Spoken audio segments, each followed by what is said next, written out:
Can the volume be, let me speak, is that better? All right, good morning, everyone. My name, Elio Palacios, the hearing officer. It's 9 a.m. in the beautiful city of Calamasa. Before I make the announcements, formally introduce myself, let's start with our Pledge of Allegiance.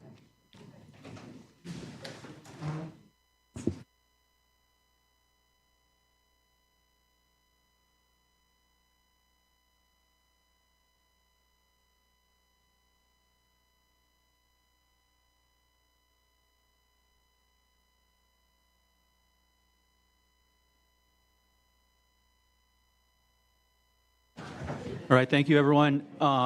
It looks like there's some work being done here in the building, so you'll have to bear with that, but it sounds pretty good. I've been to some locations where they were really working on the roof, and it was very loud in the building, so we're doing well here. Before we go forward, let me make some announcements. Again, my name, Elio Palacios, the hearing officer. I'm an independent hearing officer retained by the city to hear this case as a neutral party. We have here present staff for the city, Darlene Geddes, city clerk, rent administrator, Will Colbo, city manager, Amy Grayson, assistant city attorney. We also have representatives for the mobile home park owner, and we have community resident representatives. We'll introduce them in a moment. This is a public hearing for California Mobile Home Estates Capital Improvement Petition and Temporary Rent Increase Petition. I do remind everyone that the rules of decorum apply the same as for city council meetings, boards, and commissions of the city, so be aware of that. We will go in the order listed here in the agenda, starting with number 1, going through until our adjournment. It is an informal process. There is some flexibility in the process, so the hearing officer, myself, will have some discretion, but for the most part, we'll follow this process, and we'll proceed that way. The city, I understand, has a recording through the system, is it? Okay, so it's being recorded. I have a separate audio recorder that I'll start here in a minute for myself. And let's see. And we're on here. All right, so that's operating. Let me start with the community residents. If you could introduce yourselves, please.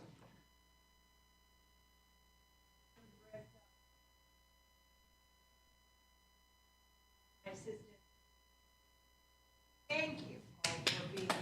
Thank you.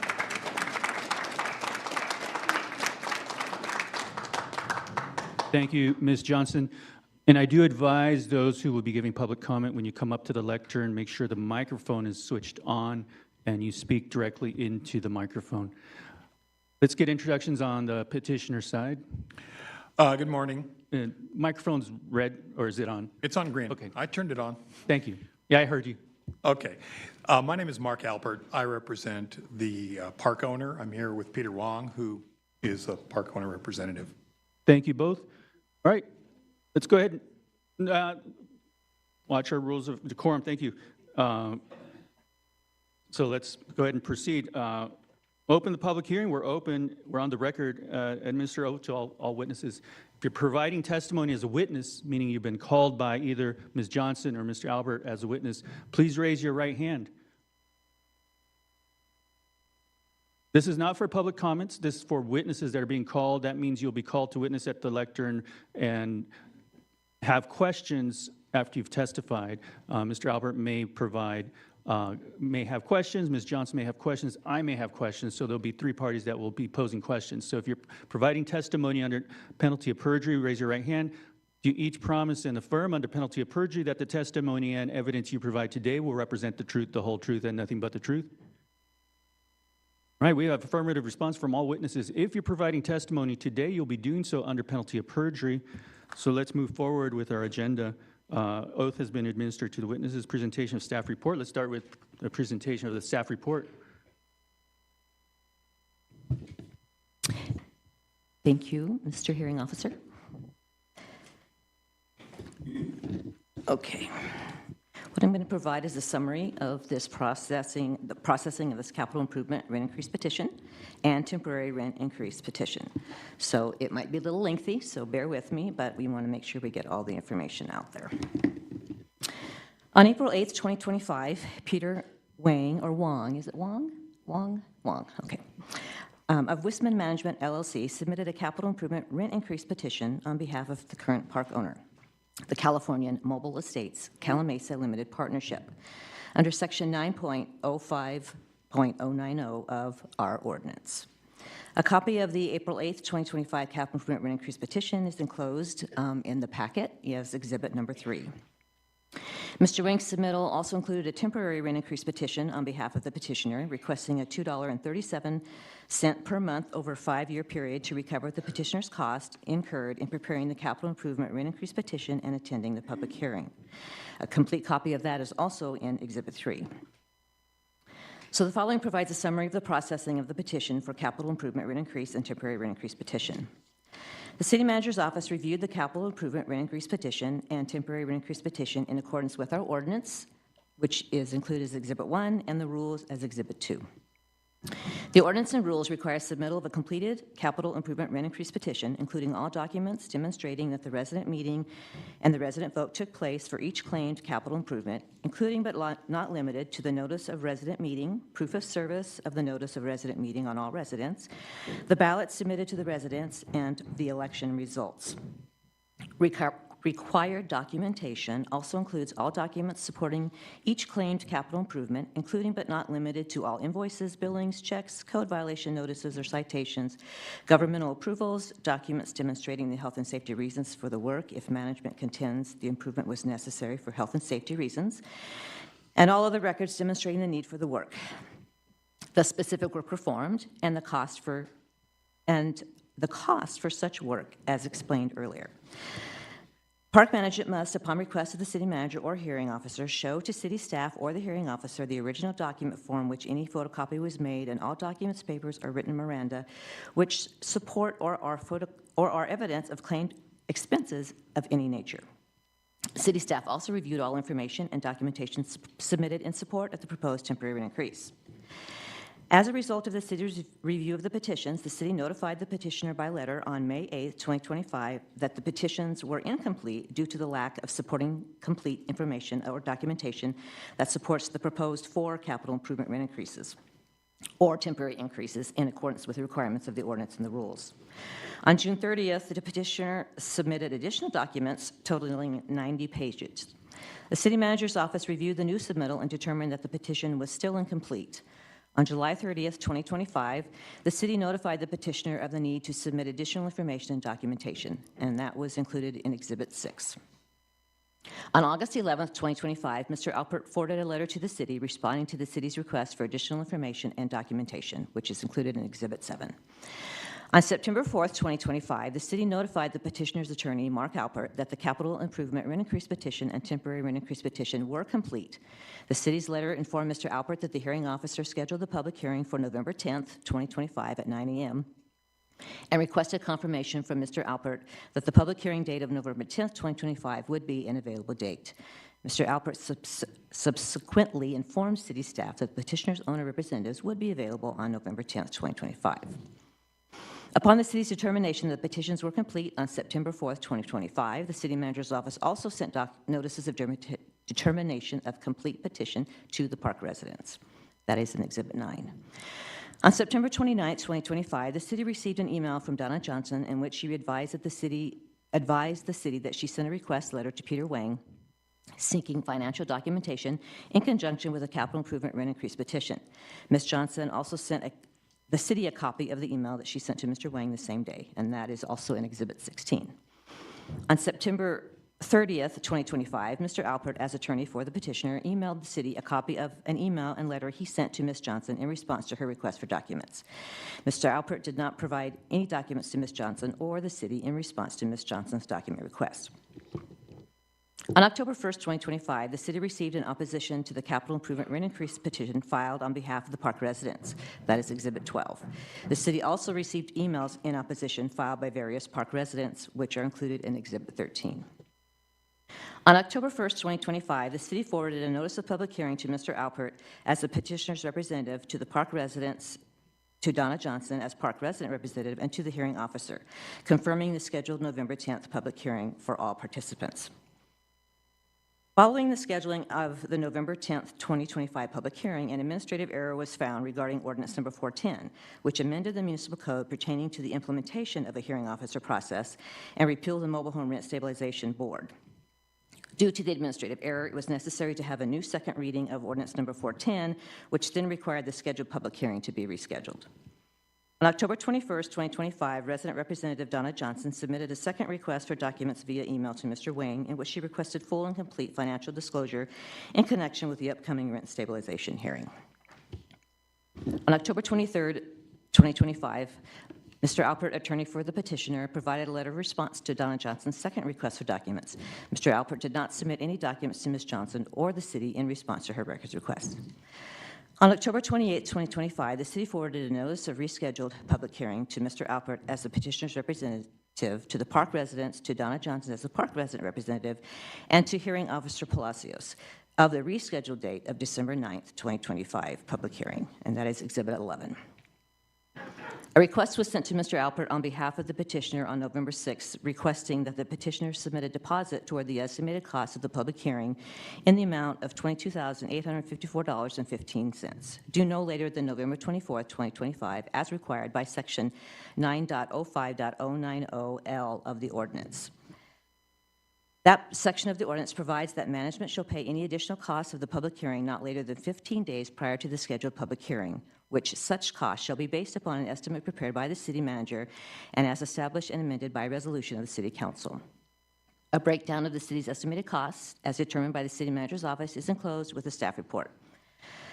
On November 26, 2025, Mr. Alpert forwarded the city a modified temporary rent increase petition to the city by email based on the addition of the city's estimated hearing deposit and Mr. Alpert's additional estimated legal fees. Pursuant to the modified temporary rent increase petition, the petitioner seeks a temporary rent increase of $7.23 per month per space for 5 years based on a total petitioning hearing costs of $45,795.50, amortized over 5 years at 8.5% interest. On November 26, 2025, the city provided park resident representative Donna Johnson with a copy of Mr. Alpert's email and modified temporary rent increase petition by email. Ms. Johnson responded to the city by email dated November 26, 2025. Okay. Sorry, but I need a drink.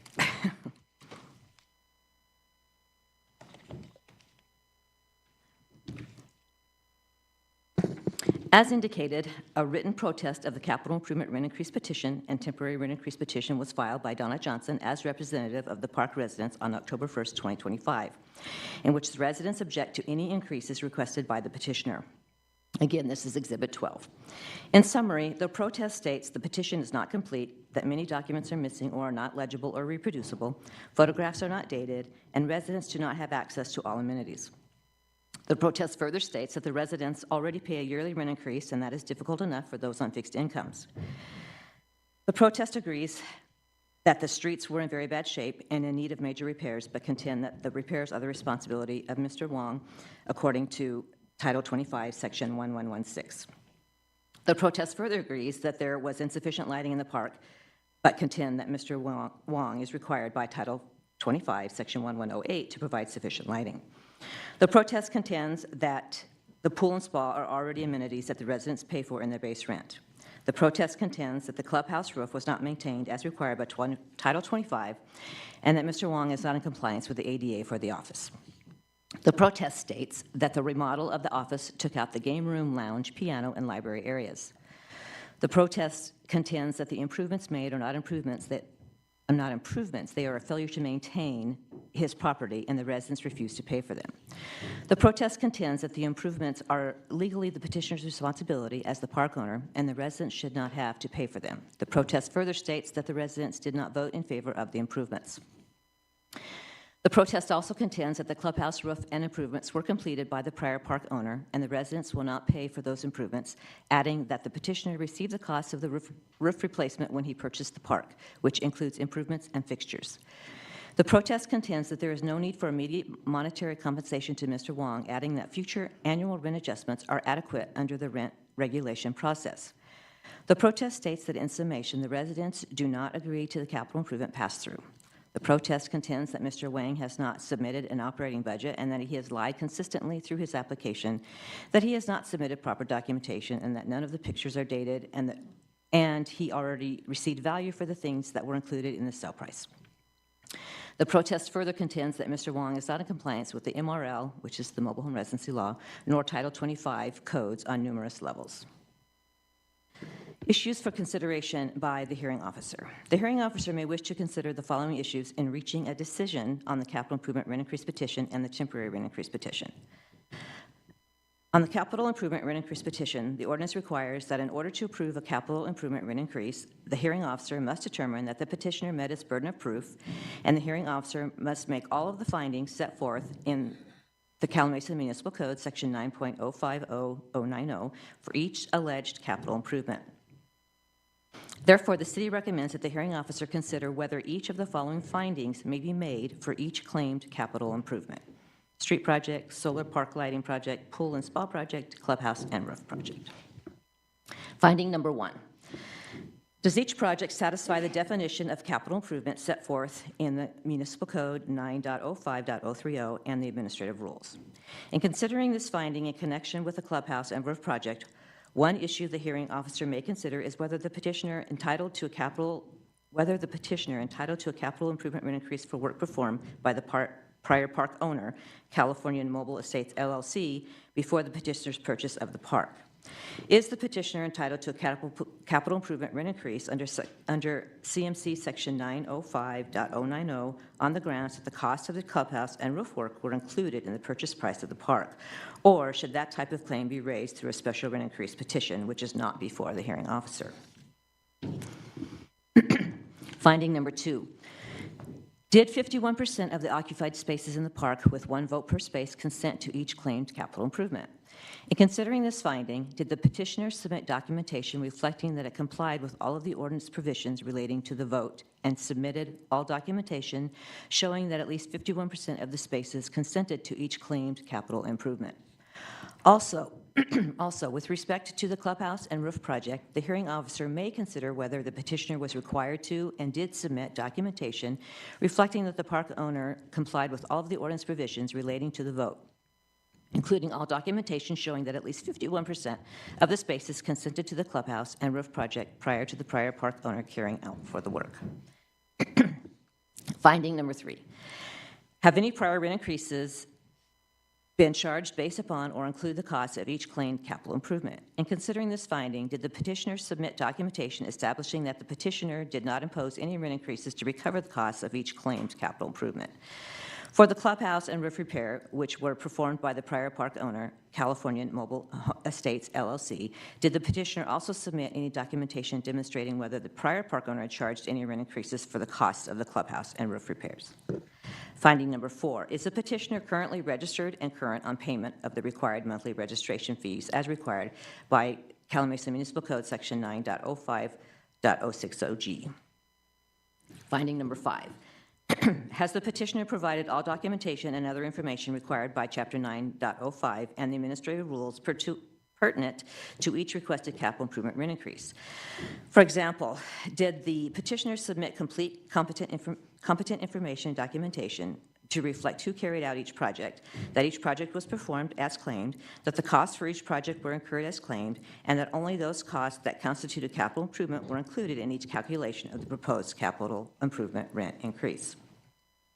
Finding number 6, for any claimed capital improvement that was not consented to by 51% of the occupied spaces, was that specific capital improvement necessary to protect the health and safety of the park, its residents, or neighbors as determined in accordance with CMC Section 9.05.090C and the administrative rules? In considering this finding, did the petitioner submit competent documentation or testimony to support its contention that each alleged capital improvement was necessary for the health and safety of the park, its residents, or neighbors? For the clubhouse and roof project, did the petitioner submit competent evidence to establish that the prior park owner performed the work due to health and safety concerns? Finding number 7, for any project that the hearing officer finds falls within the definition of a capital improvement under the ordinance, did the petitioner use the correct interest rate and amortization period under the ordinance and administrative rules in calculating each proposed capital improvement rent increase? Finding number 8, for each project that the hearing officer fines falls within the definition of a capital improvement? Did the petitioner correctly determine the monthly capital improvement rent increase by dividing the total cost of the capital improvement as adjusted by the applicable interest rate and the relevant amortization period, and then divided by 12 months, and then divided by all 130 spaces in the park?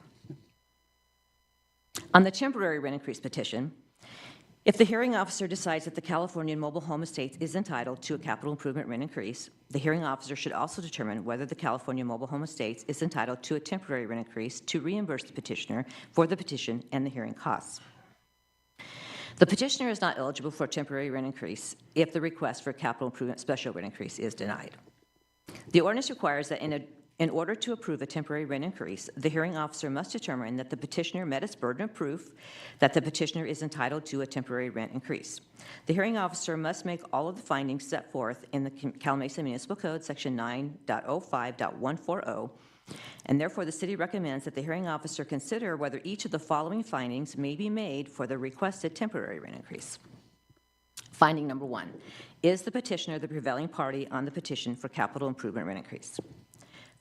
Finding number 2, do the professional services costs claimed by the petitioner in its temporary rent increase petition fall within the definition of recoverable fees, costs, and other expenses for professional services as set forth in the Calamasa Municipal Code, Section 9.05.150, and administrative rules, rules 11.4a and d? Finding 3, did the petitioner actually incur the claimed professional services costs that form the basis of its proposed temporary rent increase? Finding number 4, did the petitioner establish the reasonableness of its claimed costs for professional services in support of its proposed temporary rent increase based on the factors set out in Rule 11.6d?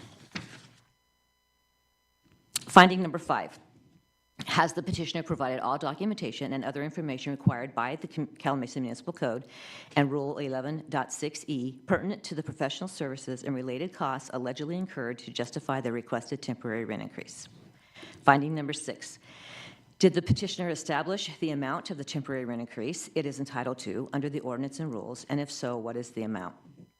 And finding number 7, is the petitioner currently registered and current on payment of the required monthly registration fee as required by CMC Section 9.05.060G?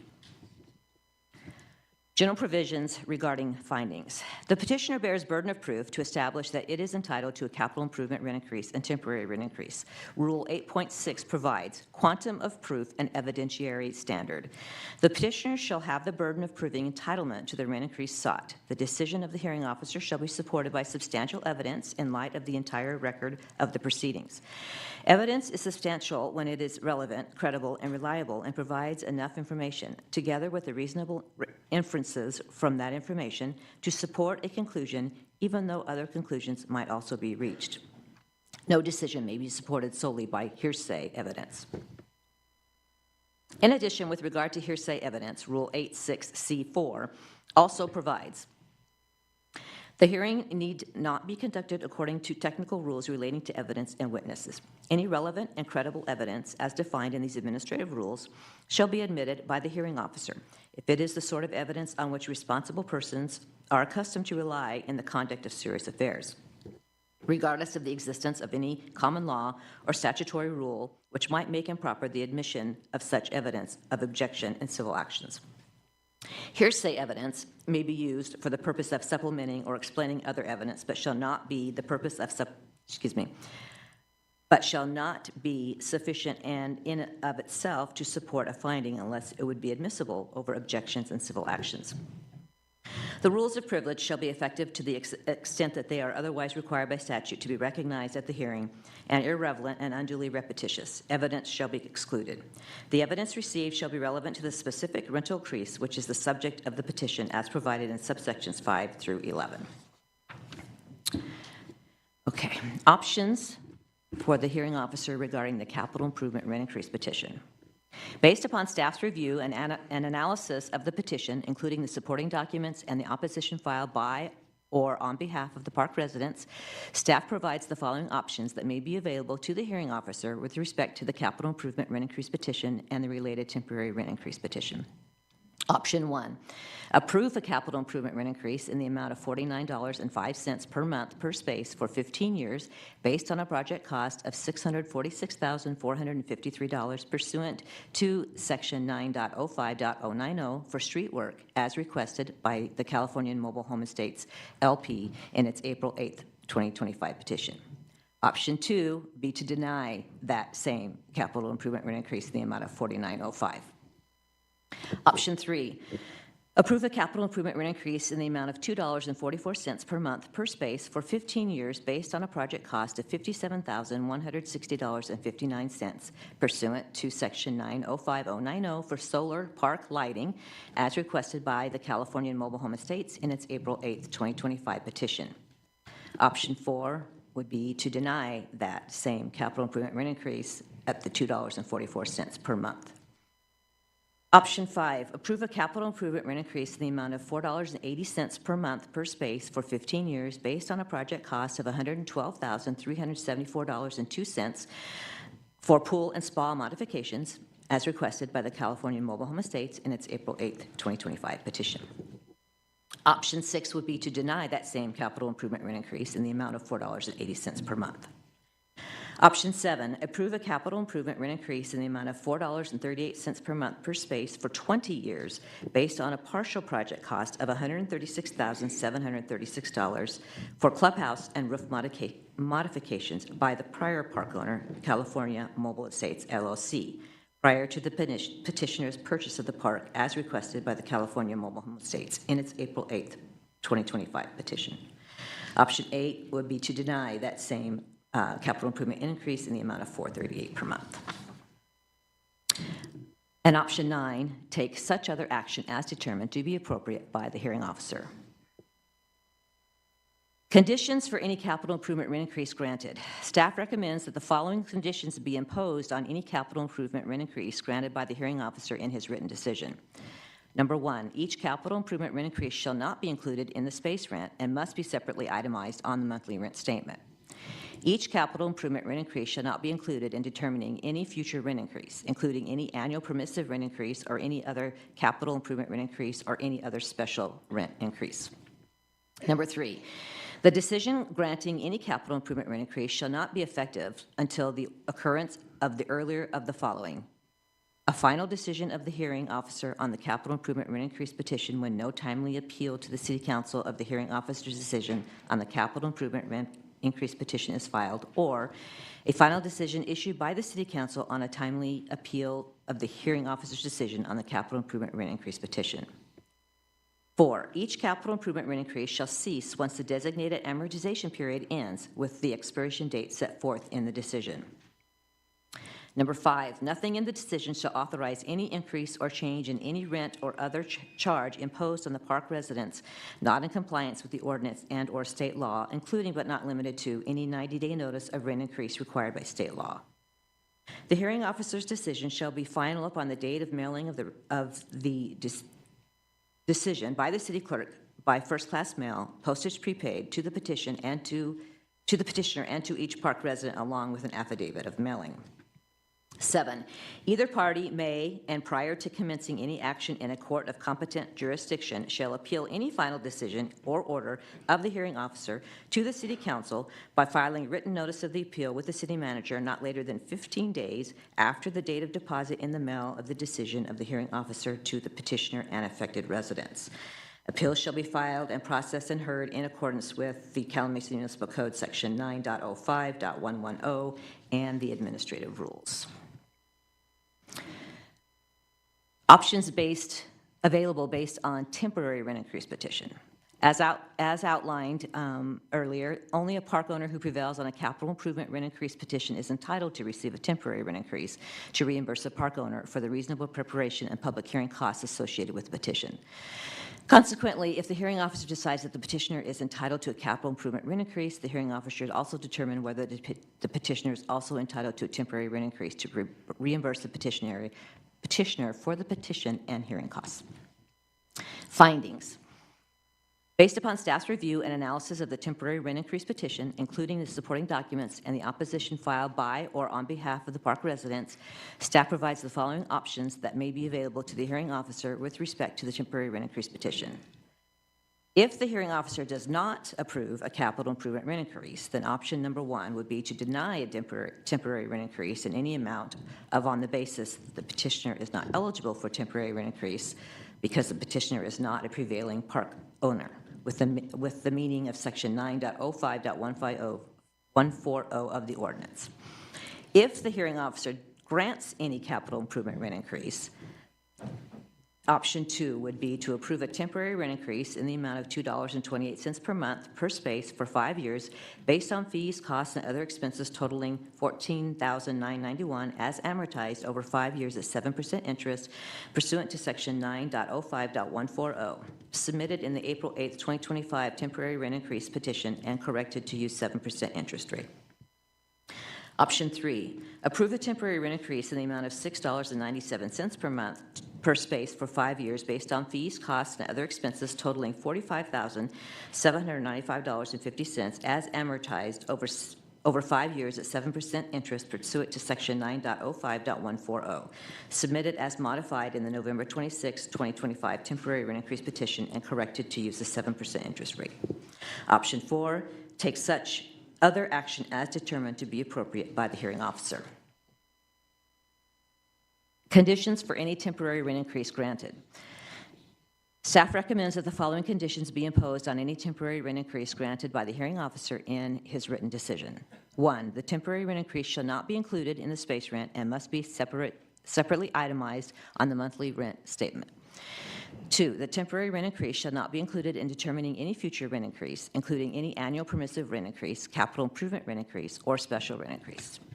3, the decision granting any temporary rent increase shall not be effective until the occurrence of the earlier of the following. A final decision of the hearing officer on the capital improvement rent increase petition when no timely appeal to the City Council of the hearing officer's decision on the capital improvement rent increase petition is filed, or B, a final decision issued by the City Council on a timely appeal of the hearing officer's decision on the capital improvement rent increase petition. 4, the temporary rent increase shall not be implemented except in compliance with the notice provisions required by the Civil Code section. Number 5, the temporary rent increase shall cease once the 5-year amortization period ends with the expiration date set forth in the decision. 6, the residents of each space have the option of paying the full temporary rent increase for their space in one lump sum and thereby avoid having to pay any interest. The lump sum payment shall be made no later than 30 days following the final decision of the city. The amount of the lump sum payment and the deadline for payment shall be set forth in the decision. Upon payment by a resident of the full lump sum, the resident shall be deemed to have fully paid the temporary rent increase, and the temporary rent increase shall not thereafter appear on the resident's monthly rent statement. Number 7, nothing in the decision shall authorize any increase or change in any rent or other charge imposed on the park residents not in compliance with the ordinance and/or state law, including but not limited to any 90-day notice of the rent increase required by state law. Number 8, the hearing officer's decision shall be final upon the date of mailing of the decision by the city clerk by first-class mail, postage prepaid, to the petition and to each park resident along with an affidavit of mailing. Number 9, either party may, and prior to commencing any action in a court of competent jurisdiction, shall appeal any final decision or order of the hearing officer to the City Council by filing written notice of the appeal with the city manager not later than 15 days after the date of the deposit in the mail of the decision of the hearing officer to the petitioner and affected residents. Appeals shall be filed, processed, and heard in accordance with the Calumet Municipal Code, Section 9.05.110, and the administrative rules. Hearing officer decision. Following the public hearing and completion of the hearing officer's deliberation, the hearing officer shall issue a written decision or determination concerning the petition, which shall include findings of fact and conclusions based upon those findings of fact. The decision shall include the determination of the maximum allowable rent for each affected mobile home, and such other terms and conditions deemed necessary by the hearing officer to implement its decision. No decision shall be deemed final by the hearing officer until issuance and service of its written decision or determination by the city. Upon issuance of the hearing officer's written decision, the written administrator shall serve by first-class mail, postage prepaid, a copy of the hearing officer's decision along with an affidavit of mailing on the petitioner's designated representative, the designated park resident representative, and all affected residents, along with an affidavit of mailing. Service shall be completed upon deposit of the written decision in the U.S. mail. Okay, next we have an analysis of and response to park owners' capital improvement rent increase petition and the residents' opposition. A, claimed capital improvement street project. Allegations of the petition regarding street project. As outlined, the California Mobile Home Estate seeks a capital improvement rent increase under Section 9.05.090 of the Kalamazoo Municipal Code for a street project. The petition does not include any documentation establishing that at least 51% of the occupied spaces consented to the street project work prior to the project being carried out. The petition states that the street project was necessary for health and safety to prevent injury and damage to the property of the park, its residents, and its neighbors. Staff's opinion regarding the street project. Staff listed several options for the hearing officer's consideration at the beginning of this report, and the hearing officer should consider all of the information and documentation submitted in support of the petition and requested capital improvement rent increases, as well as all of the information and documentation submitted in opposition to the petition, and then decide whether the petitioner has met his burden of proof and that is entitled to a capital improvement rent increase under the section of the ordinance for the street project. The hearing officer should determine whether substantial evidence supports findings that the street project was necessary for health and safety reasons and satisfies all other factors to qualify as a capital improvement under the ordinance. I need a drink.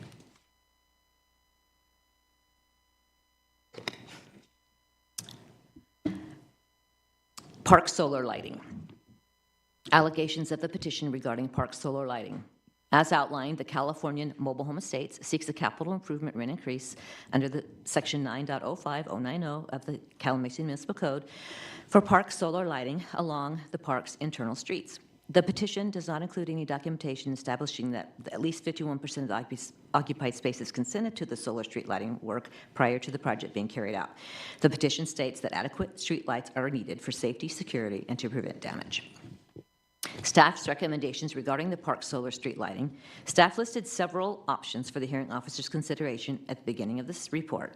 The hearing officer should consider all of the information and documentation submitted in support of the petition and requested capital improvement rent increases as well as all of the information and documentation submitted in opposition to the petition, and then decide whether the petitioner has met its burden of proof that is entitled to a capital improvement rent increase under Section 9.05.090 of the ordinance for the solar street lighting. The hearing officer should determine whether substantial evidence supports findings that the park solar street lighting project was necessary for health and safety reasons, and that the project satisfies all other factors to qualify as a capital improvement under the ordinance. C, claimed capital improvement pool and spa project. The California Mobile Home Estates seeks a capital improvement rent increase under Section 9.05.090 for a pool and spa project. The petition does not include any documentation establishing that at least 51% of the occupied spaces consented to the pool and spa project prior to the work being carried out.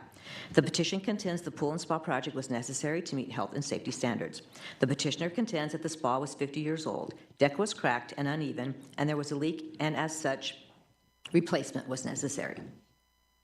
Staff listed several options for the hearing officer's consideration.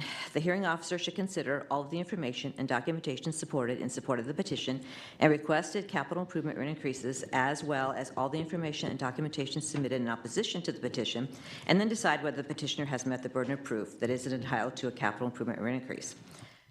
The hearing officer should determine whether substantial evidence supports findings that the pool and spa project was necessary for health and safety reasons and satisfies all other factors to qualify as a capital improvement under the ordinance. D, claimed capital improvement clubhouse and roof project. The California Mobile Home Estates seeks a capital improvement rent increase under Section 905.090 for remodeling the clubhouse and modifying the roof.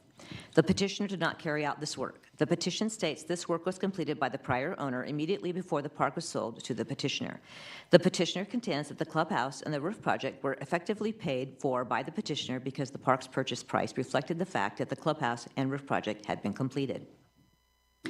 The petition does not include any documentation establishing that at least 51% of the occupied spaces consented to the clubhouse and roof project prior to the work being carried out by the prior park owner. The petition contends the pool and spa project was necessary to meet health and safety standards.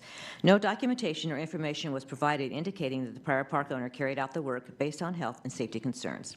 The total cost allegedly incurred by the park owner was $234,277.10. The petitioner seeks recovery of only $136,736 of that total. City staff requested an explanation of how the petitioner determines to seek to recover only $136,736 in the cost, but the information and documentation provided by the petitioner does not include any such explanation. Staff recommendations regarding the clubhouse and roof project. Staff listed several options earlier in this report to the hearing officer. The hearing officer should consider all of the information and documentation submitted in support of the petition and requested capital improvement rate increases, as well as all of the information and documentation submitted in opposition to the petition, and then decide whether the petitioner has met its burden of proof that it is entitled to a capital improvement rate increase under the section 905090 for the clubhouse and roof project performed by the prior park owner. The hearing officer should determine whether substantial evidence supports findings that the clubhouse and roof project was necessary for health and safety reasons and satisfies all other factors to qualify as a capital improvement under the ordinance. In explaining its justification for including the clubhouse and roof project in its petition, the petitioner contends that it is entitled to approval of a capital improvement rate increase based on the costs of the clubhouse and roof project, even though the project was performed by the prior park owner, and it was the prior park owner who expended the funds to carry out the capital improvement. The petitioner contends that it is paid for those improvements through the park's purchase price, and that the petitioner is entitled to a fair return on its investment in these capital improvements. However, the issue of whether a proposed capital improvement is necessary to provide a fair return is not relevant in a capital improvement rent adjustment, which simply allows a park owner to recover the costs incurred by the current park owner in carrying out a capital improvement as allocated over the useful life of that capital improvement, including any financing costs and interest over the repayment period, and spread among all spaces in the park. Consideration of whether a park owner is earning a fair return in its park may be sought under the special rent adjustment provisions contained in section 9.05.100 and 9.05.110 of the ordinance, but the petitioner has stated it is not seeking a special rent increase under the ordinance. Staff notes that the special rent adjustment provisions allow a park owner to demonstrate that it is entitled to a rent increase based on maintenance of net operating income, a requested base year NOI, and/or a fair return of the park as a whole. Under the special rent adjustment provisions, a park owner may submit evidence on a myriad of factors to demonstrate that they are not earning a fair return on the entire park operation, which may include capital improvements or other capital expenses carried out in a mobile home park. Further, under case law, a fair return is not limited to an isolated capital improvement or a single element of a mobile home park. The fair return standard is concerned with the financial integrity of the business as a whole, not the ability to obtain a return on a discrete portion of its business, such as a particular capital improvement. The California Supreme Court has emphasized that determining fair return requires an examination of the enterprise as a whole, not merely one part, such as one capital improvement. So long as rates as a whole afford the regulated firm just compensation for its all-over services to the public, they are not confiscatory. That a particular rate may not cover the cost of particular goods and services does not work compensation in and itself. In other words, confiscation is judged with an eye toward the regulated firm as an enterprise. Thus, due process only requires a fair return on the mobile home park as a whole, not a fair return on each discrete aspect of the park, such as the Petrol Mart investment. Whether or not expressly stated in the ordinance, the purpose of the capital improvement provisions of the ordinance are to allow a current park owner, such as the petitioner, to apply for a rent increase based on costs incurred by that park owner for capital improvements made by that park owner, not by a prior owner. And the ordinance provisions are consistent with the conclusion. The city notes that all of the required findings support the determination that the capital improvement must have been made by the current park owner, the petitioner, to be eligible for capital improvement rent increase. For example, the ordinance requires that the petitioning park owner is registered and up to date on its registration fees. The ordinance requires that the capital improvement be consented to by at least 51% of the occupied spaces, and requires proof that the resident election was held before the capital improvements were carried out. This means that any time a park owner petitions for a capital improvement rent increase based on improvements made by the prior park owner, evidence would have to be submitted from the prior park owner, whose records or testimony may not be available, or such evidence would be hearsay that by itself would be insufficient to grant the rent increase. Further, if 51% resident consent cannot be established, the petitioning park owner must introduce evidence that the prior park owner carried out the improvements for health and safety reasons, and as with election testimony or other evidence from the prior park owner may not be available, or any testimony as to the prior park owner's reasoning would be hearsay. All of these provisions require direct personal knowledge of the petitioner as to when, why, and how the capital improvement was carried out, whether at least 51% of the residents voted to approve the capital improvement, or whether the current park owner concluded the capital improvement was necessary for health and safety reasons. In light of the purpose of the capital improvement rent increase provisions, it is reasonable to interpret the ordinance to require that the petitioner must have carried out the requested capital improvement, rather than based on a contention that the petitioner may have indirectly paid for that capital improvement through a greater purchase price. Further, the city is not required to provide for a fair return on a capital improvement under its capital improvement rent increase provisions, particularly when the alleged capital improvement was not carried out by the petitioner. If the petitioner were seeking a fair return on its investment, it would have to submit evidence required by Section 9.05.100 and 9.05.110 regarding the park's income and expenses and other factors listed in the ordinance to justify a special rent increase. The petitioner has not submitted any evidence of the park's return on investment, whether related to the clubhouse and roof project by itself or for the park as a whole. Staff notes that Ms. Johnson, the park resident representative, requested several times for financial information and documentation related to the park, including by email dated September 29, 2025, and by email and letter dated October 21, 2025. In declining to provide the requested documentation, Mr. Alpert stated the petitioner was not seeking a fair return. For all of these reasons, it is staff's position that under the ordinance, the petitioner is not eligible to seek a capital improvement rent increase based on the clubhouse and roof project because the project was carried out by the prior park owner. Okay. I'm almost done, bear with me. Temporary rent increase to recover petition and hearing costs. A temporary rent increase, if awarded to prevailing park owner, is determined based on the reasonable costs of the experts and other costs incurred in processing the capital improvement rent increase petition and appearing at the hearing. The rules provide that fees, costs, and other expenses, including hourly rates, lump sum charges based on specific tasks or projects, and duplication costs, but do not include costs to recover documents from storage, costs to compile documents from computer records or other electronic records, costs incurred to develop software programs, printing costs from computers or other electronic devices. If the hearing officer grants a temporary rent increase, the written decision should include the total amount of eligible fees, costs, and other expenses, the amount of interest determined for the 5-year period, and the specific monthly temporary rent increase approved. The petitioner contends that the appropriate interest rate to be used in determining the temporary rent increase is 8.5% per year, compounded monthly. In addition, as listed above, the written decision should include the following provisions: that the temporary rent increase cannot be included as part of the space rent, but must be itemized as a separate charge on the monthly rent statement or a separate statement, that the temporary rent increase must be removed from the bill at the end of the 5-year period, and that the park residents may pay the full amount of the temporary rent increase in a lump sum so as to avoid having to pay interest. As outlined above, the original temporary rent increase petition requested a temporary rent increase of $2.37 per month for 5 years, which includes 8.5% interest, as submitted by the petitioner. That this proposed increase was based on $14,991 and in costs plus $3,462.80 in interest, calculated at the rate of 8.5%. According to the temporary rent increase petition, these costs were incurred by the petitioner's legal counsel, Mr. Alpert. By letter dated November 26, 2025, from the petitioner's attorney, the petitioner modified the original proposal to also include the city's requested public hearing deposit of $22,854.15, plus an additional 15 hours of time incurred by the petitioner's attorney of $7,950.50, or an additional amount of $30,804.50.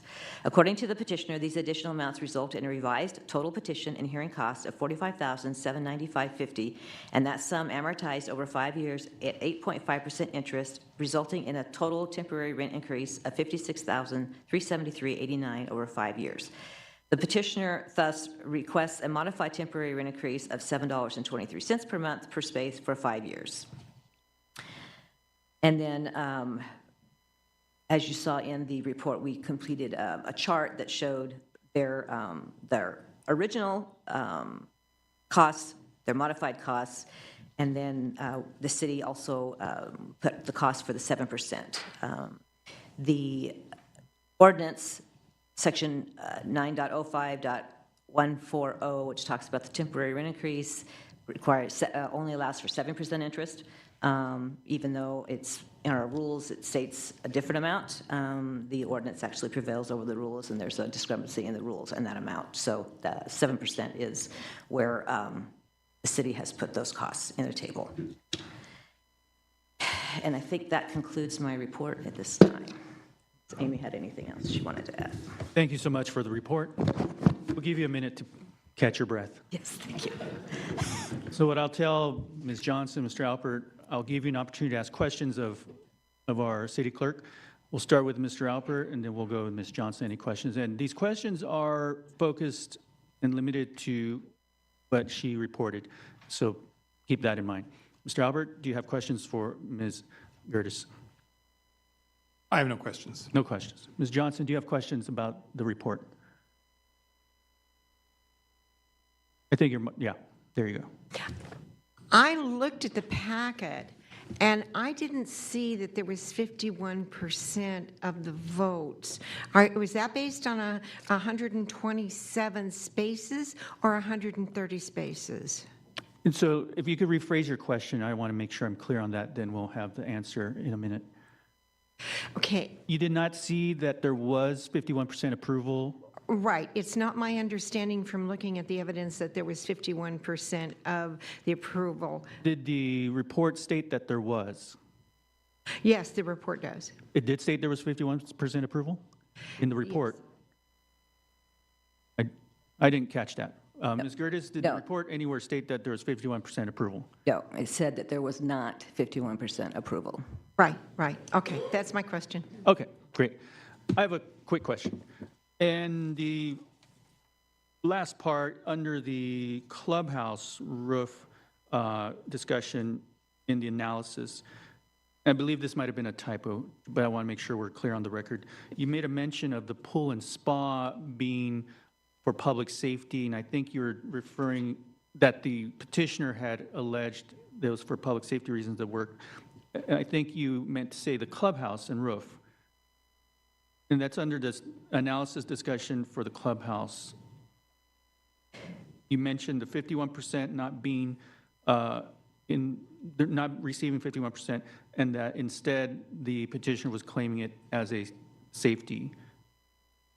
Yeah, we did not receive 51%. They did not Right. receive 51% for any of the petitions. But then later, I think it was a typo that you read. You mentioned the pool and spa instead of the clubhouse. Oh, okay, yeah. I think then our that was- attorney, then- city attorney has a comment on that. Right there.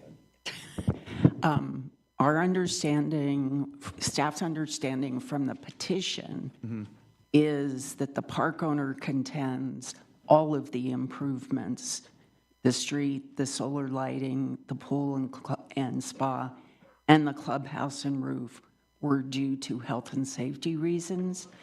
And staff also noted in the report, there is no documentation on the 51% approval for any of the claimed improvements. Right, and I understood that, but in the report reading, there was, I think it was a typo that mentioned in the clubhouse discussion, referencing the pool and spa, and it's just a nit I'm picking. Mr. Albert, is Ms. Grayson's summary of the petition correct in your view? Regarding the 51% not being included and the reasoning being public safety? Yes, for all four categories of improvements, we did not get approval of the vote, and we're proceeding on the basis of the health and safety exception. Very well, thank you. Ms. Johnson, anything you'd like to add on this point before we move on? I'm fine. All right, thank you. Let's moving right along. Thank you to all parties. Questions to staff by hearing officer completed.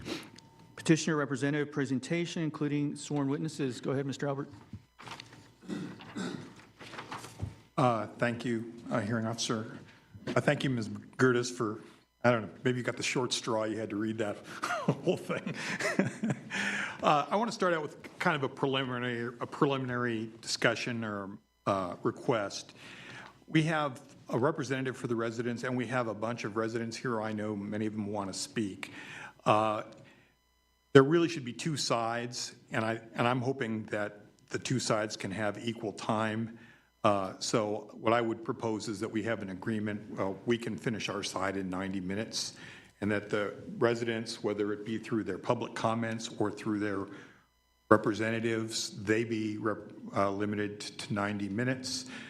For the reasons that I'm going to get into, that should be more than sufficient time to address the merits of what's actually to be decided. I'll give Ms. Johnson an opportunity to respond on that. Before that, my question is, and I understand what you just said, is there anything in the ordinance that requires that?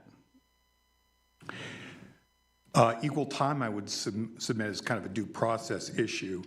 As far as it being limited to 90 minutes, no, there's nothing specific in the ordinance. And so Ms. Johnson, response, then I'll, I'm not in agreement with that because we have a lot of persons here that would like to speak and have valuable information. So I'm not sure that we could do this in 90 minutes. So I'm inclined to agree with Ms. Johnson, and the reason is this. Here we have a room full of what I believe are the residents of this park, and we have Mr. Wong, who's the owner representative, and just by nature, it's just a different amount of people that are participating. We do have an equal due process component here that is very much important to me, and we have public comment. In the public comment, we are giving, it's under the ordinance, to give each person an amount of time. And so we're going to comply with that, make sure everyone gets their, who submitted their speaker card, gets their allotted amount of time, give each side an opportunity to present their case and their witnesses, and we'll just go with that. All right. Right, Mr. Albert, go ahead. First, I want to just cover some of the ground Ms. Gertis did, because there's a couple of corrections that I think are necessary. First of all, are you hearing me clearly here? I am. Okay, great. There are 4 aspects to our capital improvement rent increase. It's based on section 9.05090 of the ordinance. You've had those criteria read to you. First is the roads, and that is indeed requested as $49.95 for 15 years. The lighting, we actually corrected that number. The number is not 244. The correct number is $1.77 for 15 years. In our letter of August 11th, which you can find in Exhibit 7 of the package, at page 498, we corrected that. The total cost of the project was $23,340. If you amortize that over 15 years with interest at 8.5%, you get a total figure of $41,370.88. You divide that by 180 months and 130 spaces, you get $1.77 rounded.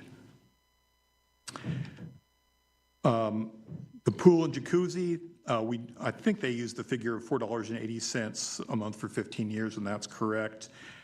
On the clubhouse remodel, that number, though, they said, the city's staff report said $4.38 for 20 years. That calculation is not correct. As we explained, the city said we didn't explain where our figure came from. The total project cost was $234,277.02 that we had documented. We chose, the park owner chose to try to pass through 60% of that cost, which is where the figure of $136,736 comes from. There's nothing magical about the 60%. It's just this feeling that, you know, this is the prior owner, so we'll reduce the amount by that amount. And anyway, if you take that figure and you plug it into an amortization calculator, applying an 8.5% interest rate over 20 years, you get total payments of $284,790. And then if you divide that by 240 months, which is 20 years, and again by 130 spaces, you get the rounded figure of $9.13. So that's the correct figure. Could you repeat the last, You want me to give you all the numbers? just how you got the total amortized over time. Okay, well, we used the $136,736 figure, which is correct in the staff report. And we just plugged that into an amortization calculator using the 8.5% interest rate, and that got us to $284,790.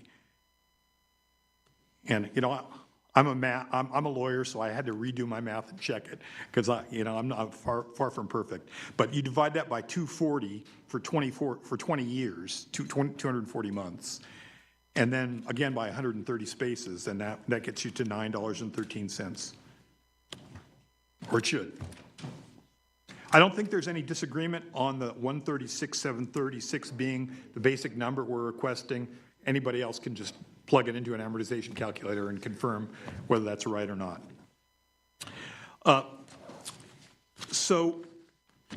I think we'll explain here. I think in the documents you have, you already actually have everything you need to decide this case or this petition. There are only these 5 factors that the city staff has gone over to consider. And then there's this one extra factor, because we didn't get the 51% vote, and that extra factor is this health and safety. So the 5 factors are, does this work satisfy definition of capital improvement as defined in section 9.050.030? And if you look at that ordinance, it's in Exhibit 1 of the package. All of these improvements meet that. Then there's the 51% requirement, which we're not going to meet. Number 3, no prior rent increases. Actually, the main purpose here is I want to talk about the scope and make a quick motion here. So number 3 is no prior rent increases. Number 4 is park owner being currently registered and current on payment of the required monthly registration. And number 5, all the documentation required by this chapter pertinent to the requested rent increase has been provided by the park owner. So that would be the documentation that supports the capital improvement application. And then there's this second issue or the 6th issue in this case of are these health and safety matters. Those are the things that you need to decide in this case. And I don't think city staff really disagrees with that. And so, subsection C of the ordinance, it says a petition which meets all of the requirements of subsection A of this section, but has not been consented to by 51% of the occupied spaces, may be granted when the capital improvement is necessary to protect the health and safety of the park, its residents, or its neighbors. I'm not getting into the merits here, but it doesn't say anything about the state of mind of the park owner, which is kind of something that was raised in the staff report. It's whether the improvements are necessary for health and safety for the park or the residents. Now, you've indicated you're not willing to do equal time, but what I am hoping is at least we can have a presentation that is addressed to the merits, or we're going to be here all day. I'm sorry, repeat that last part. Presentation that is addressed to the actual merits of what you have to decide. In section 8.6 of the administrative rules, and though that's exhibit 2, and this is at page 111, section 8.6C5A specifies a relevancy requirement for the evidence. It says the evidence presented must be relevant. And a lot of what you have in your package and a lot of what's been discussed by the residents in their opposition isn't relevant. And there are several categories of irrelevancy, and what I'd like to do is go over those categories and ask for your ruling in advance on the relevance and admissibility of this testimony. One category would be earnings of the park owner. As staff said, we're not presenting a fair return application, and that includes as to the clubhouse project. It's not based on fair return. There is a procedure in the ordinance where the relevance, there is, the park owner's earnings is relevant. That's not this procedure. So the earnings of the park owner, or lack thereof, are not relevant. Number two, the condition of the park. Again, the condition of the park is not one of those 6 items that were discussed in the ordinance that is relevant. There's a ton of testimony about it. And if we have to go through it, there's a lot we can say about it, but it's not relevant. We're just going to be wasting time if we talk about the conditions of the park. You're going to be hearing evidence from both sides, probably hours of evidence, on issues that have nothing to do with the decision. It's not one of the factors. Just a quick note. Thank you, Mr. Alpert. I'll give Ms. Johnson an opportunity to respond in a moment, but let's hear Mr. Alpert out. Go ahead. Third, alleged violations of the MRL. There are, I haven't really seen much by way, there's a few references to the MRL, the mobile residency law, but again, it's not relevant to this application. And four, the ability of the residents to pay. Now, I did not see much of that in the opposition, but it's something that is very common that you hear in these rent control hearings. The ability to pay is not relevant. So what I would like to do is get obviously Ms. Johnson is entitled to be heard on this, but I'd like to get a ruling on those issues of whether we can limit the evidence today. All right, thank you, Mr. Alpert. Ms. Johnson, any response? I don't agree. We submitted evidence that was relevant. The only portion that would not be relevant would be the fair return, but the rest of it is very relevant. The condition of the park and MRL law, and there's so much in there that we submitted that is truly relevant. And just so everyone's clear, especially our folks here that are waiting, and I thank you for your attendance, relevance in the law is an interesting concept. It means, does it relate to, is it, needed to allow the decision to be made that's before me in this case. And so that's relevance. And then there's importance. And the condition of your park is very important. You live there, and I understand that. And that's a very important thing. I understand the point Ms. Johnson is making. I also understand Mr. Albert's point about the relevance. I have a limited authority here in this proceeding to decide, as you heard from staff report, as you heard from Mr. Alpert, Ms. Johnson's making her point. This is a limited process that I have under the authority given to me through the ordinance. And so as much as I would like to address all points on both sides that you have concerns about, I can't get into everything. But with that being said, when we have our public comments, each public commenter will have their 3 minutes, and you can discuss anything that you feel is relevant and important for my consideration, and whether I accept that as part of my decision-making will be up to me to weigh the relevance and admissibility. But we do have a narrow motion, I'll call it that, from Mr. Alpert concerning these points. I'm inclined to agree with Mr. Alpert, and I'm not saying these other points are not important. But I do want to hear from public comments on anything they feel is important and relevant. As far as the testimony, the evidence, I agree that I will decide if something's not relevant or not, but I'm not going to make a specific motion or decision on here on whether this particular item is not relevant. I'll decide that during my deliberation decision-making. Both sides can argue. You can object if there's a witness or an item of evidence that's raised. Same with this side. You can object on relevance that whatever they're bringing in is not relevant, and then I'll decide. But I'm not going to make an admissibility ruling here. And I know you're crinkling your nose and all that, but and I understand. We'll just walk through it, and then as things come up, you can let me know if you have an objection on any relevance item. Well, the issue is what we're going to have to present as our side because we go first. Right. And The other thing is, I mean, frankly, I was at the park yesterday. If you want to know what the park's condition is, it's a mile away from here. Let's, on a break, visit the park. You can see for yourself what the condition of this park is. It'll speak more to any testimony that you hear. The place is in great condition, and a lot of these complaints are complaints about the prior condition. So I'm sure Ms. Johnson would have no objection to you and us taking the time to actually go to the park to see it and to see what condition it is in. All right, thank you, Mr. Albert. We're not going to take a field trip. Anything else, Ms. Johnson?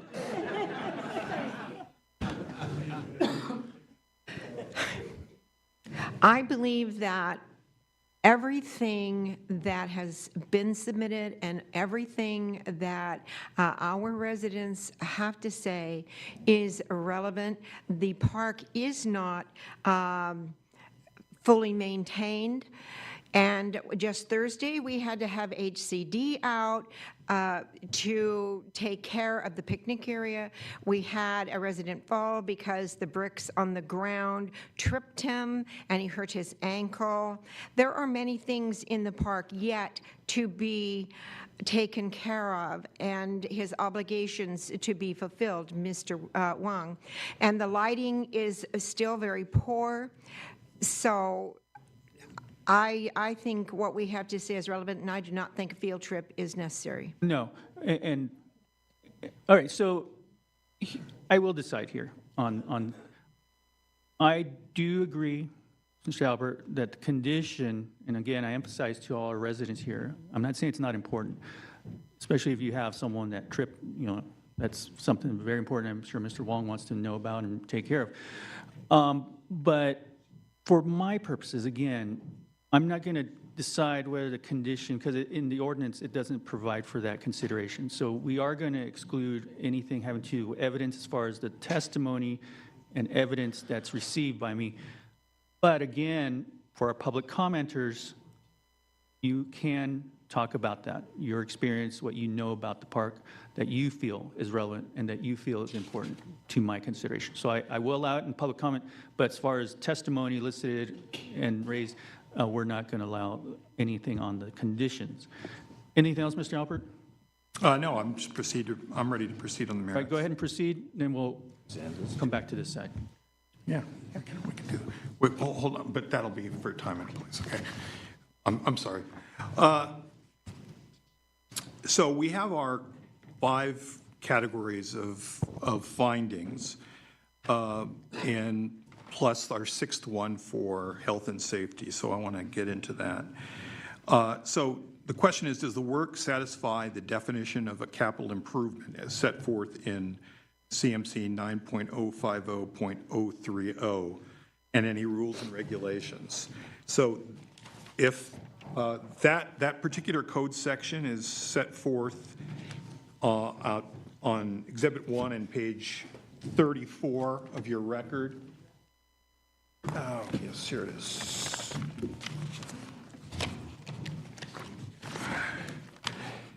Where it has the definition of a capital improvement. One moment, please, Mr. Albert. Ms. Grayson, you had... Sorry, this mic is challenging me. I just have a question. For each presentation by the park owner and the residents, will each side be presenting witnesses? Because I understand Mr. Alpert wants to make an opening statement, but will he be presenting testimony from Mr. Wong, and will Ms. Johnson be presenting testimony? Because I have some questions for each side, so I just want to understand the process. Thank you, Ms. Grayson. My understanding is, yes, you have at least, I saw Mr. Wong raise his hand, take the oath. I believe there's a gentleman in the back that you were looking at taking the oath. And Ms. Johnson, you have a couple witnesses that will be testifying under penalty? No? It would just be public comment on your behalf.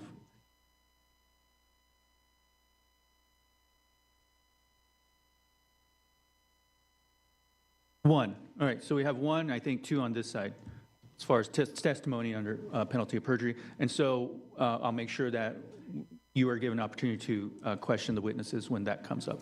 Thank you, Mr. Albert. Go ahead. We also have the park manager here, and I have no objection, even if we're not calling a witness, if you've got questions about that, we have no objection to bringing them up and ask questions. Sure. It's your case and your case, so go ahead. All right, so the definition of a capital improvement means the installation of new improvements in facilities and/or the replacement or reconstruction of existing improvements and facilities which consist of more than ordinary maintenance and repairs and have a useful life of at least 5 years.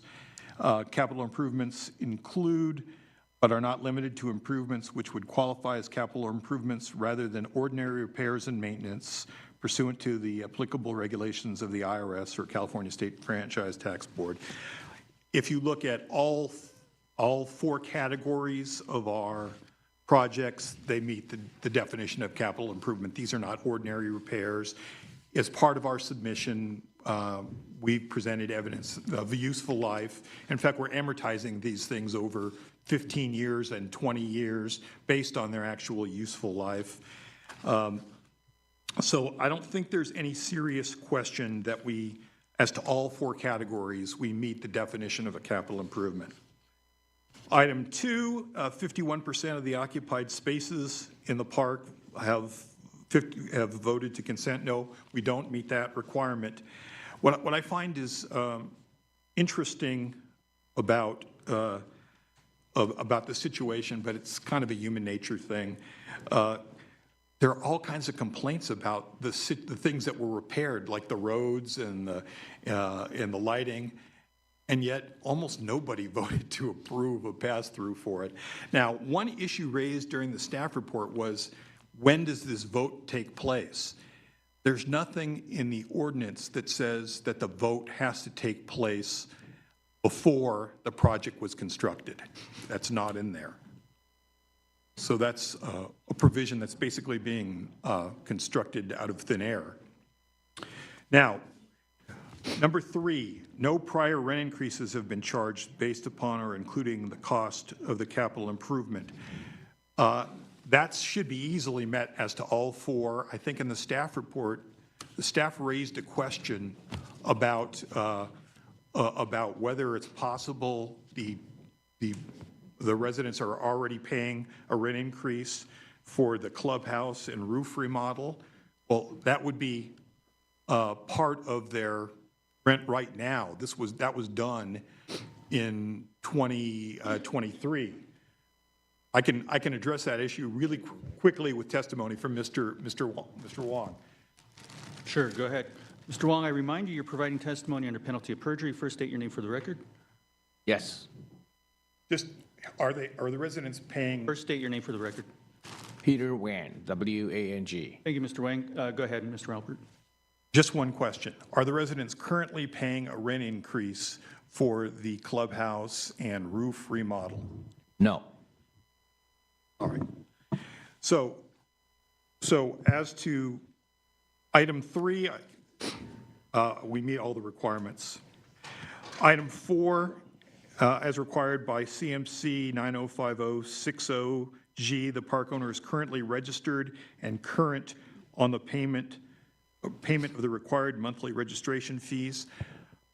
There's no suggestion that the park owner is not current and is not current on these fees. I'm not sure. I think the staff report suggested this somehow supported the idea that the prior that the rent increase can't be based on a prior owner's work. I'm not sure why. The park owner is currently registered. Basically, this says when you get your rent increase, you have to be currently registered and current on the payment of your fees. Number 5, the documentation and other information required by this chapter pertinent to the requested rent increase has been provided by the park owner. Now we have, if you look through the record, administrative record in this case, we have the application deemed complete after an extensive back and forth process asking for documentation.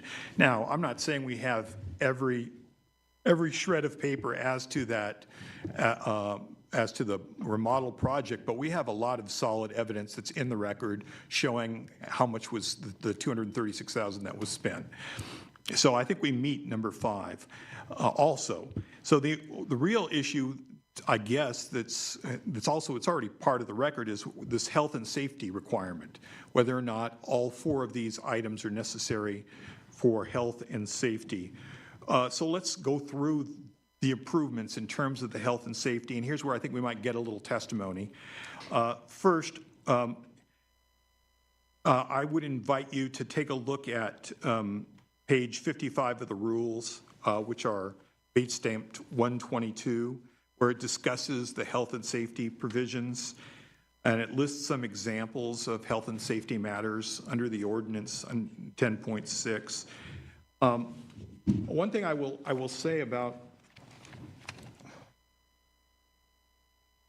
again, this came up in the staff report, this idea that for the purposes of this ordinance, it matters whether the park owner had some mental intent to serve the purposes of health and safety. That language isn't anywhere in the ordinance. If you look at the ordinance in section, here's the key section is, these ordinances, 9.05.090C. That's the key provision. If in your record, this is starting at sort of at the bottom of page 42. It says, a petition which meets all requirements of subsection A, those are the 5 provisions, but has not been consented to by 51% of the occupied spaces may be granted when the capital improvement is necessary to protect the health and safety of the park, its residents, or neighbors, as determined in accordance with the rules and regulations. There's no subjective, it's kind of silly when you think about it, there's no subjective requirement that the park owner subjectively believed that it was for health and safety, as the staff report suggests. The issue is, is the improvement necessary for health and safety? Kind of went on a tangent there. So, as to the roads, if you look in section 10.6, it gives road replacement as an example of a health and safety type improvement that's under the ordinance. So there really isn't any question that the road improvements were necessary for health and safety. If it's in the staff report that says it's necessary, they completely replace the roads. Then the second category is lighting. Inadequate lighting, is there any real question here, again, that having adequate lighting is necessary for health and safety? Thank you. If you could save your comments for public comment, thank you. No, we need you to save for public comments. I appreciate it. I remind all our participants that we are here subject to the rules of decorum that the city observes for all its meetings. Thank you. Go ahead, Mr. Albert. Sure. So, of course, lighting is necessary. It's a security issue for people who are walking. They could be a trip and fall issue. And, a lot of the residents' complaints are about health and safety concerns related to the lighting. So basically, they made our case. The pool and jacuzzi, as part of the record, we have a citation from the Department of Health regarding the necessary repairs. It's located at the AR page 481, 482. I'm going to have the contractor talk about some of this, but the pool, it cites missing pool tiles which were replaced. There were citations. There are health and safety concerns relating to the need to replace pool tiles with slip-resistant tiles, the addition of recirculation equipment, adding a new handrail, and replacing the flow meter. Regarding the spa, it was 50 years old, and the HCD inspector advised the park owner it needed to be replaced. Again, this stuff is in the record. Now, regarding the clubhouse remodel, if you look at our letter of June 25th, 2025, This is Exhibit 5. It starts at AR 405 to 406. It goes into the clubhouse remodel project in detail, talks about all the health and safety issues. I'll just give you some highlights, and then I'm going to bring the contractor up to talk about this. The roof repairs, the roof was coated to stop leaks. Obviously, a leaking roof is a health hazard, a damaged property of the park, also slip and fall. The flooring was repaired, again, for safety. It's a tripping hazard, plus the existing materials were asbestos-based, excuse me. The bathroom and other facility remodeling was done to comply with ADA requirements. And if you look again at the administrative rules, it talks about one of the health and safety concerns that is relevant is it necessary to comply with health and safety regulations? So we had to make the bathroom and related facilities comply with ADA requirements. So that's Rule 10.6A. It talks about the need to replace infrastructure to comply with ordinance and regulations. The walls were all repainted and the ceilings were repainted. They had lead paint. So obviously that's a health issue. The office remodel, again, was necessary to allow for wheelchair access and make the existing countertop ADA compliant. So I'd like to have on these health and safety issues, I'd like to have John. And just as a reminder for everyone here participating, for Ms. Johnson and Mr. Alpert, after each witness is called, we hear from the witness, questions asked. Witnesses may testify in the narrative. Give Ms. Johnson an opportunity to ask questions of the witness if she has any. And I'll ask Ms. Grayson if she has any questions for each witness as well. Go ahead, Mr. Alpert. And state your name for the record. My name is John Reimer. And Mr. Raymer, I remind you that you're providing your testimony under penalty of perjury. Go ahead, Mr. Albert. Yes. Can you tell us about your history of employment at Californian Mobile Estate? I've been a general contractor for 27 years. I am currently licensed and bonded, active license. I started work at California Mobile Estates for the Ballantyne family, Watson family, back in 2019, doing remodels at 4 of their parks, one of them being the Californian. And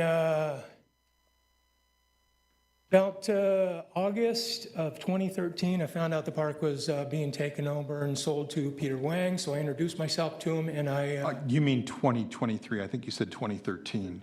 Oh, 2023, you're correct. Introduced myself to him, and I got a job being the maintenance manager in charge of the park. So did you have a role in the clubhouse? Oh, well, first of all, the Ballantynes were the prior owners, is that right? Yes, Laura Ballantyne was the previous owner. She employed me to remodel the bathrooms, remodel the clubhouse interior, and remodel what would be the new office area that was handicap appropriate, up to code. All right, and so you were directly involved in all aspects of that project? About 80% of it, because there were other subcontractors that they hired for flooring, and I think most of the interior of everything, all the bathrooms, I did everything in there. The flooring was done by somebody else. That's it. Yeah, I did pretty much everything. And were you working at the park when the roads were redone? Yes, I was. That was when I was employed by Mr. Peter Wang. And were you working at the park when the lighting was redone? Yeah, yes, I was. I had just started at the park, and the lighting was started, I believe, in October, November of 2023, right after I started. And were you employed by the park when the pool and jacuzzi work was done? Yes, I was. All right, if you can take us through, starting with the roads, is it your opinion there were some health and safety concerns that made it necessary to replace the roads? The roads were severely damaged from years and years of use. To me, they look like cobblestone. There was really no point in repairing them. Every time they were re-slurried, they were only gluing them back together for a temporary amount of time. The electric and gas came through, and they actually improved parts of the road because they repaved all their trenches that they put in. But the original roads were in pretty poor shape. How do you want us to do objections? I know we're not in court. I'll entertain objections as long as they're legal objections, but yes, because we're not in court, the rules of evidence are relaxed. Ms. Johnson, you can also object too. What is your objection? Mr. Reimer indicated he's a contractor. I would object to testifying to the condition of the roads unless he can explain what expertise he has, because he seems to be testifying about the roads.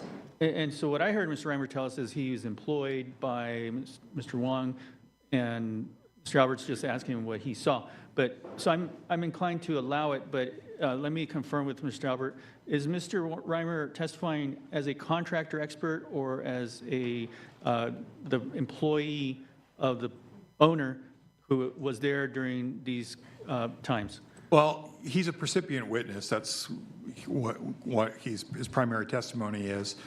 I'm not asking him as a contractor, but he also has an understanding of what was being attempted to achieve by so that's still precipient witness. In other words, if he's trying to address health and safety. So I agree with Ms. Grayson in that I did hear your question where you asked him is, tell us why these roads were a health and safety problem. I think that was the way the question was coming out. And you just said it's precipient witness, so maybe what we need to hear from Mr. Reimer is what he knows from his being there and seeing the roads, the conditions. He mentioned they look like cobblestones to him, that they were previously repaired, but those repairs didn't hold. Those are the things that we want to know, things that he actually saw, but not drawing conclusions as to, yes, this was a health and safety, in my expert opinion, because of whatever facts he has. So, Okay. Do you understand that distinction there? I'll Just to know what he knows, Okay. right, what he saw and experienced. All Ms. right. Johnson, would you like to say anything else on this point before we move on after the objection raised by Ms. Grayson? It was my understanding that after the contractor was finished with putting all the gas and electric in, that he was going to come back and repair the roads. We had a discussion with the meeting with Mr. Wong, and it was brought up to him that we were supposed to move forward with trying to get the contractor to come back and repair the roads. So thank you for that. But let's get to that in a little later point. We're listening and deciding on the objection raised by Ms. Grayson, Assistant City Attorney. I've made a decision that we're going to only allow the witness to testify about what he knows and not to provide testimony as an expert contractor. He should have known that. He was at the meeting. Well, thank you. Go ahead, Mr. Albert. Okay, so I think I can ask you, what was your understanding of the health and safety concerns that were being addressed by replacing the roads? I think that's just getting more to the point of the objection. We just need to know what he knows about what he saw. So first of all, city staff is telling me that is arguing that the intent of the park owner to address health and safety concerns is irrelevant. And now somebody who was there, who is going to talk about what health and safety concerns are being addressed, she's objecting to? No, it's not that. She's objecting to the testimony of him saying this was a health and safety because of this. That's for you to do, is argue the case of the facts elicited from the testimony. I'm sorry. Yes, Ms. Grace. Just a clarification also, if the question is going to, as we understand it, the work on the roads, pool and clubhouse and spa and lights were all done by the prior owner or at the direction Not the lights. of the prior owner. Hold on. That's correct, Mr. Reimer. I'm sorry. sorry, the clubhouse and roof were done at the direction of the prior owner. Those two, yes. Okay. Everything else was done during Mr. Wong's ownership, correct? Correct. Okay. But to the extent the question is going to why Mr. Wong wanted to have it done, I think that's an objectionable question. That's hearsay. He can't testify to what Mr. Wong's reasoning was. That's something Mr. Wong needs to testify about unless he has personal knowledge. And That's part of the right, point I was I agree with trying- that. I think Mr. Albert agrees with that, but I didn't hear that being the question. He's just asking why did Mr. Reimer, in his opinion, believe it was a health and safety? And I don't want to hear that, but I do want to hear what he saw. He already told us some of that. He saw the cobblestone-looking roads and the conditions that were there. And that's for you to argue because of those conditions that are established in your view from your witness, therefore it was a health and safety concern. And then, of course, if Mr. Wong wants to testify about why he made a decision of doing that because it was a health and safety concern, which you went into much detail telling me about those different projects, why they were each a health and safety concern. So let's hear from Mr. Reimer as far as what he knows, what he saw there. All right, have you told us everything about the condition of the roads before they were replaced? There's one more thing. There was a flow line that was installed on the back street. I know from my personal experience that without the flow line, the water used to clog up on the back street, and it would get about 12 inches deep in certain areas because of the unevenness of the roads, which was clearly visible. So that's just my observation. And there was a lot of uneven roads around the park because there was no base put down under the asphalt originally, which was explained to me by J.B. Bostic, the person that did the roads, the company that did the roads. So there was a lot of waviness. There was a lot of broken streets. That's just... Okay. Can you tell us about the lighting situation before work was done? The lighting situation before the work was done, there was approximately 5 lights in the park that worked. They were poorly maintained over the years. There was also extreme electrical problems that I personally know about and have also heard about in the park because the electrical that was installed 50 years prior was not put in to conduits throughout the park, so it was slowly deteriorating. And anybody who's been around the park for a while knew there was major outages. So to actually repair the existing lights in the park would be cost preventative. So the solar was an option that we went to, and the contractor, I don't recall his name right now, came in and put in Mr. Kwan, yes, very nice guy, came in and put in 25 lights throughout the park. And since then, which was not added to this capital increase, I know I've added at least 21 other lights throughout the park. So it's been an ongoing process to increase the lighting, but I think it looks a lot better than it ever did. All right. Personal opinion. Okay, the pool and jacuzzi repairs, what issues were addressed by that? Oh, okay. From the day I started with Mr. Wong in October 1st, 2023, every 2 to 3 days I had to add water to the jacuzzi. There was a really bad leak in the liner, which would be the concrete shell of the jacuzzi. Water was slowly escaping daily through there. I found out later, after we had been instructed by HCD, that the tile needed to be replaced and the plaster needed to be redone, and we already had to jackhammer it, so we removed all the deck liner around it to get to the leak underneath the jacuzzi. It was also faulty because it did not have 2 drains, which is a safety factor to keep people from being stuck to the bottom of the jacuzzi and drowning. What else? The handrail was replaced to come up to current ADA code with 2 handrails to enter and exit from the jacuzzi area. And the The depth markers around the surface of the jacuzzi were installed, and then the new deck was installed so the water would flow out of the building. It wasn't graded the right way when they originally did it, so it would flood in there. It didn't have proper deck drainage. What about the pool? Oh, I'm sorry. It also, we added a, let me add one more thing for the jacuzzi. We added a automated chlorine and chemical machine that added the chlorine automatically throughout the day. It was constantly monitored. There was no more guessing. There was no more checking it. It was constantly monitored. It's Bluetooth to the company that does our pool service, so they know when there's ever an imbalance in the chemicals. Now, on the pool, while they were inspecting the jacuzzi for completion, they also inspected the pool, which they said they hadn't done in a long time, and they noticed that there was a pool liner installed that was fiberglass that was never permitted.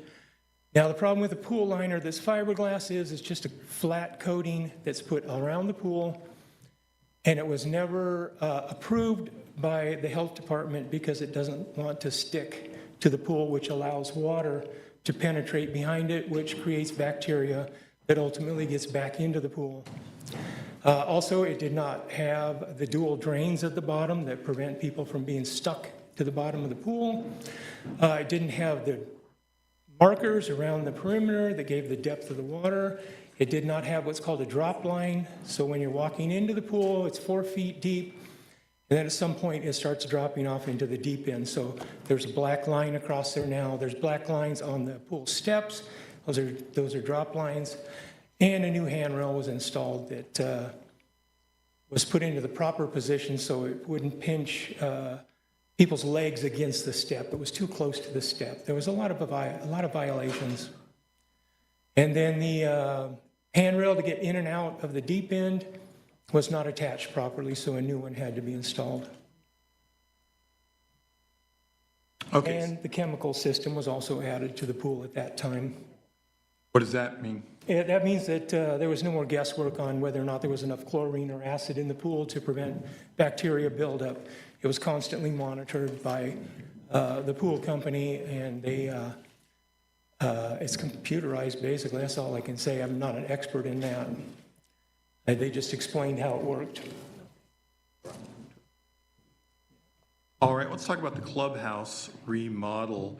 That's a big project, so I just kind of want to go piece by piece. Were repairs done to the roof? The repairs were done to the roof when I was not there. I was not employed by Mr. Wong at the time, so I'm not sure exactly what was done other than going over the report by the roofing company and seeing a visual inspection of the roof. So I do know from my visual inspection, the entire roof was coated. And I don't know. Was the roof leaking? What? I know the roof was leaking because I was there actually at the time when it was leaking into the old office. They had problems leaking in there, and they had problems with leaks throughout the building. We actually hired some same roofing company come back and do some touch-up because it's an old roof and it does need some maintenance, but it needed a major overhaul. So the entire roof was coated to address? The entire roof was coated, yeah, very expensive. All right. The flooring was replaced, is that right? Yeah, all the flooring throughout the clubhouse and the bathrooms was completely replaced, yes. Can you tell us what was the makeup of the old flooring? The old flooring was what's called a vinyl composition tile, 8x8 tiles, I believe, which were most likely, I don't know if they ever tested them, this was done before Mr. Wong owned the park, but in 1969, VCT tile was made with asbestos. So the best thing to do, I'm not an expert in asbestos removal, but the common practice is to not disturb it and to cover it up.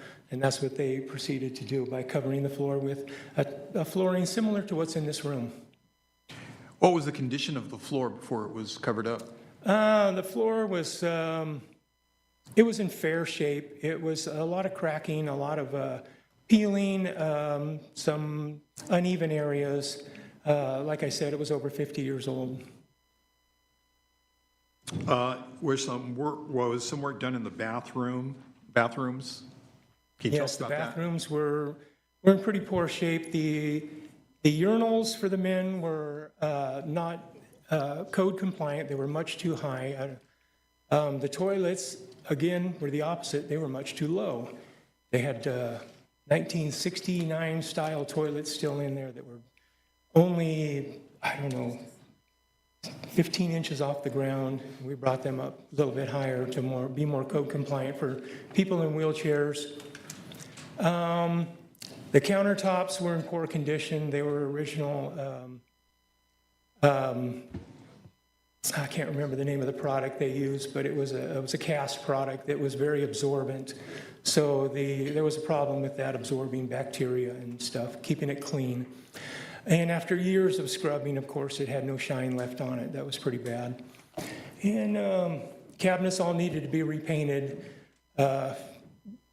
Being as old as they were very absorbent to chemicals and dirt, and any time there was a water loss under the cabinet, it would soak into the wood. So they were treated, repainted, sealed, and new knobs were added so that they would be easier to use them. And Were the walls and the ceilings repainted? everything was repainted. We recoated everything to cover it up. Behind the urinals and behind the toilet areas, we put on a laminate wall fiberglass covering to make cleaning much easier, sanitary, to prevent any germs or anything. Vinyl baseboard was installed. No more wood allowed throughout the building and bathrooms because that likes to absorb bacteria. So that was all removed. Only on the cabinets that were sealed that's the only wood. Was the pre-existing paint, was that lead paint? It was never tested, but throughout the years, I'm sure it was, because it was prior to 1979 when it was built, and probably repainted a couple of times before 1979 when lead paint was outlawed. So it's all covered up and sealed now. All right, so this clubhouse project also included work done for constructing a new office? Yes, there was a building up in the front, a room up in the front, that was used for storage by the previous owner, and she hired me, Laura Ballantyne, to close up two openings, make one a pass-through window. They were originally going to try to communicate with the public through there. It didn't work out too good, I assume. We never use it.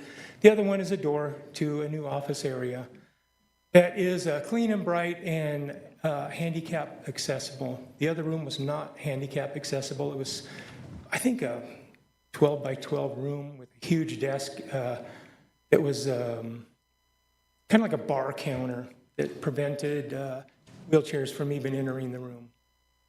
So that room still exists as a file storage room, but the new office is ADA compliant. There's lots of room to come in with a wheelchair, spin around 360 degrees.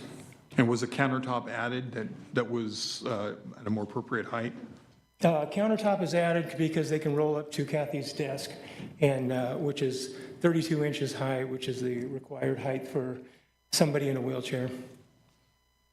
Yeah, if they need to write a check or fill out any paperwork in the office. All right, is there anything else you wanted to add about the various projects? Other than the beautification that just kind of came with the necessity to make it code compliant, beautifying the entire place, I think was a benefit to the residents. It's a really nice place. I live in a mobile home park. I wouldn't mind living there. That's not my park. All right, I have no further. questions. All right, thank you. Ms. Johnson, do you have questions for this witness? Go ahead. We have a letter from Laura Ballantyne stating that the complete clubhouse renovation and building improvements, new signage coming, and looking now to having the gate up front, the security gate. But this is dated June 16th, 2023. I submit to you that most of the work that Mr. Reimer has done was for Laura Ballantyne. This is not a question, this is an objection. I agree with Mr. Alpert. I'm asking. You're getting to the question? I'm getting to the question. We'll give her an opportunity to get to the Yes, question. I'm getting to the Go ahead. question. Okay. And so when he speaks of the room that they destroyed in the front of the office, he calls it a storage room and nothing, but that was very important to the residents. And it had a piano, community board, and library. So my question is, did you do the bulk of this work before Mr. Wong took possession of the park, or were you continuing to do what Laura Ballantyne had started? The clubhouse, the bathrooms, and the new office were completed for Laura Ballantyne before August of 2023. That's when I stopped working for Laura. She said she didn't have any work for me after that. So it was completed for her. I can't read it. Okay, about the lights, regarding the lights. The streetlights? Yes, the street lights. Okay. Do you feel that there are enough street lights still? The street lights weren't really brought up to sufficiency because there's still dark spots and people have fallen in the dark. Do you feel that the project that you worked on for the lights is sufficient? I feel the lights are an ongoing project, and I have not heard of anybody falling. Do you have any names of people that have fallen? Have they filed complaints? I can't disclose them at this point, right here. Anonymous complaints don't get answered. Okay, okay, I have another one. Okay, as far as the pool and spa are concerned, the spa, were there any objections by HCD where the spa was concerned? Do you have anything here that shows that HCD or a health and safety inspector came out and objected to it? Yes, that is on file somewhere. I don't know if that's in the book, but I don't have that on me because that is in the office, yes. So we will need that. Okay, and as far as the pool is concerned, there are only about 6 things that HCD wanted to be repaired. Oh, the county, sorry. So my question to you is, do you feel that most of this work regarding the pool and the spa were elective and not actually requested by violation? No, as a matter of fact, I know from experience that both the pool and the spa were not just for beautification. The extent of the work they had to do required jackhammers to remove half of the liner on the spa, and on the pool, the entire liner had to be removed by a pressurized sandblasting machine that took it down to the original concrete, so it could never be maintenance. It was pretty major. Okay, so regarding the spa, was that elective or was it a violation? It was a violation that was, let me see. As far as I know, it's a violation because we were written up by the HCD and we were given a limited amount of time to repair it. Okay, we have one HCD report, and the Ms. violation is Carruthers, the title. Thank you. If you can state your appearance, tell us Hi. your name and who you're representing. Heather Carruthers, Thank you. representing the park. The residents of the park. HCD violation has one violation. It was titled,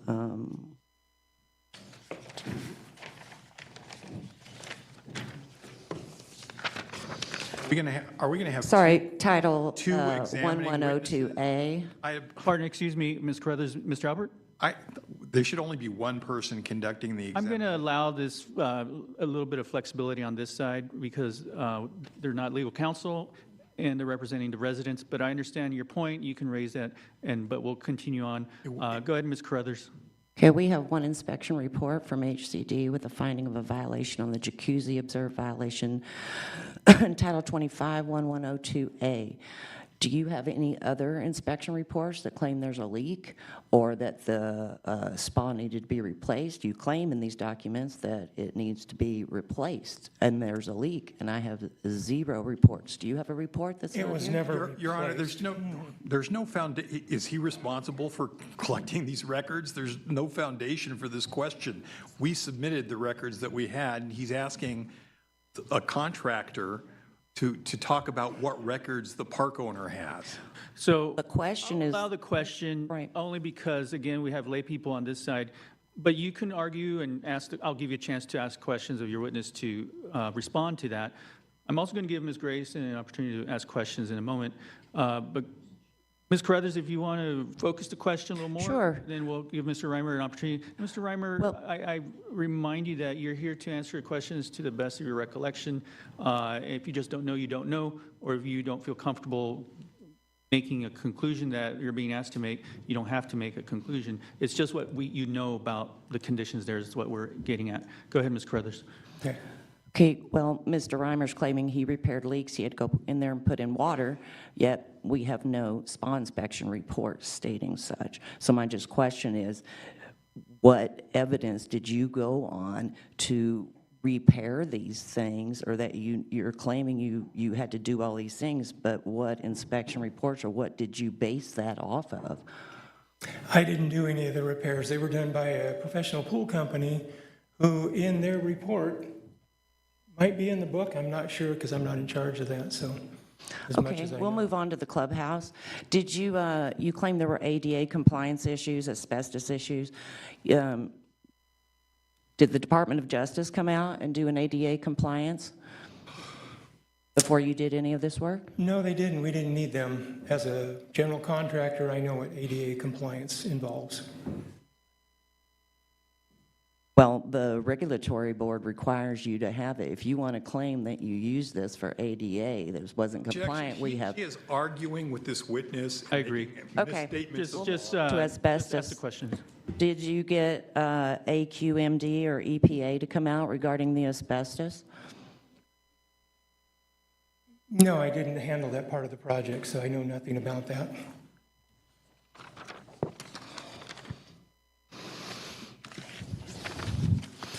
Do you have any regulatory inspections from the Department of Justice or from AQMD or the CAC regarding asbestos or ADA compliance with regards to the clubhouse and replacing all of these items?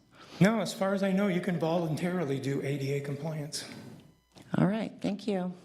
Oh, sorry, regarding the lighting, when you came on the property, how many working lights were there? I recall 5. 5, thank you. And with regards to the streets, how much flooding was on the streets? How much lighting? Flooding Flooding. At what time are you asking him? the entire time he's been there. During a major rainstorm, there was a good 6 inches on Back Road, yes. On every road, right? No, How long did that water stay there? I didn't time it. More than an That's why we hour? repaired the road and More put in than a an floor. hour? Was there standing water in the roads for more than an hour? Not sure. Thank you. No further? Nothing further. Right? Just, can I do a redirect question? Well, in a moment. I want to hear from Ms. Grayson. Do you have questions for the witness?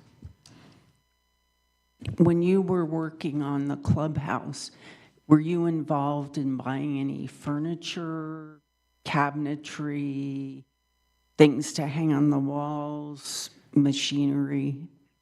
No, everything was purchased by Laura Ballantyne. Okay.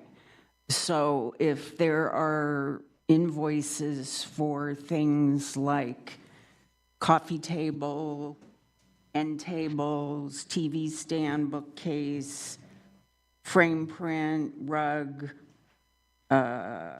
living room set, desks, you had no involvement with those? No, I did not. No personal knowledge? No. Okay. And you mentioned, I may have misunderstood you, you said there was some kind of computerized equipment installed to monitor the chlorine level? Yeah, I'm not sure of the exact name of it, but yes, the chlorine and acid for the pool is constantly monitored. Is that something that's, where is that located? That's in the equipment area right next to the pool. It's where the filters are. Do you have any involvement with that? No, I don't. We have a professional company. I can't recall the name offhand. KP Pools takes care of that for us. We contract with them, and they are notified by Bluetooth text whenever there is an anomaly in the chemicals. Okay, thank you.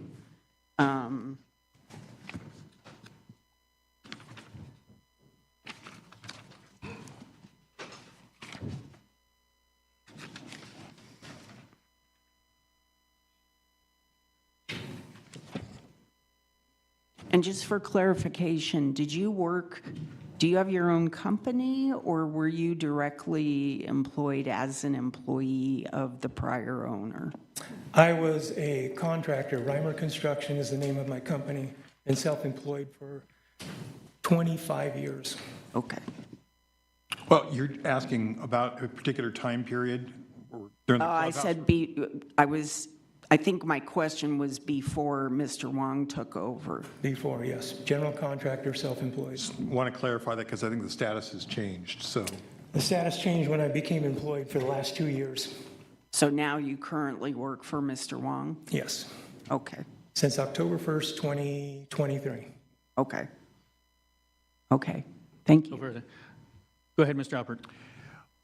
Regarding the street flooding, how did the roof repairs, or not, road repairs impact flooding on the streets? The road repairs, actually, everything was leveled to a better grade to allow the water to flow, especially down the back row where we have a problem where, I have to object.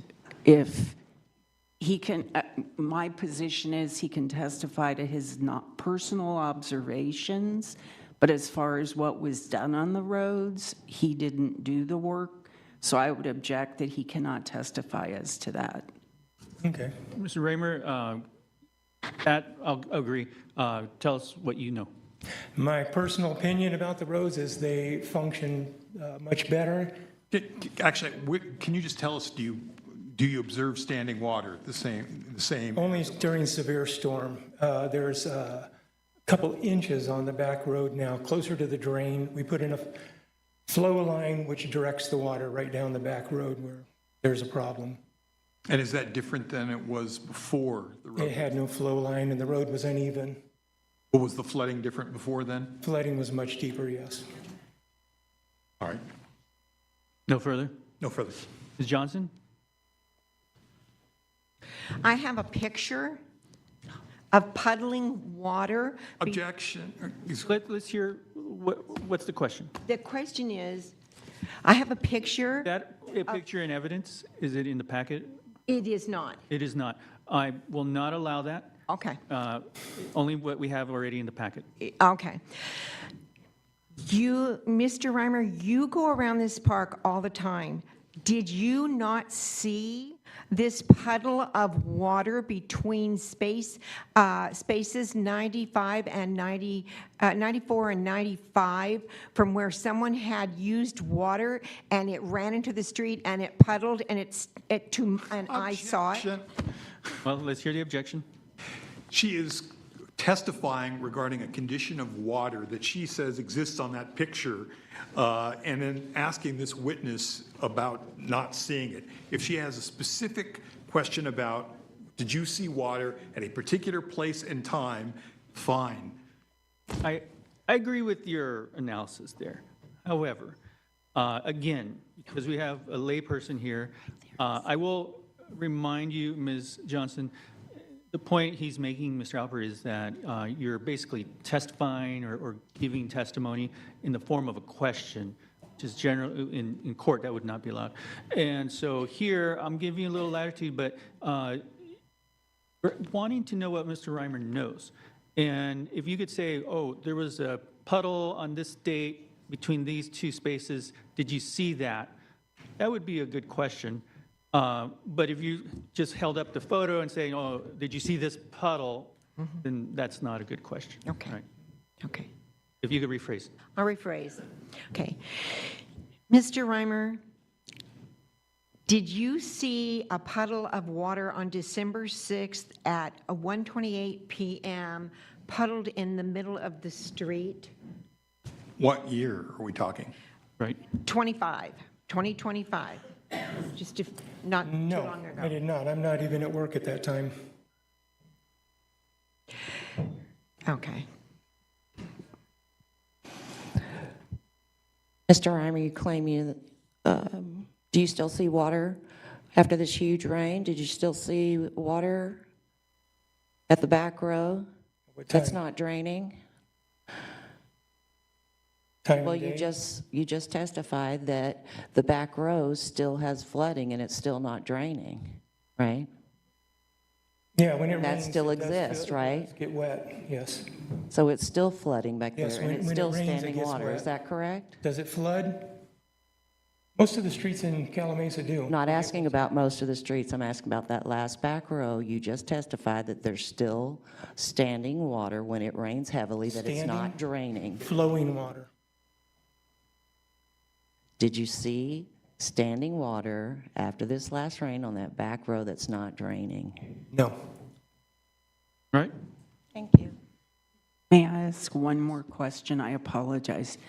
The comment Ms. Carruthers just made, is she talking about a back row of mobile homes? Not sure. I took it to mean, is there standing water in the street? No, it eventually flows out.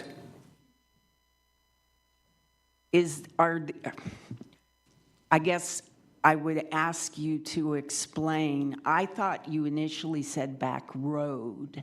Yes, Now, in this part, I heard back row. back I road. was trying to get clarification. Are we talking about a number of mobile home spaces where there's a road in front of them? Yes, a street, yes. And what are those space numbers? Not sure. It would be considered street number 4 south. And in the past, then tell me if I'm stating your testimony correctly. In the past, before the streets were redone, you saw water pooling along that street number 4 south? Yes, And how long would the water generally last? couple of hours. And did that only occur in big rains, drizzles? Usually only during a heavy rain. Okay, and so we just had a big rain, you didn't see any water? I didn't see any standing water, no. What needs to be understood also, if I could say, that back row collects the water from California Street also, which has been a problem. We've had the city managers out there to look at it and try and help us with the situation. All the water on California Street flows down a small canal on the south side of the park, into the park and down the back street to a large 36-inch drain under the road, and then back out to a open drainage area by County Line Road. So during heavy rains, we're picking up the water from all of California Street and the mobile home park above us.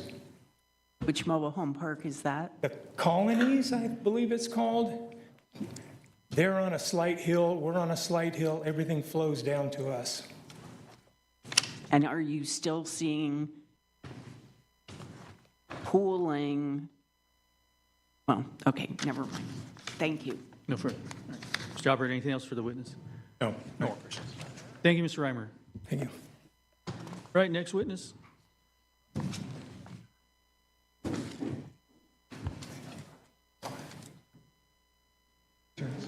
Okay. All right, Peter Wong, if you could stand. Sure.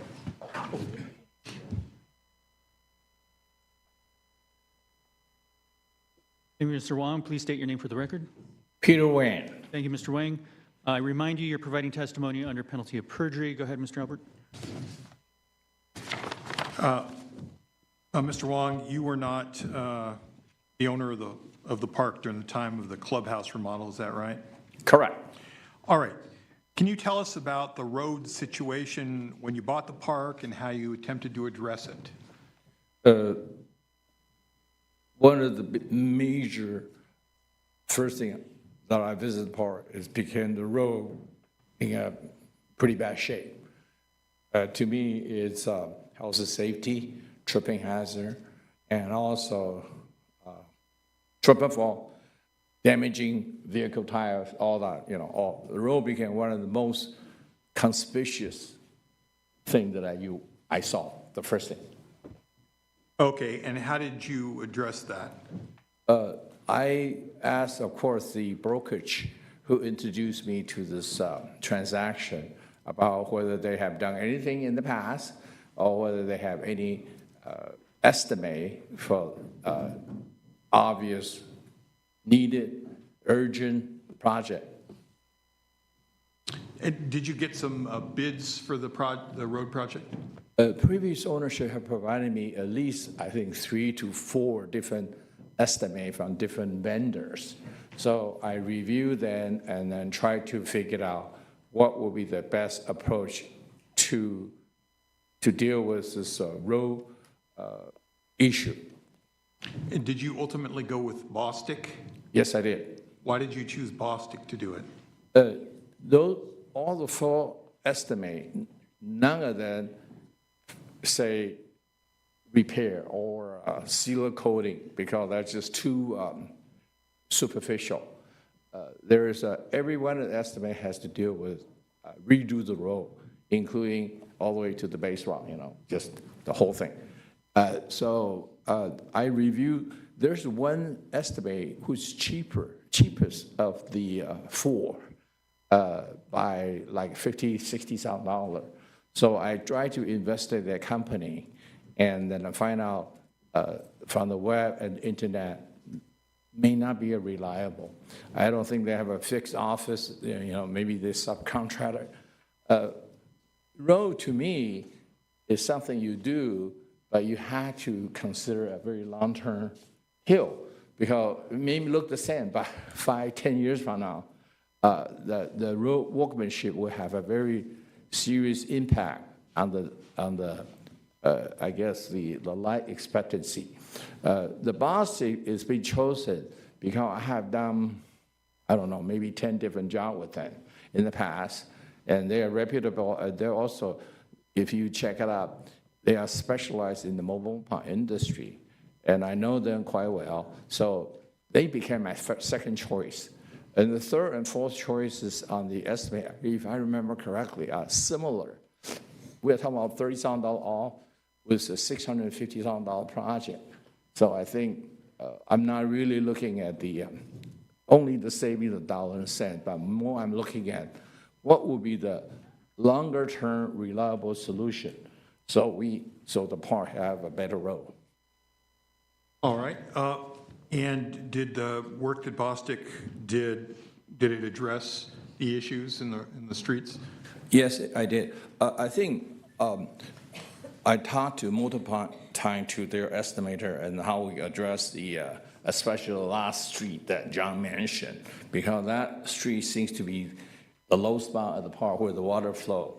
So we try to go gutter, different, I guess, option or to increase the livelihood, the future of the road. So I think John helped me, and we working together, and then we keep coming up with maybe a different or upgraded solution. So, when you say John, you mean John Bostic? No, John. Oh, John, okay. John. Yeah, it's because Dave he's on the Bostic, job. I'm not really on the job. So we became like a team for discussion. So we try to make the road to be a long-term solution. All right, can you tell us about the lighting situation when you bought the park? When I visited the park, I went to the evening time because I pay special attention to the street light. Street light overall, when the park is over certain age, they're all underlit in general.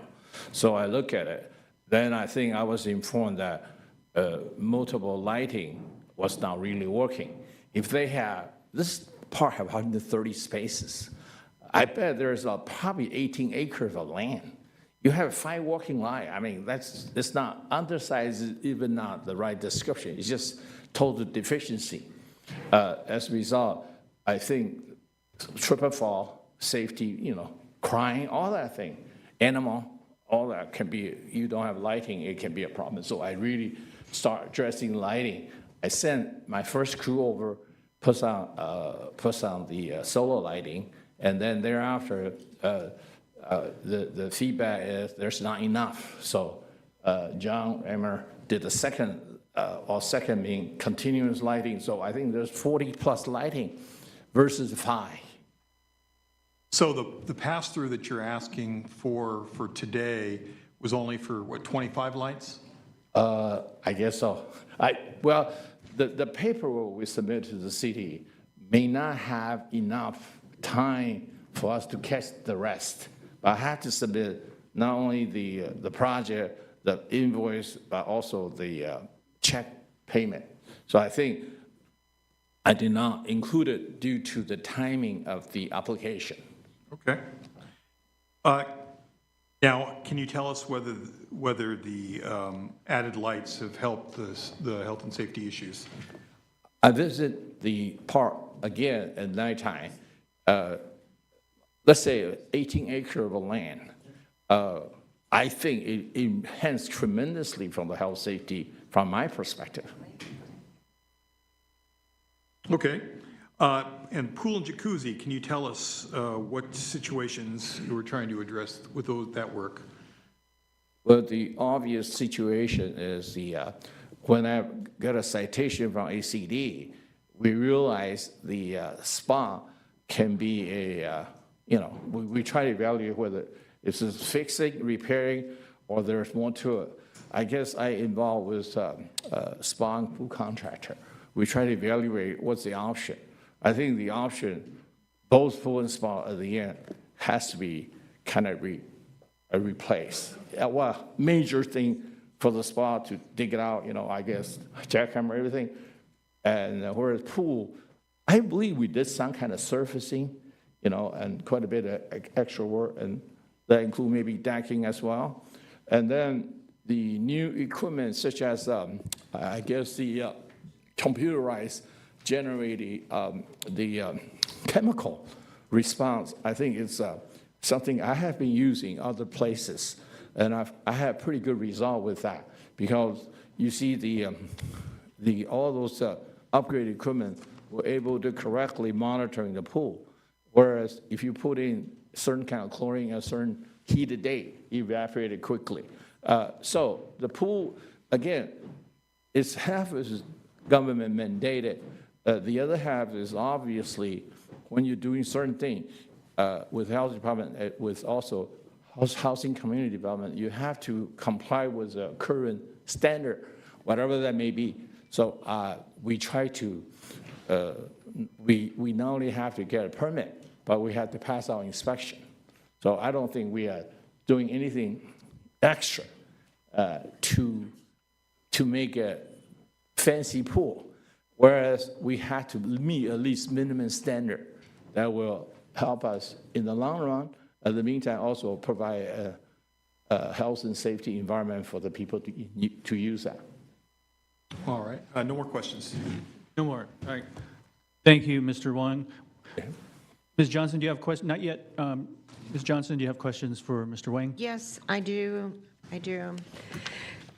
Mr. Wang, did you tell your lender on page 652 of your loan documents 4.1.2 that to your knowledge that this property is free from damage, including but not limited to any construction defects or non-conforming work that would materially impair the use of the property. You signed this disclaimer, did you?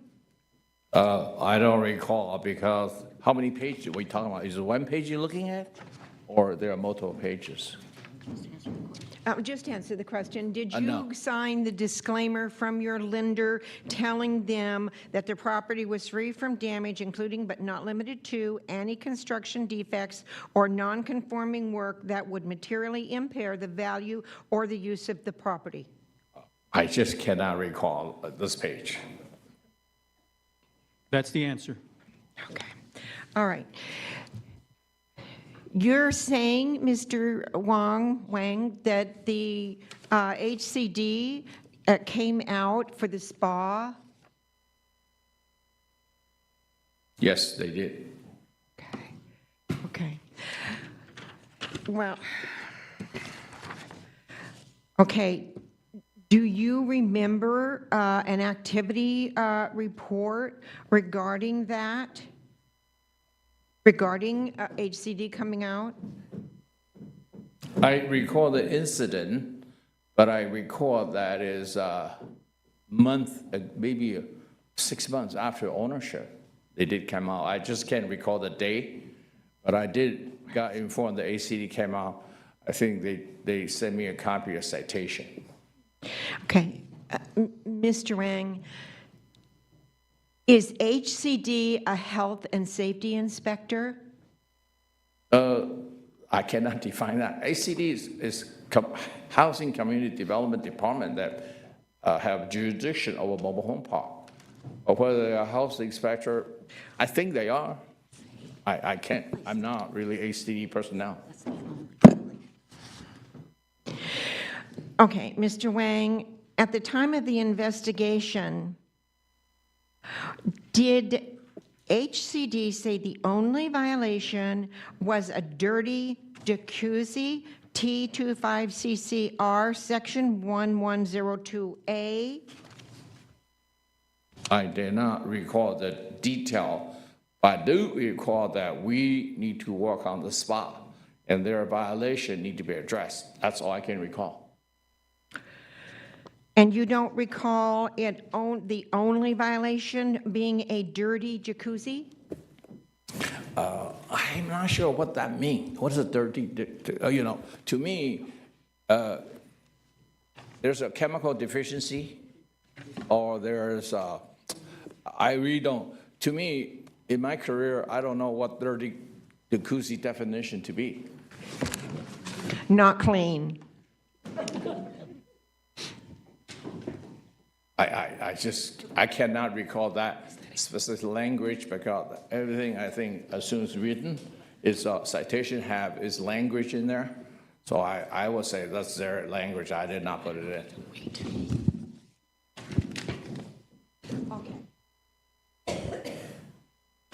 So Ms. Carruthers, for whoever might need the recording later on, state your name. Hi, Heather Carruthers. What violations did you receive regarding the jacuzzi? Are you regarding the spa?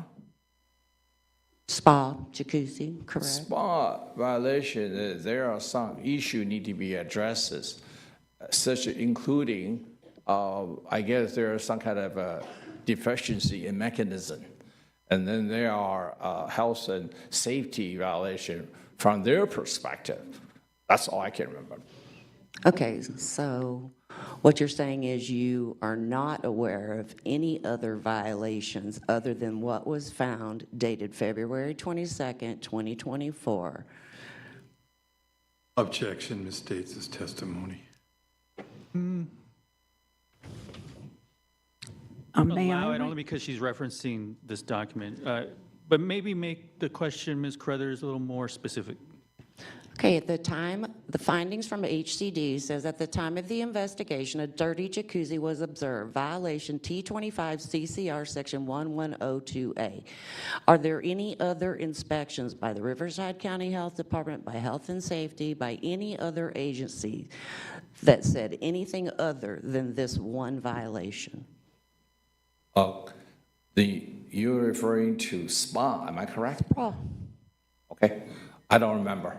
I don't remember any other citation that I read. do you know what Title 25 CCR section 1102 is? I cannot recall in detail. I know what Title 25 is. I know all the section, but there's no way I can remember the detail. Would you agree that Title 25, Section 1102 basically says it's your responsibility to maintain these areas? I think it's Title 25 specified the responsibility of park operators' responsibility to keep things in a regulatory or like a building code situation. I just don't know. Your definition, responsible, means are we responsible? Of course we're responsible, but what happened, the violation is caused not by us, it's by a agent or anything age from day one on. So I would qualify responsibility to be something we need to correct if it is found to be not in compliance. Right, Section 1102A, the owner, operator, or designated agent for the park shall be responsible for the safe operation and maintenance of all common areas, park-owned electrical, gas, and plumbing equipment, and their installations, and all park-owned permanent buildings or structures within the park. Would you agree that that's what Title 25 CCR 1102 says? Mr. Palacio, we're getting so far afield here. Nobody's disputing that the park owner is responsible to maintain the infrastructure. The question here is whether or not the criteria under the ordinance for replacing the material is met. So let me ask Mr. Albert, do you stipulate that, yes, Mr. Wang, as the owner of the park, was responsible for complying with all governing ordinances? Yes. And codes? All right, so that's stipulation. Right, but they're claiming he had to redo all of this because of HCD, of violations. That was the only violation. So our stipulation is that, Well, you can make that an argument. okay, Yeah. great. I think it was health and safety Okay. concerns. Well, that was not noted by any government agency. Okay, pool and spa. Do you have any other documents regarding the pool and the spa with regards to violations, other than the 6 items that Riverside County Health came out and did? Everything I got is submitted in the package, I believe, or in the office.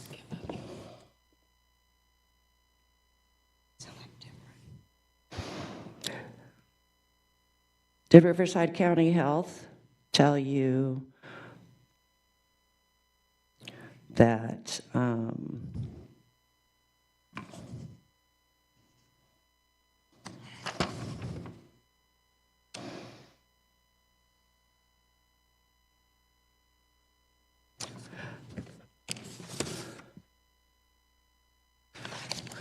on September 4th, 2024, Inspector Gonzalez came out?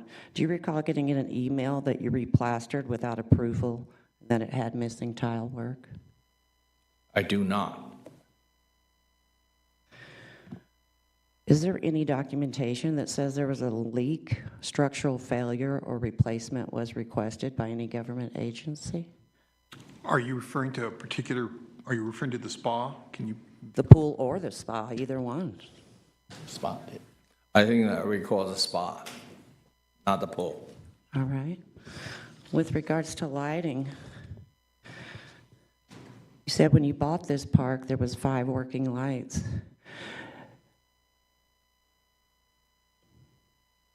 Do you know that Title 25 1102 requires you to maintain a certain amount of lighting in the park? Not specifically, but intuitively, I do know that. Are you aware the law requires a minimum of 0.2-foot candle illumination along the entire length of roads and walkways? That may apply to a brand-new construction. I don't think it applies to every mobile park in the state of California. Title 25-1108 clearly requires lighting of at least 0.2-foot candles along all Objection. roadways and walkways. Do you agree with that title? I have an objection, Mr. Albert. It's asking for expert testimony from this witness. It's irrelevant. Again, the issue isn't whether the park owner is responsible for lighting. It's whether or not the additional lighting meets the requirements, the 5 requirements in the ordinance, and serves the purposes of health and safety. And she's going to ask questions without any foundation, as asking this witness as an expert witness, what exactly is required in the park? Well, I don't think that's necessarily how I see it, that it's an expert witness. It's his park. He's the one that needs to comply with governing laws. But I agree that the questions are, in my view, a little off from what I need to look at here today. Okay. Because the questions are whether these are health and safety. And yes, it may be that the code or governing ordinance somewhere requires the park owner to maintain at a certain level. I don't disagree with that. I don't think Mr. Albert disagrees with that. I don't think Mr. Wang disagrees with that. But the question I have before me is basically, even with that, was it health and safety under the definition here, this ordinance we're dealing with here in the city of Cal Mesa, or not? And that's what these witnesses are telling me one way or the other. And then your questions need to be working on that part of it. Okay, I understand. All right, if someone gets hurt, if there wasn't enough lighting, whose responsibility would that be? That's a judicial question I can't answer. Okay.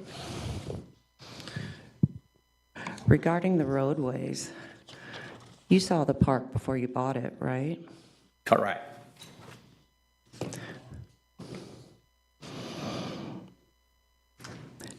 Did you tell your lender on page 652 that the property was free from damage? Objection, again, this I think that is, was asked and answered. Okay. Or, I don't know. Right, on page 653 in your loan documents, did you tell your lender that repair and maintenance of the property, that you would keep it in good condition and repair? And that you would not remove, demolish, alter, or make additions or construct any new structure on the property without the express written consent of the lender? and this is not conceivably related in any way to the subject matter of this petition. I agree. Go ahead. Next question. Is there still standing water to this day when it rains on the roadways in our park? The answer to that question is this. Any heavy rain, there will be water standing on any roadway in the USA. How about in Canada? I know what you mean. Thank you. See, we needed that moment, right? All right. Go ahead, Ms. Carruthers. Okay, regarding the clubhouse, wasn't that fully remodeled before you bought the property? What's a fully remodel mean? Meaning you got everything that's in that clubhouse in the purchase price. We bought it with a purchase price with an understanding of the clubhouse has been upgraded, yes. So you didn't pay for it? Objection misstates his testimony. I agree with the objection. He answered a question, the first one, and I think that gets you where you need to on that point. As far as how we construe that, interpret that, conclusions we draw from that, that'll be for your argument.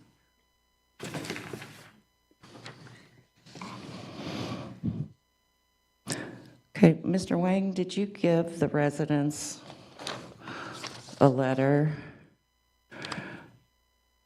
regarding the shuffleboard room on What date was that?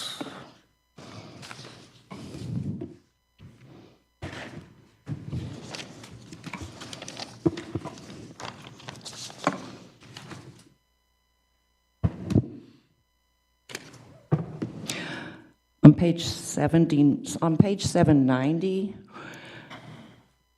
do you recall sending out a letter telling the residents that you're not willing to reopen the recreation room due to cost and assume the residents would not approve it? If you want me to say yes or no, you can show me the letter. It's on page 790. I need to read it. Okay, again, objection. This is one of those issues that's relating to the condition of the park. We're not seeking pass-through for an improvement to the shuffleboard court. This is essentially we could get into it factually, but it's not relevant, but they're asking questions about access to the shuffleboard court. How does that have anything to do? Let me ask, Ms. Carruthers, how does it have anything to do with? Because he's requesting money for the roof and for opening it that had been kept closed. He bought the property and it was closed off to the residents.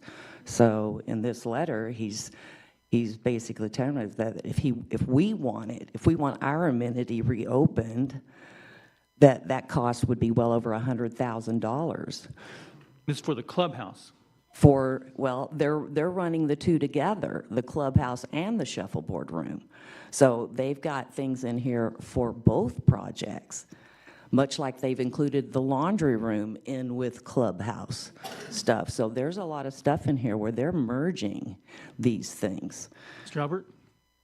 There's one roof over the building, which the repairs are included in the application. Shuffleboard court, which actually we can provide testimony, has been opened up, but we're not asking for a pass-through for the cost of that. It's not part of that. The laundry room, I think, is some of those expenses are in our application. Yeah, so I'm not sure what the point of this question is. Well, let me ask Mr. Albert, and then we'll come back.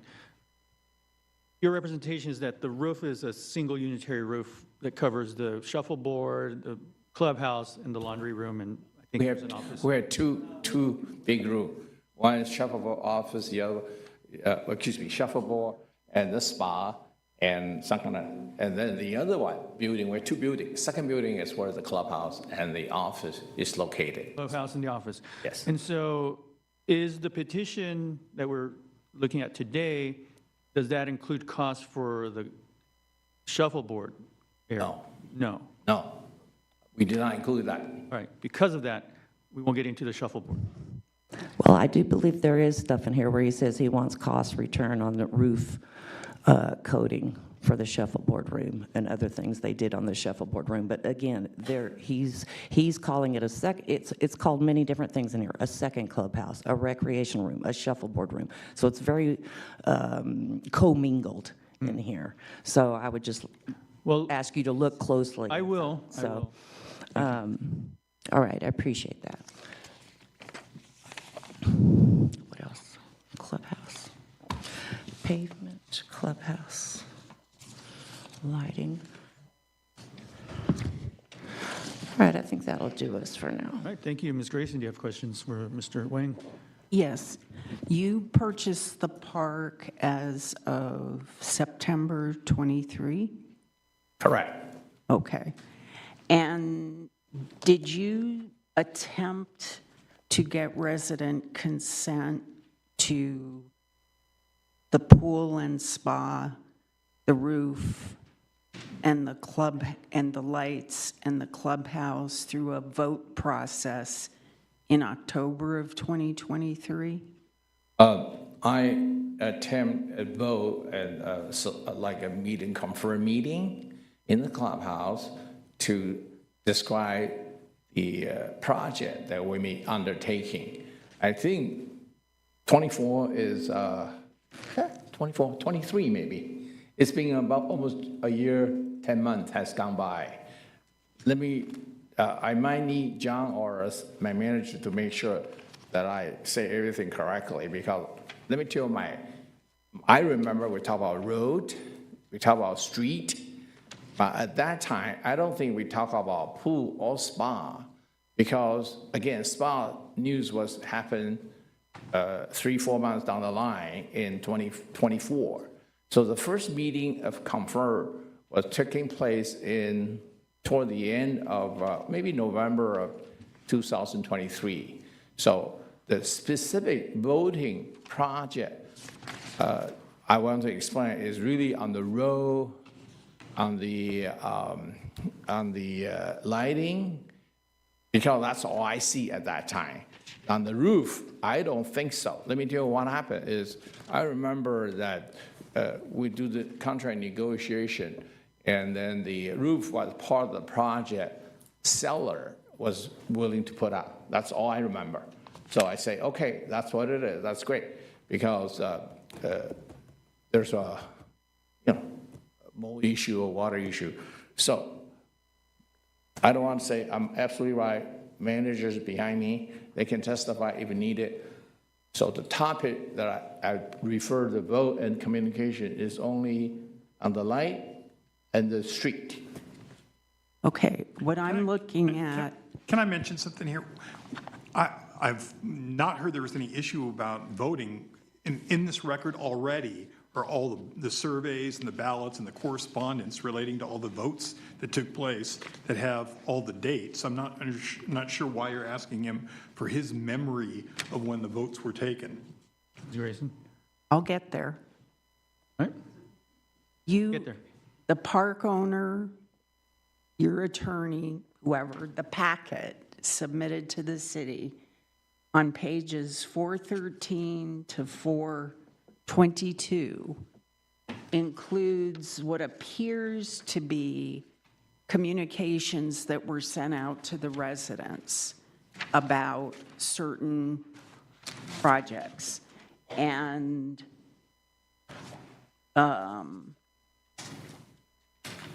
if one reads those, they refer,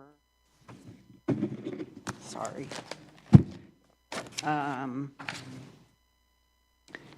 page 414 refers to the roads, refers to the streetlights, refers to the clubhouse and roof.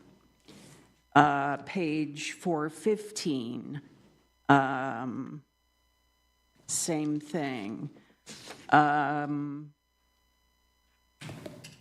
417, same thing. 419 refers to the pool and spa. And 420 refers to the street repairs, new lighting project, clubhouse and roof. Page 421 refers to the pool and spa. 422 refers to the pool and spa. One thing, I think you may want to make sure the date. I'm sure that many letter is not communicated in one given day. It's probably spread out over a period of time. Remember I testified that I think SPA, something happened in 2024 or later. So all the project is spread out over probably a good 6 months or even longer period of time. You can call the date. If you can take. There are no dates on these no date. documents. Okay, well, let me testify then. There's I was definitely just going to ask you. a spread over a Any period. further question? She's Okay. getting ready. So I take back what I said. There is a date on page 417 dated 10/18/2023 dealing with the road, the streetlights, and the clubhouse/office/roof. Okay? The other pages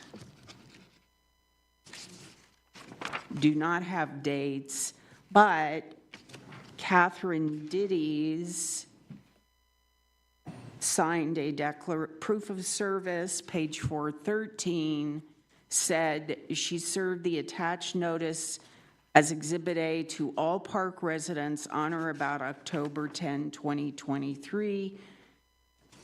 So what I wanted you to clarify is, when did you attempt to get consent for each of the improvements that you're now seeking the capital improvement rent increase? Because it appears the road and street lights and clubhouse were in October of 2023. That's what I gather from this. Is that correct? That is correct. Okay, so when did you attempt to get the pool and spa? Consent? We're into 2024, because if you have a citation from the ACD on the spa, you should have a date on it, because prior to that date, I wasn't even aware of the defects or the problem that we have. So that's happening something way down the line a little bit. That's all I remember. I have a relevance question. Can you cite us to where it says that just hypothetically, because these are sprayed out throughout, where does it say in the ordinance or the rules that the vote has to take place for? That's not my issue right now, Mr. Alpert. Why is it relevant? It's relevant because I'm trying to understand when he tried to get consent versus when he's arguing these are health and safety. I'd like to know, Mr. Wang. You still have not, to me, I don't explain have the to relevance. answer your question, I'm Mr. objecting. Alpert. That's argument. Let's stop right here. So I'm going to let Ms. Grayson continue, then we'll come back. You could redirect on the witness. Well, the point is, I'm making an objection. Can I not object to staff's questions? You to the can object. State your objection.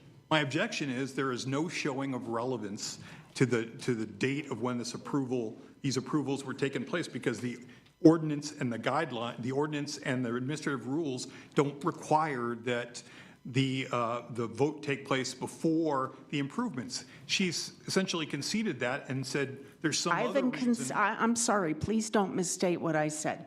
I have not addressed that argument. I'm simply trying to What is the pin potential down. relevance other than that? All right, so let's do this.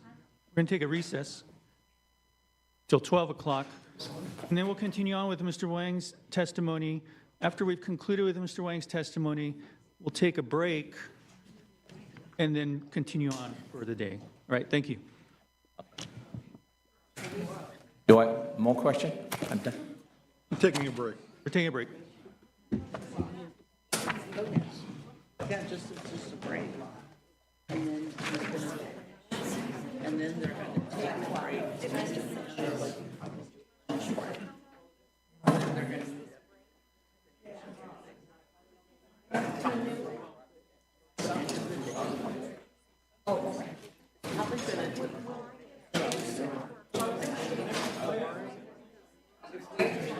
If they want to.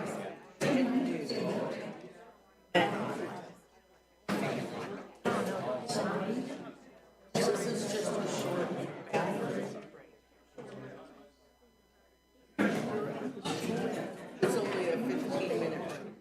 Then he's going to finish his test. And then they're going to have lunch, but probably half an hour. Then they're going to probably try to grab both these people and allow it to be public commentary. It's a quarter to the. Yes, it's a quarter.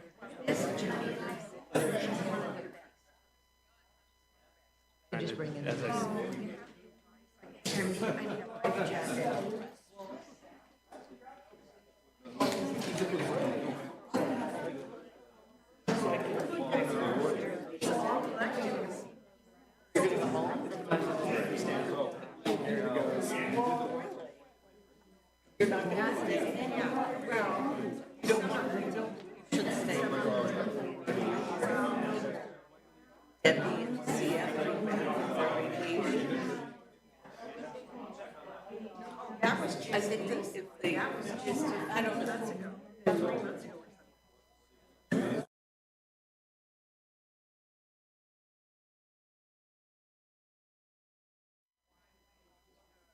Oh, I'm not going to have you.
What?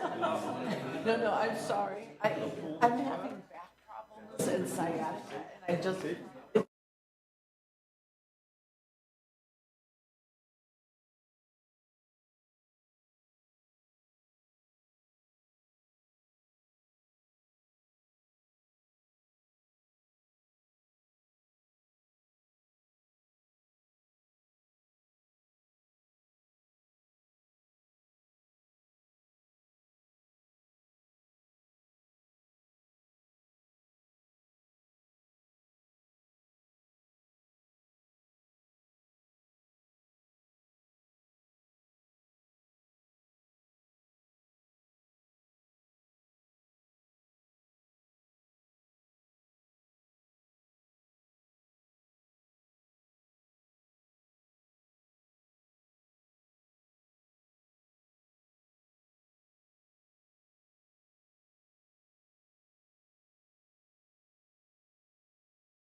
Clock. Go back on the record. We're back on the record, matter regarding our public hearing for petition of California Mobile Home Estates capital improvement petition and temporary rent increase petition.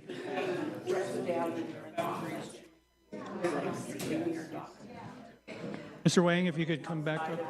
May I finish my questions? Okay. Yes. Okay. All right, so we were in the middle of questions of Mr. Wang. Ms. Grayson had a question, and there was an You had an objection. objection. I'll try to ask a different question, All right. and maybe you won't object to that. So you bought the park. At what point, time-wise, date-wise, did you decide you wanted to do the streetlights? Probably before I say, what do I need to do to get this part in shape? Well, okay, your documents that were submitted show a consent vote went out in October of 2023. So by that point in time, had you decided you wanted to carry out a street lighting project? I'm trying to follow the voting process that is being in the rent control ordinance, because one thing is do a consultation, meeting, consult, and vote. But in order to get to that point, I have to kind of show up and do a discussion, or else, nobody gonna believe what I'm saying. So that's really so when you say, when do I want to do the street light improvement or street improvement, I think before we even purchase a power, we say those two items are very obviously are needed. So I kind of decided before even the deal is closed.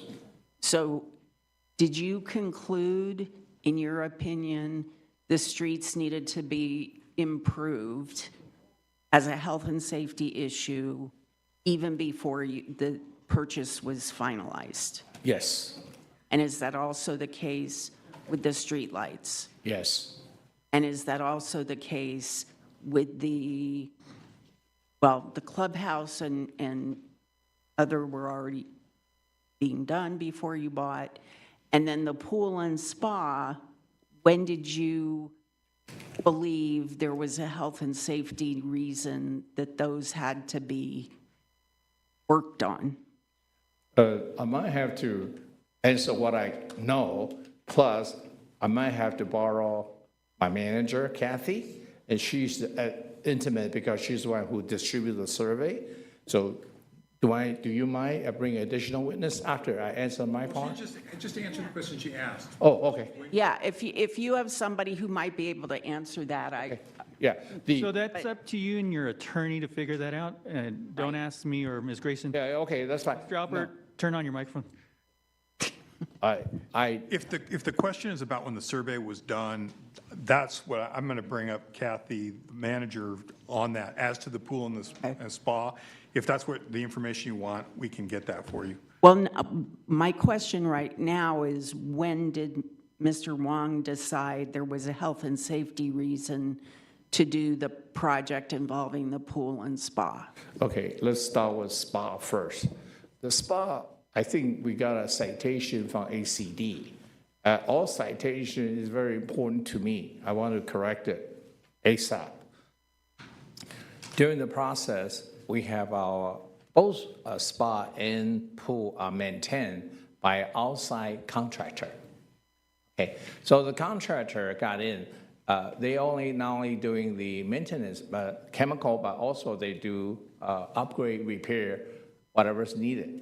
So during the process, I think the scope of spa became getting more complex or a lot more involved than just cleaning it or whatever minor issue.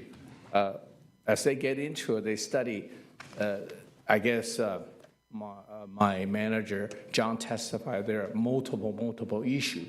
But those multiple issues was really not coming out in one set, one visit. It's doing, I think it take about a month and a half. As they get into A, they found out B. they get into B, then there's C. So it's a progressive development of discovery that we have to do. So your question is, when did I decide to do this big job? Answer is probably a month, 2 months, at least a month, more than 1 month, probably 2 months after the citation has been issued. And then I think there's a compliance time. I think we even asked for extension to the visit of the inspector due to the quite a bit unknown or procedure to be worked on. The contractor of the spa may also bring additional person to evaluate the process. So I would say 2 months thereafter. Okay. Thank you. Okay, did you have any, strike that. In your request for the capital improvement rent increase, you have included 8.5% interest, correct? Correct. Okay. In the voting documents that were circulated, we noted that the interest that you informed, when I say you, I mean the park owner, the park. Right. Informed the residents the streets would be at 7.5% interest, solar lighting, 7.5, clubhouse, 7.5, and the pool and spa at 5.5. Why, is that what was, the residents were notified when they were asked to vote? Okay, yes. You're reading the document, I'm not. So answer is, I was having a lower interest rate because during that time, Mr. Alpert was not engaged. I'm basically discussed with the resident as communication. I'm not really in the hearing mode or process. So at that time, the interest rate, my personal feeling is just use whatever called my inspiration, whatever that is. So answer is yes. Okay. And for purposes of carrying out the projects, other than the clubhouse and the roof, you used, the funds that were used were you and your sisters, correct? Yes. Do I have any, are you saying there any other fund? I would say other working capital might have to contribute into it. It's not me and my sister only. There's other fund that we have reserved because we are talking about good $750,000 maybe. Okay, but when one of the questions or series of questions that was asked during the hearing process was where were the funds obtained from? And the response was it was funds from you and your sister. Yeah, well, the problem is to answer that question correctly is from me and my sister, but I did not really answer exactly is that your saving account? Is it your brokerage account? I didn't get in there. Okay. So. Did you take out a loan? No. Okay. However, some of the money was a loan taken from another property. So you see, it's a property to use, refinance, the proceeds was there, and the money was used to part of the, I need to find out how much would it be, toward the capital improvement project. There are some, I just cannot, I don't know the amount. Okay. At the time each project was done, do you know what the prime rate was? Well, I can't recall, but in 2024, the rate was a lot higher than before. That's all I can remember. But the work, refresh our memories, because there's a lot of documents here. When was each project done? You know, the clubhouse and Yeah, clubhouse. were done in late 2023. Yes, clubhouse is done, if I remember John testifying around prior to June 2023. But I do want to say it is a progressive process. the money is spent over a period of time, maybe 7, 8 months. The street was done in the, I would say probably a year or shortly before a year, that was done. Streetlight was done also over a progressive period of time, probably starting in beginning of 2024. So there is a different, when the project is done, the street project is done in a very compact period of time because they bring a lot of equipment. The street light, because we use our own people, it could take 3 weeks. Even John is doing his last part of the street light installation.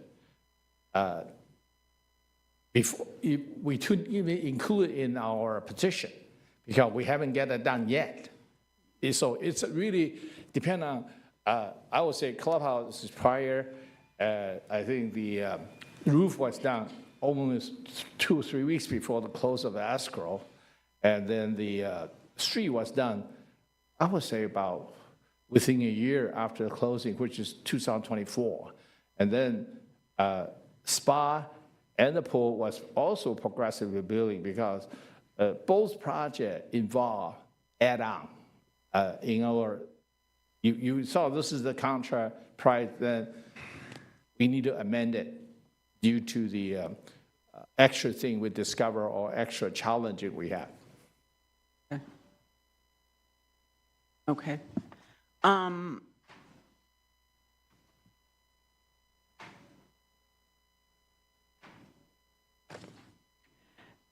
The documents that were submitted to the city for the clubhouse and roof and office, where did those documents come from? It came from original seller Laura. So what happened is I asked her, I say, well, this is how we make the deal. Should I explain? I can deal as. Well, hold on. You asked where you got the documents. Yeah, you got those from Okay, that's all I'm going to say. We just need the answer to the Okay. question. Okay, Okay. from her. So anything in here that has to do with the clubhouse and the roof is from the Previous prior owner, prior owner. Okay. So in those documents, there are expenses for, and I'm going to read a list of things, and I will tell you, these are pages, I'll just start reading, and then I'll tell pages for Mr. Alpert, so he knows what I'm, and the hearing officer, and the park residents. So there's a coffee table, 2 end tables, a TV stand, a bookcase. Those are pages 222 to 223. There's a TV on page 229, Wayfair expenses for a frame print, table lamp, area rug, canvas print, coffee table set, page 230. Another Wayfair expenditure for a 3-piece living room set, page 232. Throw pillows, page 233. 2 desks with storage, pages 234 to 235. Folding chairs, 236. Target mirror, page 237. Kitchen, that one's okay. All of those, okay, are all those in the clubhouse? As far as I know. Okay. And do you consider all of those to be capital improvements? Is a throw pillow a capital improvement? You asked me a accounting definition or issue. Let me tell you best I can answer that. I think best I can answer that is if we build a house, we include everything, including furniture, whatever. So that's just how we do it, accounting-wise. But when you ask me whether that including a capital improvement, I think it's a matter of opinion. My opinion is yes. Okay. Well, I will just state for you, and my math is not good because I'm a lawyer, not a mathematician. I added up those items, they totaled $12,673.09. And I think from the city's perspective, those do not qualify as capital improvements. Okay. I'll offer that as something for the hearing officer to consider. Okay.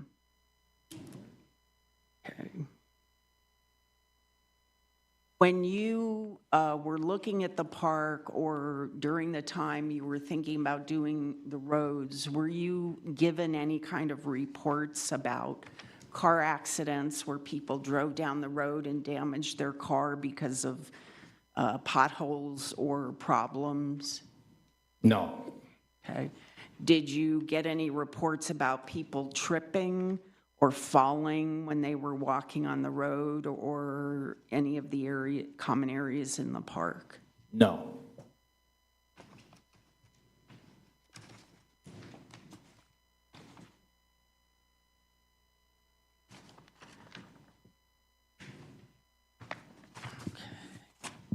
Sorry, I'm just checking my notes. Can you explain, because I was a little confused, the clubhouse office area, are there two buildings or one building? Okay, the way it's constructed, building A, which is kind of next to the street, is a clubhouse and the office area. And then I would say about maybe 200 feet down the road or whatever, 150, right? There's a we call a swimming pool area. And out of the swimming pool, the other side have a second building called Building B, similar in size and construction design as the clubhouse. In Building B, hosts the I guess laundry room is part of it, maybe? Is the laundry room part of it? Okay, laundry room, and then there is, used to be like a shuffleboard area, and then there's a spa, indoor spa, and other area, whatever, is a storage? Storage. Yeah, storage. And this, that building, I would say 4,000 square feet? About 4,000. We have two buildings of 4,500 square feet. And then that building, before the previous ownership had used it as a shuffleboard court when it was built. That's what, a long time ago. And then after we requested to restore that to be a shuffleboard court, which we did. And then the storage room still became storage room for the, parts, lumber. And then we have both, I think both buildings are fully functional, accessible, and that's where the infrastructure Does is to be. the roof cover both buildings? Which one? The roof. The roof, no. It's easily, 100 feet apart? I would say easily 100 feet apart. So they are separate, all separate. And there's a big street right in the middle. I can show the map in case you want to see it. I have a map of the So park. the clubhouse and office, the expense records that were submitted were only for one building, and the roof only relates to one building? I believe the roof is for the clubhouse. Yeah, yes, one building, where the other building have not enjoyed the improvement that the clubhouse, all the other thing has spent, except we convert everything back into shuffleboard court, functional shuffleboard court, and we also work on spa, but it's not structure related, it's more like a inside material related.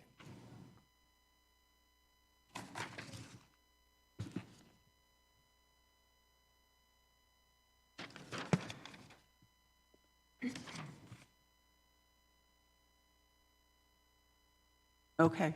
I don't have anything else at this time. No further, thank you. Mr. Albert, any further questions here? Oh, about documents, isn't it, did Mr. Reiner have some documents too related to the project that maybe the prior owner didn't? Are you aware of that? I'm not sure. Okay. Yeah, I asked document from previous ownership, and also I think previous ownership also have two party. Party A is John, party B is outside contractor. So I think I got both of them. That's all I see. All right, that was it. Ms. Johnson, any further questions for this witness? Yes, I do. So, Mr. Wang, you said that you thought that the roads and the different entities, amenities there, they were not in good repair before you decided to buy the park. Did I understand that correctly? Yes. But yet you told the lender there was nothing wrong with the park, is that correct? Haven't we gone over this before? And presumably, they've already had a chance to ask him questions on this and already have. Their questions should be limited to any new subjects that came up. I agree. We already covered this topic on the lending documents. If you have new questions, Yes, thank you, Heather Carruthers. Let's go back to the spa jacuzzi. You state here on page 405 that the HCD health inspector, Jaime, advised the petitioner that the spa needed to be replaced and the leak fixed. And Mr. Wang can be available to testify regarding these matters. I see no report. Do you have a report that's not in this packet that says the spa needed to be replaced and the leak fixed from Mr. Garcia? I testified that it's a progressive process. When we find out spa have some problem, then contractor come in and we start to do the research. Want to make sure, is that one problem or we have more problem? It turned out that we had a lot more problem than we stop. You know, my knowledge of the both spa and this pool became progressively bigger than we thought. That's what happened. So we need to address all of that. Okay, but we have no inspection reports for that, right? The inspection report from where? From anybody that says that these things existed, that there was a leak or that the spa needed to be replaced. Well, we have quite a bit of discussion with our contractor. Well, but those aren't inspectors. Those aren't government agencies requiring you to do anything, right? No, it's Okay, thank you. all right, no further? I just want to make sure, is this your signature on page 675? Is this your signature? Sure.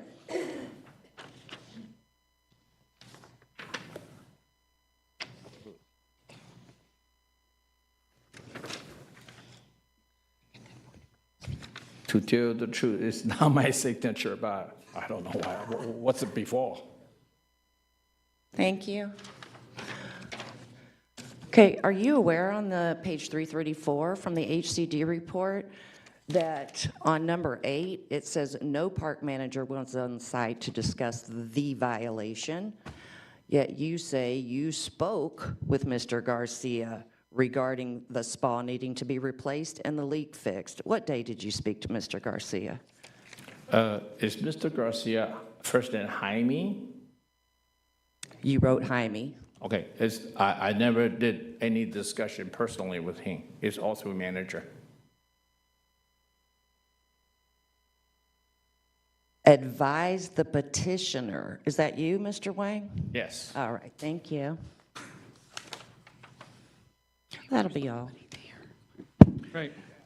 Just in case you want to do this, I was going to call up the park manager just to talk about the timing of the survey vis-a-vis the spa and when it was done vis-a-vis the spa and pool improvements, just because that was a question that came up. I can't tell you about other people's questions, but it'll take her 30 seconds. For that limited purpose, we'll bring up that witness. Thank you, Mr. Albert. Thank you, Mr. Wang. Okay, well, I don't want to call Witness. Kathy. Well, And were you here when the witnesses were sworn in? Yes. All right, so I remind you that you're providing testimony under penalty of perjury. First, state your name for the record. Catherine Dittis, And if you could spell the last name. Dittes. And Catherine with a C or K? K. Thank you. Go ahead. what's your position at Park? I'm the park manager All right, how long have you been the park manager? for a little over 2 years. All right, can you, were you aware of and involved in the voting process regarding the pool and the spa? Yes, I put out the notices. All right, can you kind of tell us the timeline, how it relates to when the work was done? Yes, you want me to start from the beginning? Sure. Okay. We found out from KP Pools, who is our ordinary pool keep. They keep our pool, they check our chemicals, and they are the ones that went to the jacuzzi and told us that they believe that there's a leak. Now, we have noticed that we have been having to put water in it every day to every other day, quite a bit of water. Kathy, I just want you to get into the timeline Okay. of when the vote was the survey was taking place versus when the work was done. Okay. The survey was taking place about 2 months after we found out, before the construction started. Okay, I'm not sure that was really clear. Okay. So first you found out there was a problem. Yes, Yes, and then you conducted the vote after that? yes, But that vote was before the work was actually done? yes, All right, and you were the person at the park who Yes. conducted the survey? Let me finish the Oh, question. sorry. You're the person at the park who conducted the surveys? yes. Okay, that's it. That's it, right? Ms. Johnson, questions for Ms. Dittis concerning her testimony? In this voting, did you tell the residents in that voting that there was a problem with the spa, the jacuzzi, or the pool? No, Thank you. All right. Ms. Grayson, do you have questions for Ms. Dittis?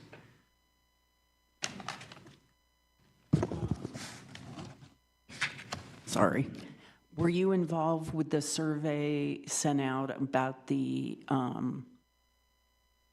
clubhouse, the street lights in the streets?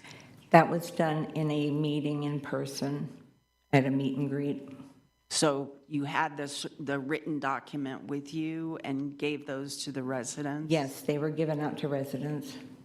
And I'm assuming from the documentation, you signed the proof of service saying you provided those and it was in October 2023? Yes, So those were done in October 2023? they were. Okay. Do you recall the date when the pool and spa survey was done? I believe sometime possibly around April or May You need to give a year. 2024.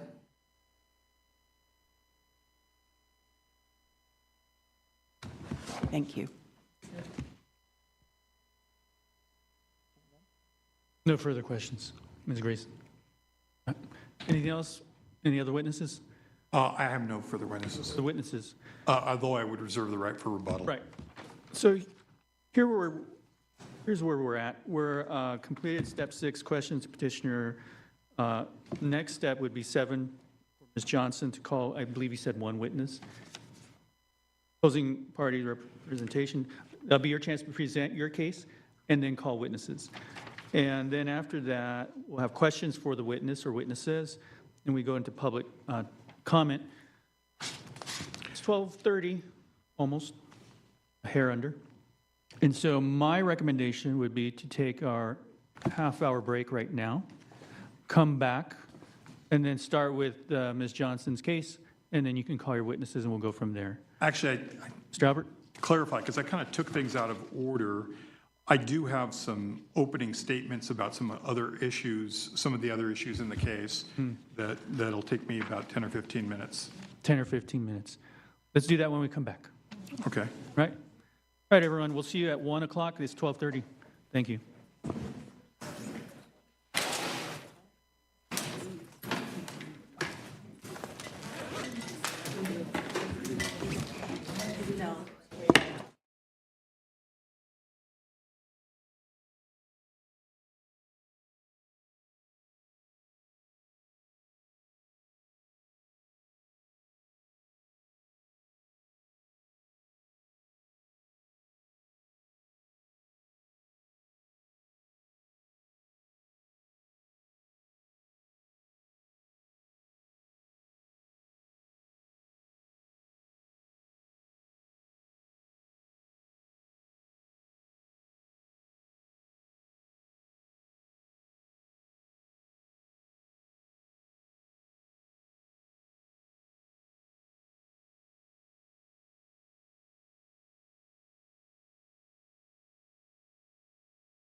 on. The cities is already operating, correct?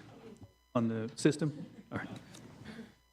We're back on the record in matter regarding our public hearing for California and Mobile Home Estates capital improvement petition and temporary rent increase petition.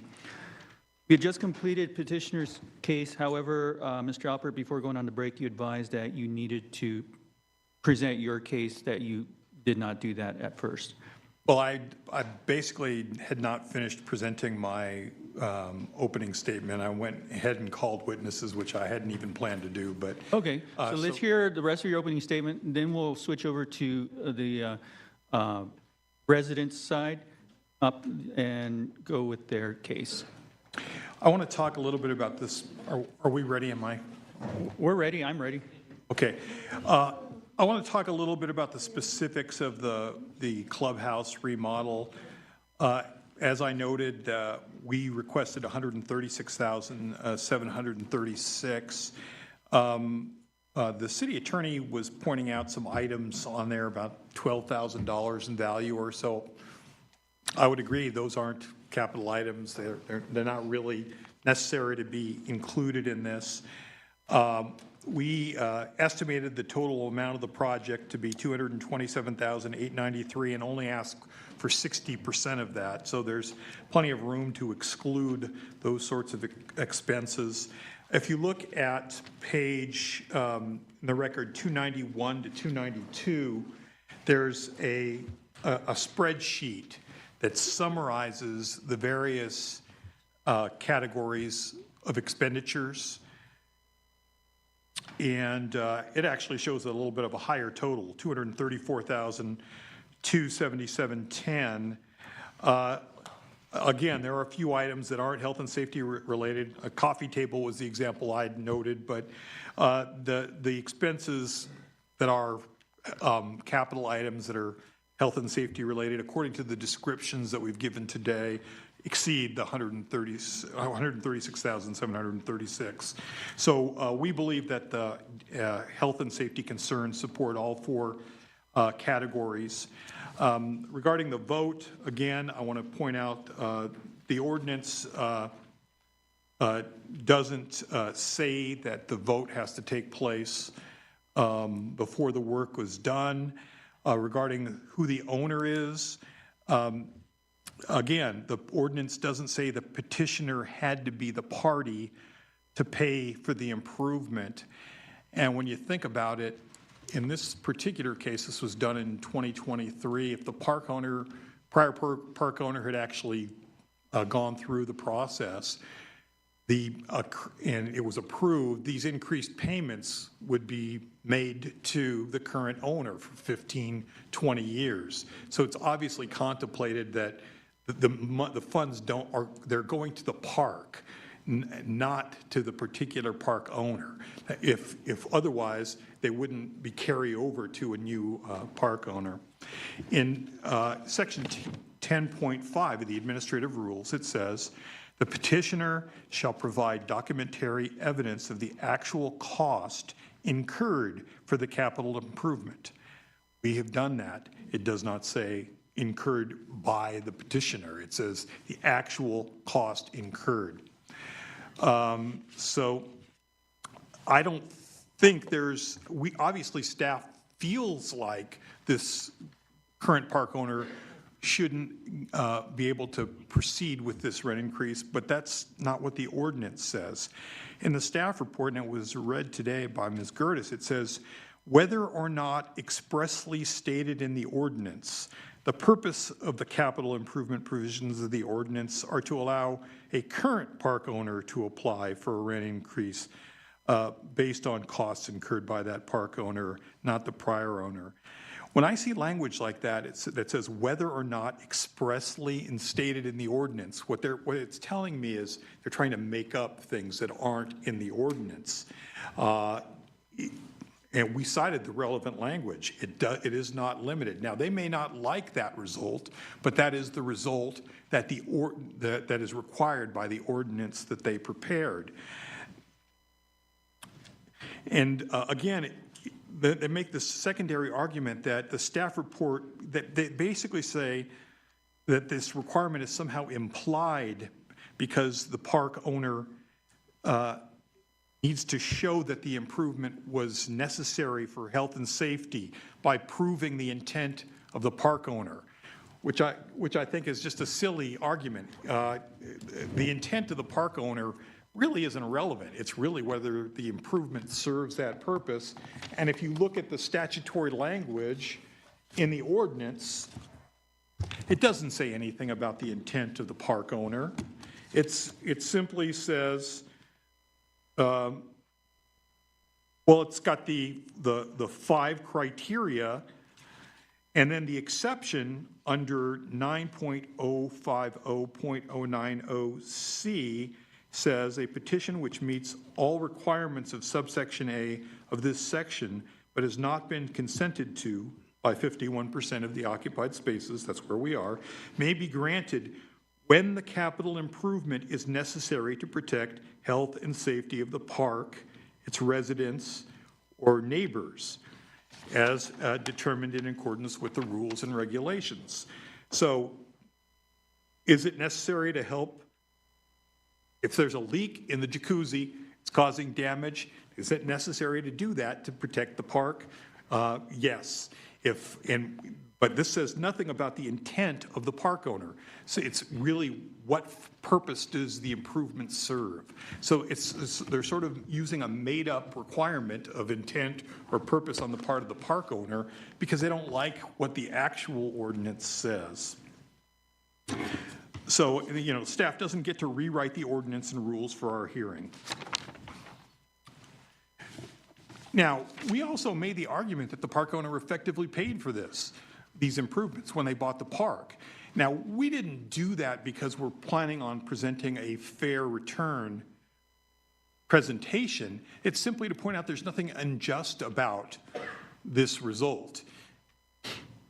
It's simply pointing out that, yes, this park owner didn't literally pay for the new work in the clubhouse, but the purchase price reflected it. So it would be fair to allow the park owner to recover that cost. And as I said before, if the prior park owner had actually gone through that process and submitted an application, the rent increase would continue for 15 years or 20 years, depending on the useful life. It would go to whoever owned the park. So that is confirmatory of the structure. It relates to the park, not the specific park owner.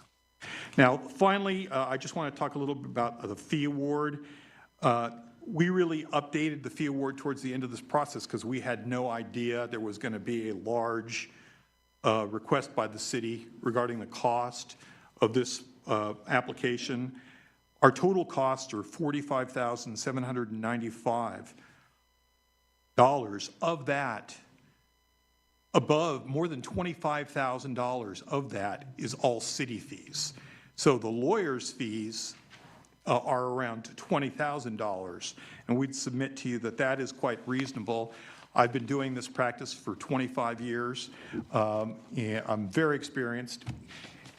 This process, frankly, is needlessly expensive. I wish Cali Mesa often follows Yucaipa, the next door neighbor, on their rent control ordinance. And in Yucaipa, you can get a decision from the city manager without a hearing on capital improvements, at least under the prior form of the ordinance. I'm not sure if that's the case now. Basically, they've created this adversary process for a petition that really is based on facts that really don't need to be adversarially addressed. And that has increased the cost of this process. But I would submit that our $20,000 in part of our costs are reasonable, and the total cost is reasonable under the circumstances. Now, on the interest rate, I agree with the city. I saw what was in the administrative rules about the interest rate. Ordinance trumps the administrative rules. So 7% is the correct figure to be applied, and that equates to the rent increase of, what was the figure?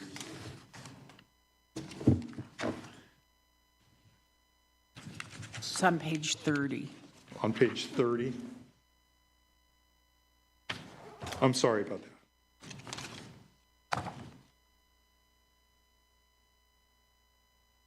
I think it was $7 and some change. See it here, but, oh, $6.97? Okay, I'll accept that. Yeah, there it is. $6.97 per space per month for a period of 5 years. That, I think that's the correct. With that, we are done, and we reserve our right for rebuttal. All right, thank you, Mr. Alpert. So now let's hear from the representative for the residents, Ms. Johnson. State your name again and then present your case. My name is Donna Johnson. I represent the residents of the Californian Mobile Home Estates. We feel that the residents do not owe anything at all, because as I think has been shown, most of this is elective. It's my understanding that you cannot use elective anything for a pass-through. Most of this was general maintenance. He went beyond the scope of what was necessary. I mean, necessary. And so that was his elective decision to do all of this. And it's when it's just maintenance, when an owner or anybody sees something that needs to be fixed, then you would fix it. That's general maintenance. He is responsible for the general maintenance and the health and safety of this park. That's his responsibility, not the residents. Furthermore, he has closed off amenities to us. The pool half of the year, the rec room was closed off to us, but yet he continues to charge us every month for these amenities, and we would like to have that money back.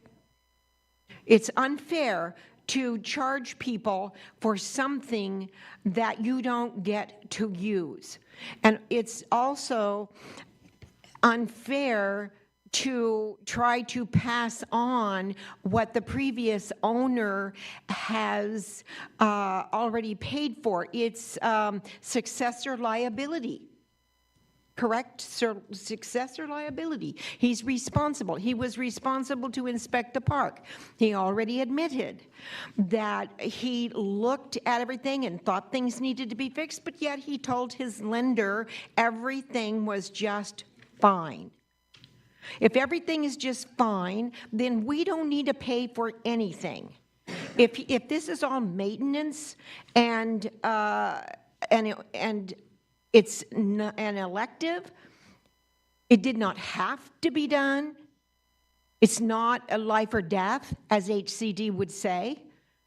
Then it's not fair to pass it on to the residents. And the park is still not, there is still a failure to maintain in this park. We've had to call HCD out numerous times. So while he's concerned about health and safety, he has not completed projects or fixed things that would be a health and safety issue. If he was concerned about that, then why has he not fixed bricks along the road that people fall on? Why has he not fixed the uneven and the cracks at the pool? Why does he not grade the road appropriately so that puddles do not now exist when people run water? If he's concerned about health and safety, then why? Objection. I thought it was already ruled upon by the hearing officer that these maintenance issues were not going to be part of the presentation by the representative of the residents, but that, you know, if somebody on public comments wanted to comment about that, I guess that would be okay. Right, so, well, hold on. We discussed this earlier today. I'm going to let her continue only because she's the representative of the residents. But I agree with you that the evidence to be admitted into evidence for my consideration has to be relevant evidence, as I decided. And we decided that the condition of the property, according to my limited authority under this ordinance, is not a relevant factor. It's these 4 or 5 factors that I need to look at. But I'll let you continue to give your comments because you're making your opening remarks for your case. Okay. And if you want to, all of that, bring it back into showing me how that's relevant under this ordinance, you're more than welcome to do that, and I'll allow that. This all makes it elective. It's my understanding you can't have a pass-through on elective. If he has elected to do these projects, it's my understanding that it's only if it's a health and safety issue, not if it's aesthetically pleasing or if it's for his benefit to improve the park so that it makes the park more profitable to him. That's my point. These things are elective. They did not have to be done. And he's trying to get money from the residents, and he came into the park saying that with the very first meeting that he was going to do all these things, and he wanted to charge us, and he wanted to charge us interest on the money he's going to spend, and he wants to get the money back from something. You can't buy a house and then go back and say that I want my money back.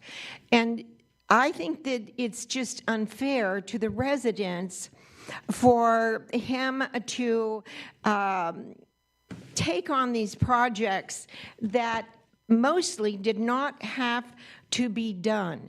And I think it's unfair to him to keep amenities from the folks, from the people in that park, and then not reduce the rent. That's in the ordinance for the city.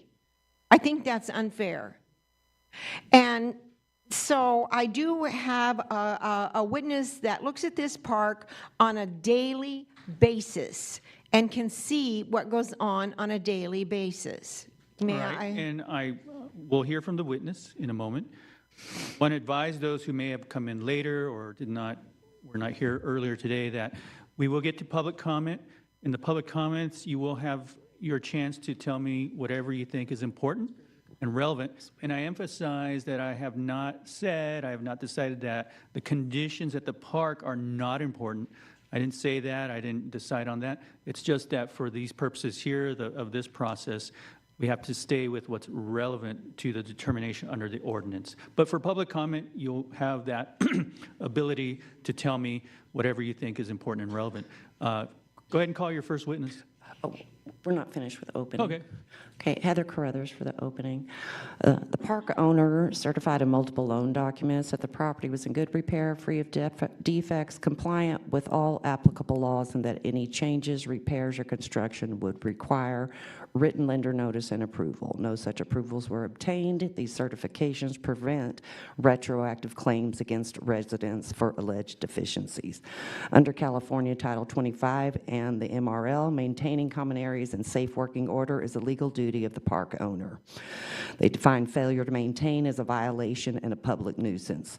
Maintenance cannot be converted into a capital improvement to shift costs to residents. Street deteriorations, drainage problems, and unsafe condition existed at the time of purchase and were known to the owner. Title 25-1102 requires streets to be kept safe. Deferred maintenance becoming more expensive does not create a qualifying capital improvement. These costs cannot be passed through to the residents. The owner knew lighting levels were insufficient when he purchased the property. Title 25-1108 requires minimum illumination for safety. Many lights remain non-functional or non-compliant. Inspection records do not show structural failure, leaks, or documented findings that would require reconstruction for the pool and spa. HCD cited minor corrections only. Work was performed without written findings or approvals, converting maintenance into elective reconstruction. These conditions cannot be used to impose capital charges. The clubhouse remodel began under prior ownership in 2022, and the full renovation was completed before the current owner purchased the park. There were no inspection reports reports, violation notices, or documentation of structural or ADA issues.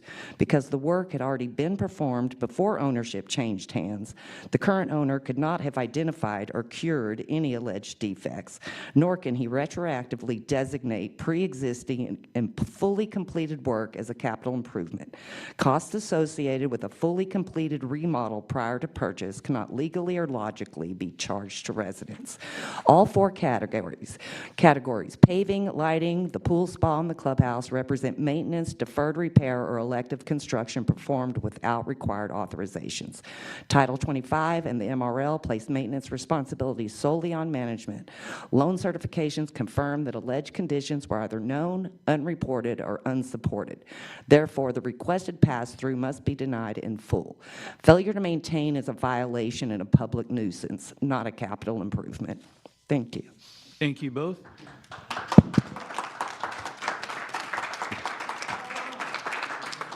You may now call your first witness. I call Heather Carruthers. All right, go ahead and come up to the lectern. Come up to the lectern there. Thank you.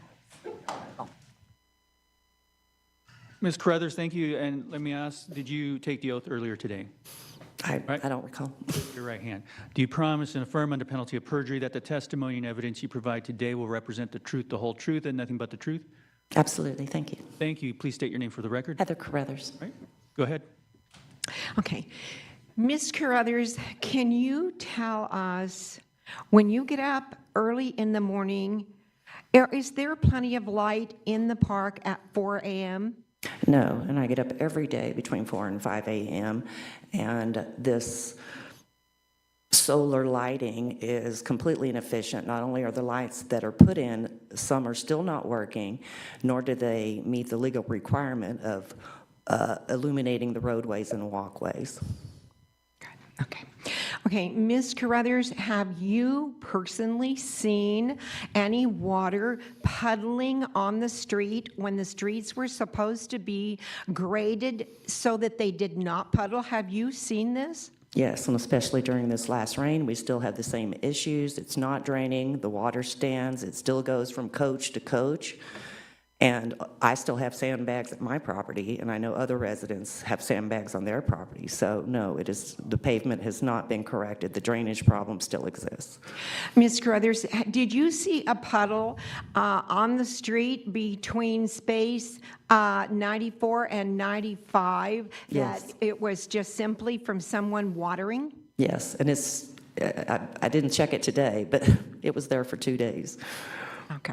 And Ms. Carruthers, did you see the failure to maintain at the picnic area? And were you aware that HCD had to be called out because that was a health and safety violation? Yes, and I was there the day HCD came. Multiple residents had already put in complaints, which we have done throughout this. Me personally started this whole process. I've been at this property almost 4 years, and but for me, a lot of this wouldn't even have been done because there was so much failure to maintain. And numerous complaints have been written regarding this picnic area. And finally, again, have to call HCD. HCD has to come out and say, hey, fix this, and they had to tear it down. Thank you. Thank you. Okay, Ms. Carruthers, have you seen blocks or bricks or anything along the roadways that would be harmful, that would be a health and safety issue, that would be harmful to our residents? Already is an issue. I have fallen in.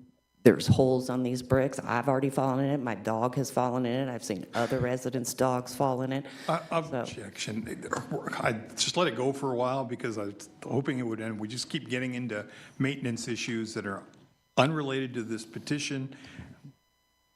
But they're health and safety issues. Well, and again, very important, and raise liability issues and all of that, and we want to protect the residents.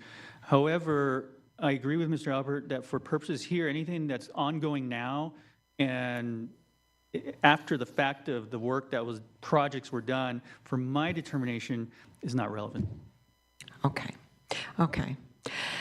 Is it relevant that I ask Ms. Carruthers if she has to pay for amenities that she's not allowed to use? I don't see that as relevant.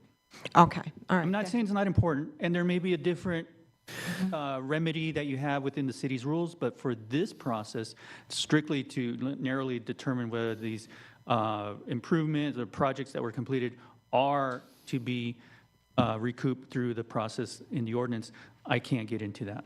Well, does it have to be separate because the ordinance says that it is up to the hearing process as to whether the residents get their money back that have been kept from them when they couldn't use the amenities, but yet they were charged? The ordinance, I believe, said that it was up to the hearing process. Is that a separate issue I have to bring up afterwards? That would be a separate hearing process. It may end up again before me, but for today's hearings, it's not part of this process. Okay, okay.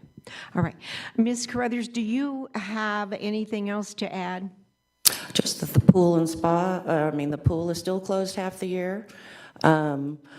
Miss Ballantyne obviously redid this clubhouse. She started in 2022. She had already sold 5 other properties. She did this specifically to sell this property. She sent out letters in June of 2023 saying, oh no, we're not selling. We're doing all this for you. There's things you don't even know about that are being done. And then literally 3 months later, September, getting a new owner. So I fully believe Ms. Ballantyne did these improvements to the clubhouse for the purpose of selling it. And personally, been in that clubhouse many times, nothing wrong with the floor, never saw any leaks, nothing. Thank you. Thank Thank you, you. Ms. Carruthers. Don't go anywhere just yet. Mr. Albert, do you have questions for this witness? I have none at this point unless the issues come up from Ms. Grayson, the questions. Grayson, do you have questions for Ms. Carruthers? Yeah, just, you were living there when the clubhouse and the roof were done. Yes, ma'am. Were you aware of any leaks? No leaks. Oh, sorry. For the tape, were you aware of any leaks inside the clubhouse? None. Any leaks in either of the buildings? Well, the rec room had been closed for many, many, many years, which the rec room / shuffleboard room, which in their documents they call a second clubhouse. It's named many different things. Okay, but I'm only asking you about leaks. Right. We weren't able to even go inside that shuffleboard room, so don't know. Okay. But in the clubhouse, clubhouse. you're not aware of any leaks? None. Never saw any evidence None. of any leaks?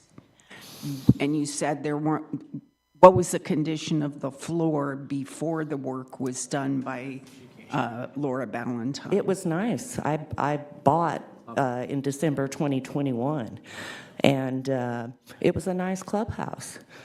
I didn't see that.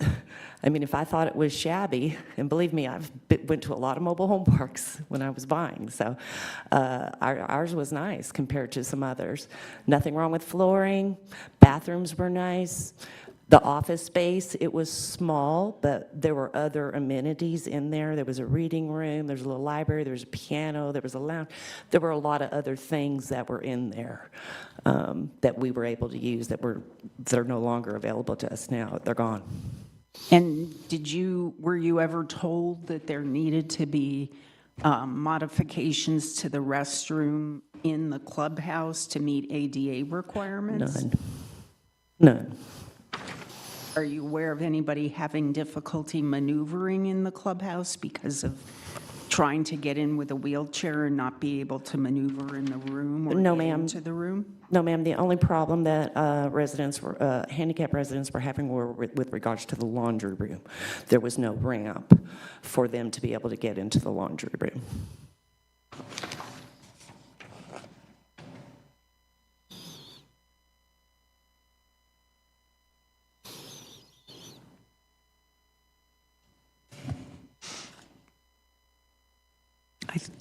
Nothing else for now. Further, Ms. Johnson, do you have any follow-up questions for your witness?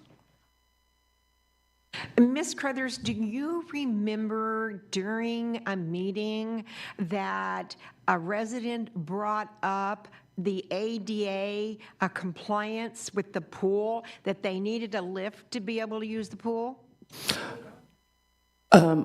yes, we have several residents that are in wheelchairs that, and me personally, I have a disability as well. So the fact that there's no slope was added when they had this whole pool. No lift was added, no slope for those of us with disabilities. So, Do you remember Mr. Wang's retort to a resident asking for a lift so she could use the pool? Do you remember what he said? he said he wasn't going to do that. Yeah. All right. No further questions. Mr. Albert, anything else? Just a few questions. Ms. Carruthers, you submitted a great deal of complaints to the park about the conditions of the park, is that right? Right. And were those things that you submitted, those complaints, were they true? Absolutely. So when you complained about a hallway with a carpet ripped and torn as a health and safety issue, was that true? It was. Do you want to know where it was located? I'm just going to continue asking questions. When you complained about the mold in the showers, was that true? Yes. No hot water in the showers? In one shower, I believe it was. Men's bathroom? Urinal not working? Correct. You mean all those maintenance issues, right? All right, so every one of the complaints that we can find in here, they are accurate. They are. All right, thank you. You're welcome. Grayson, go ahead. Following up on Mr. Alpert's questions, the torn carpet, where was that?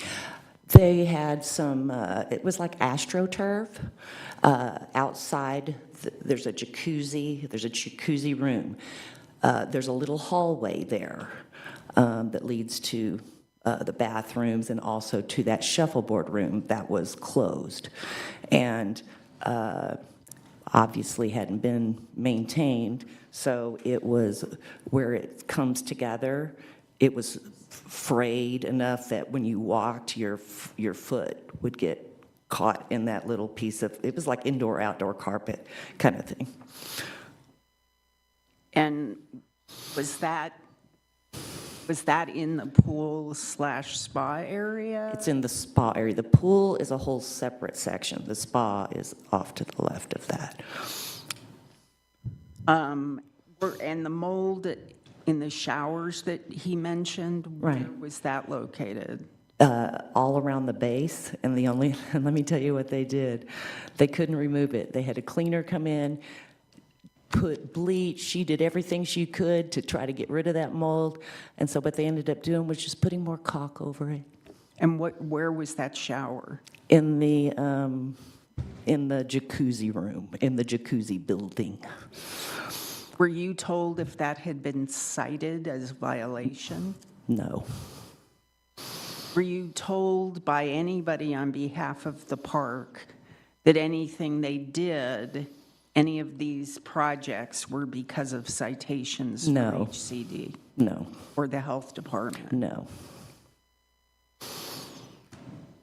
Were any of the other, what you call maintenance problems in your submittal, were any of those in the clubhouse area? No.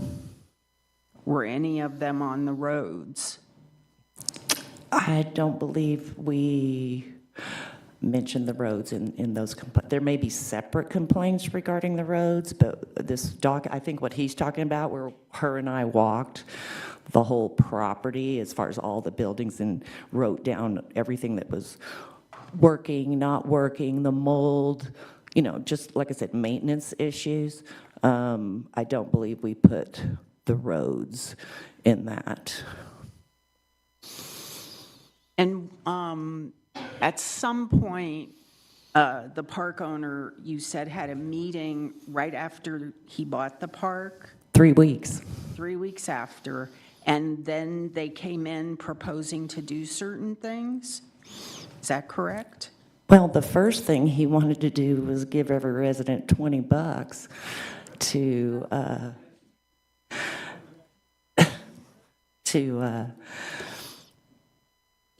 to check out other parks to see what a great deal we were getting.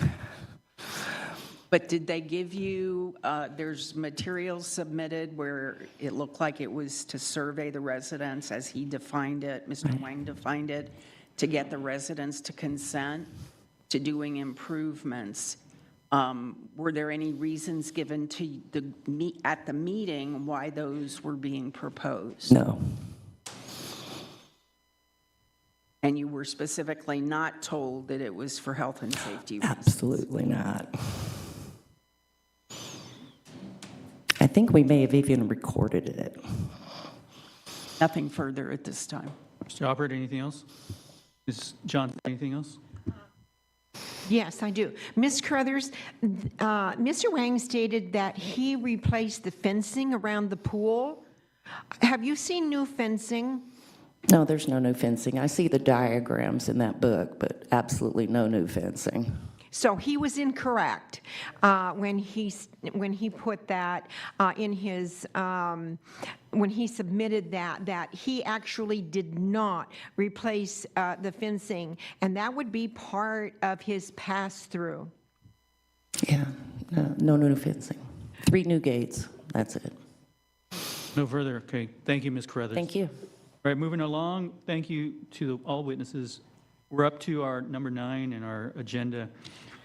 Public testimony. I need the speaker cards, please.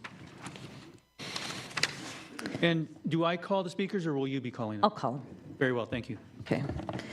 So I have a whole list here. When I call your name, you will come to the podium and speak directly into the mic and state your name.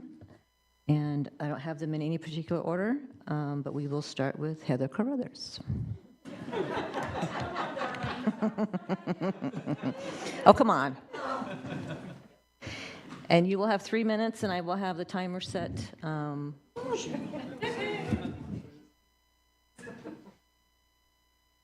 Okay, well, like I said, I've been a resident here since 2021, and my first problem with the park as soon as I got on here was, why is the pool closed?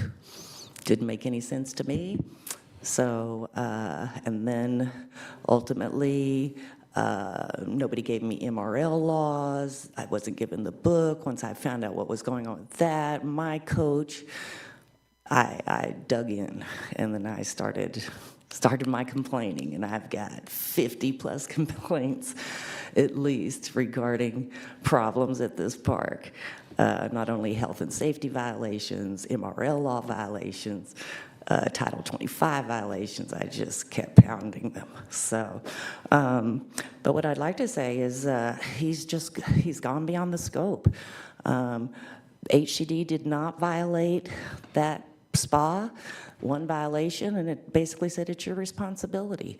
The pool and spa, some of those were just minimal, like don't put a brick in the basket.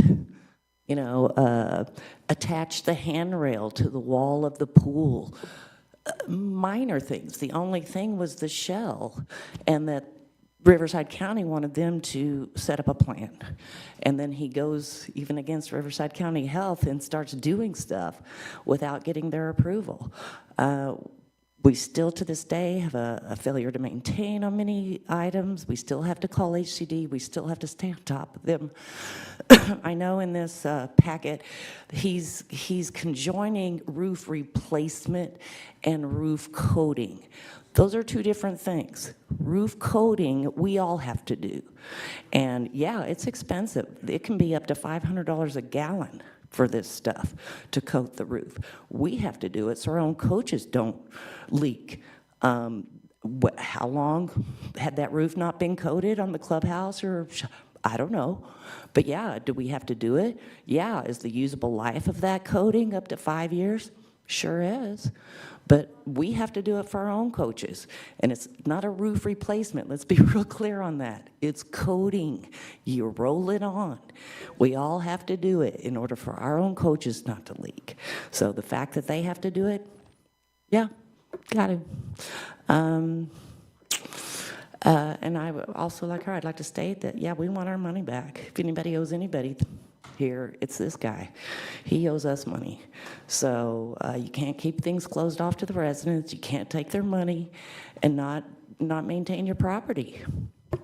Just can't do it. I'm sorry, I'm just out of breath. So, thanks. Thank you.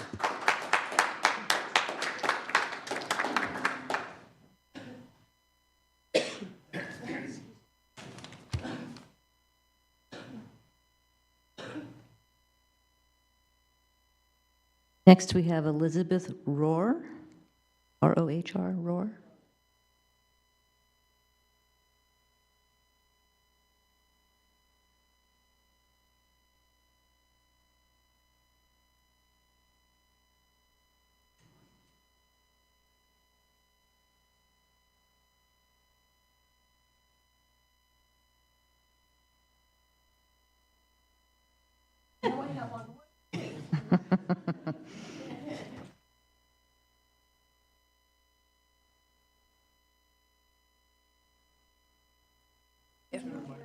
Yeah, the the mic has to microphone be on?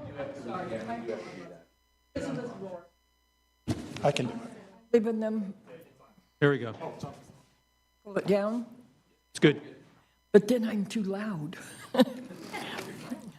Elizabeth Roy, live in the park, California Modular Home Estates. Before I bought my coach, I looked to see what kind of things were going to need upkeeping or changing. And when Mr. Wang bought our park, he said he had looked around at least at the streets and things like that to see what was going to need upkeep and changing. I can understand not knowing that a roof was going to need repairing. I was surprised it needed repairing. I never saw any leaks with it.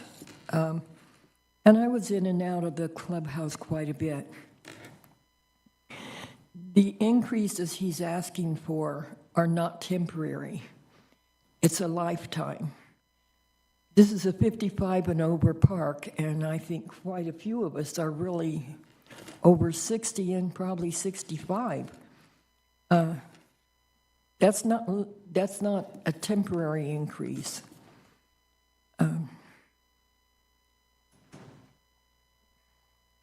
When buying the park, he would have gone around and seen what things needed repairing and changing before he bought it. And you calculate those things as part of your purchase price.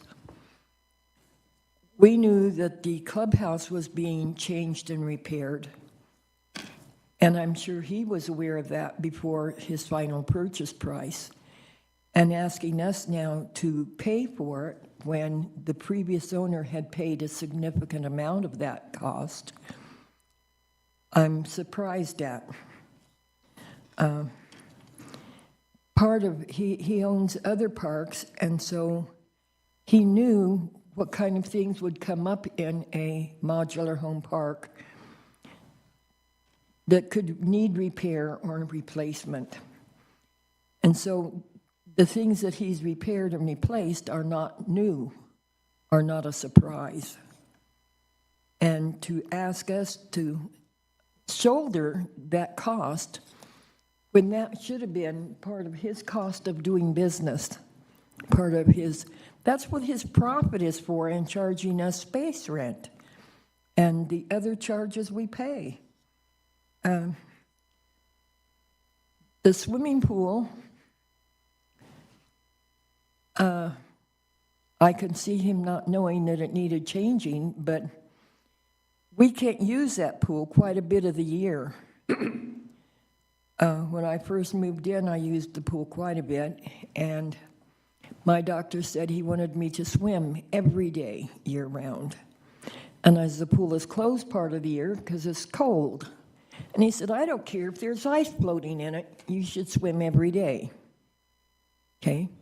When I was in college, we swam every day. We went out and stood in the rain in line for attendance, and then got in the pool to swim. And so saying we can't swim in the pool there because it's cold out, just didn't make sense to me. He's trying to pass on the cost of doing business on to the people who live there. And again, that's what we pay our space rent for. That's about all I've got to say. I'm not taking 3 minutes. It's just a lot of the things other people have said have come up.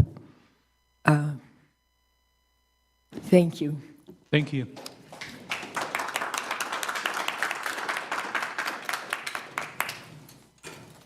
Next, we have Janet Greenwood.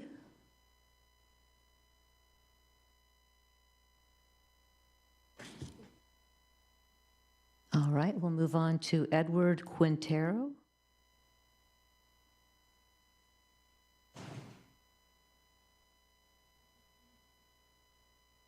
All right.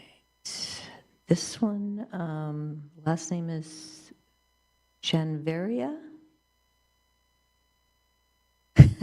Sorry.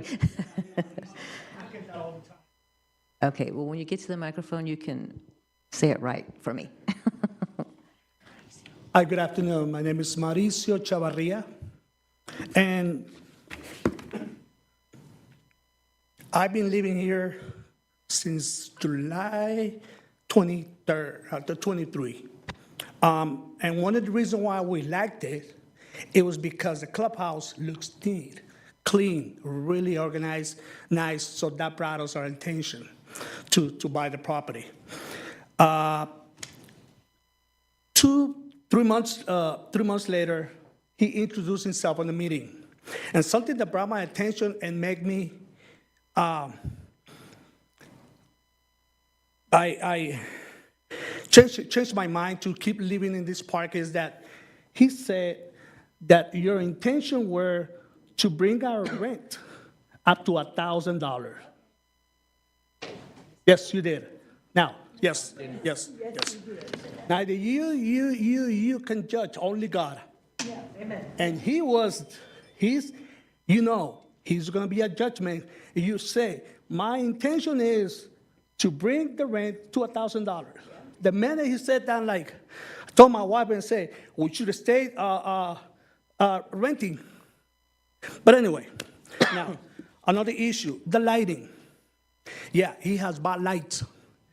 As a previous subcontractor, something that your guy did not see is what is the power of the light that you're supposed to have on the street? You buy lights, but they're not bright enough. So therefore, the money that you waste is gone because you didn't buy someone made you made a comment also that says here,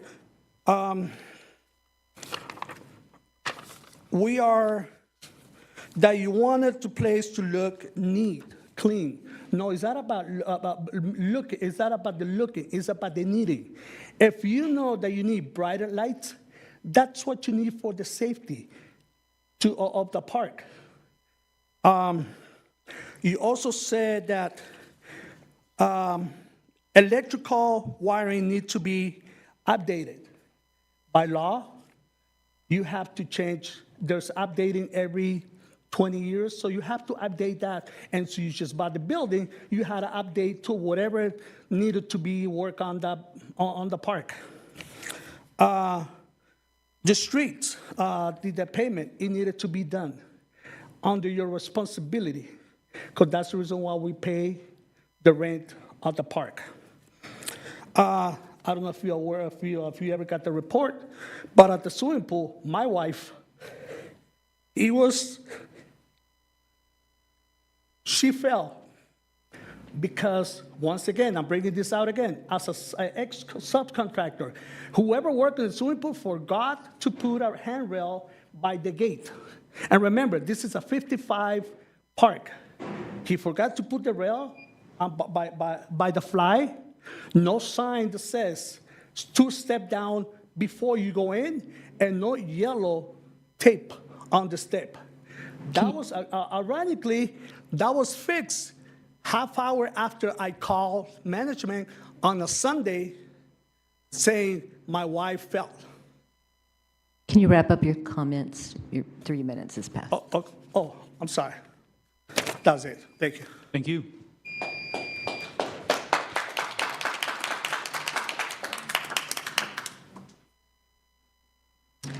Okay, next we have Terry Hale.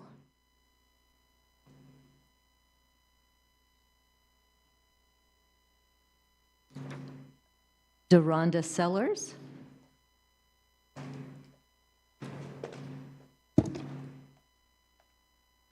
Good afternoon. My name is Deronda Sellers, and I live at the California Mobile Home Estates. I moved in 2011. I've been a resident there for going on 15 years, so I can go ahead and tell you a little bit about the park, how it has been maintained, and how it is now. When I first moved into the Californian, it was a beautiful complex, beautiful mobile home park. We had management that cared and that were concerned about the residents. In fact, a lot of the city council meetings, there were so many residents outside, it was a standing room.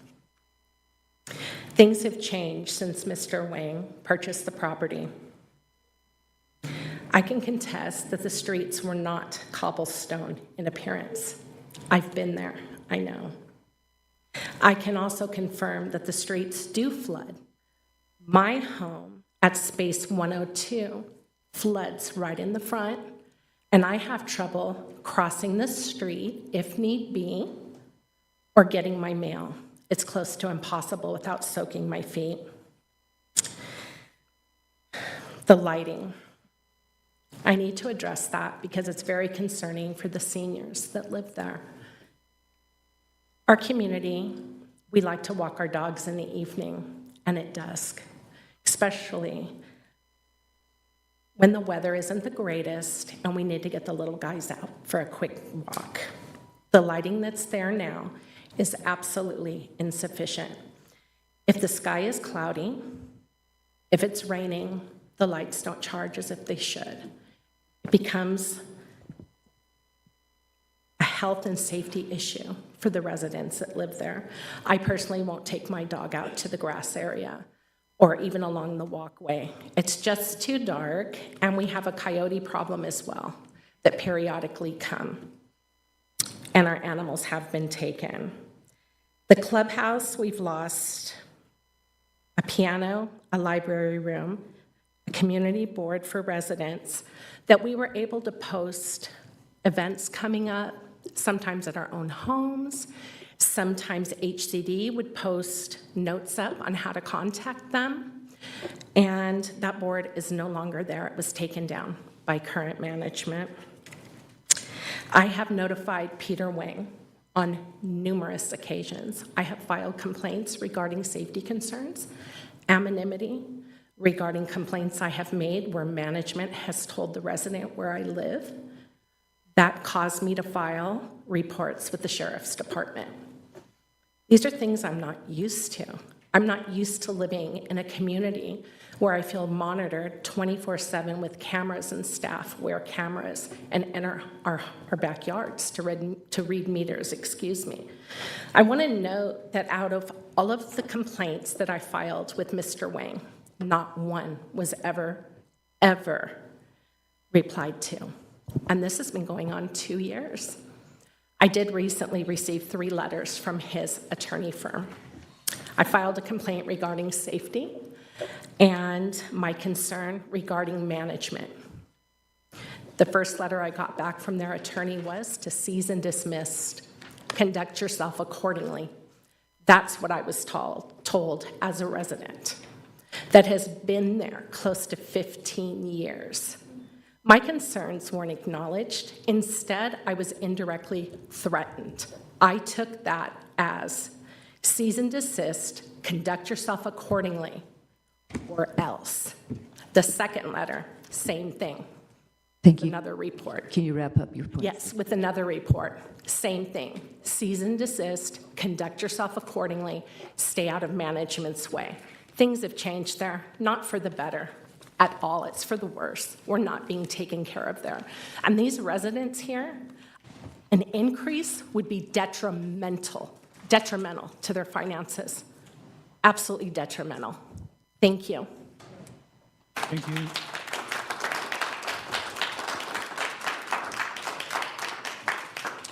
Okay, next we have David Devon.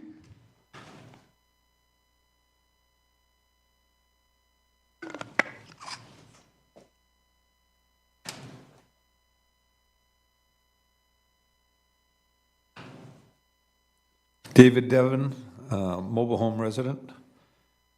Mr. Alpert has conceded that pursuant to the Mobile Home Rent Stabilization Ordinance, Section 9.05.090, subsection A, paragraph 2, that 51% of the residents did not consent to the capital improvements when voted upon in 2023.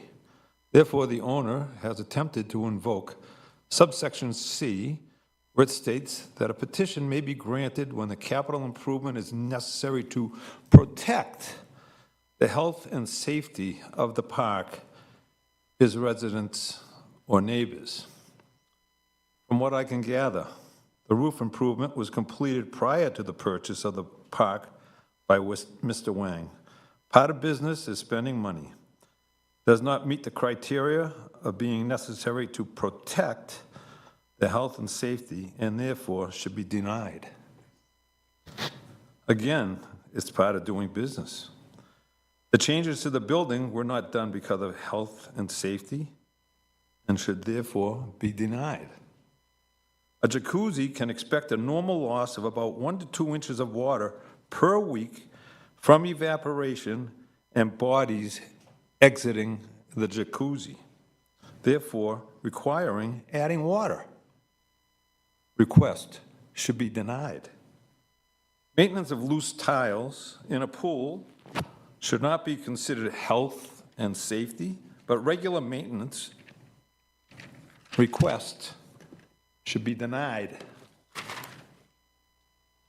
From my observations, the residents of California Mobile Estates did not feel that there was imminent health and safety concerns. The work done to the streets and lighting was certainly capital improvements, but did not protect the health and safety of the park, its residents, or neighbors. I would urge you to deny the increase. Thank you. Thank you.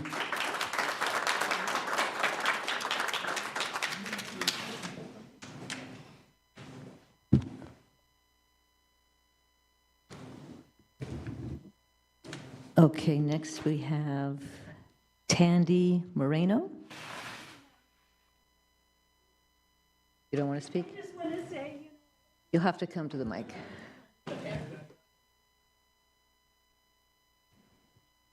My name is Tandy Marino, and I don't talk, so I just feel that the streets are not repaired.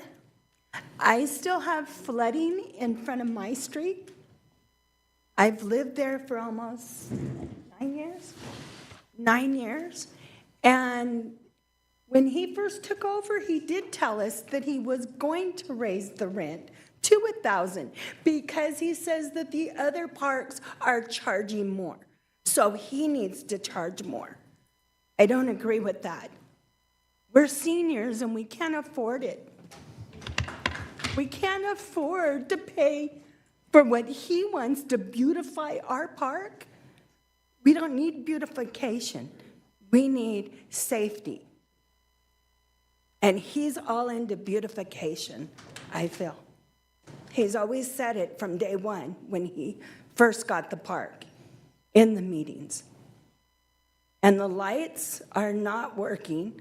They don't cover the streets. Now, he tried to put a light in front of our yard that we told him that floods.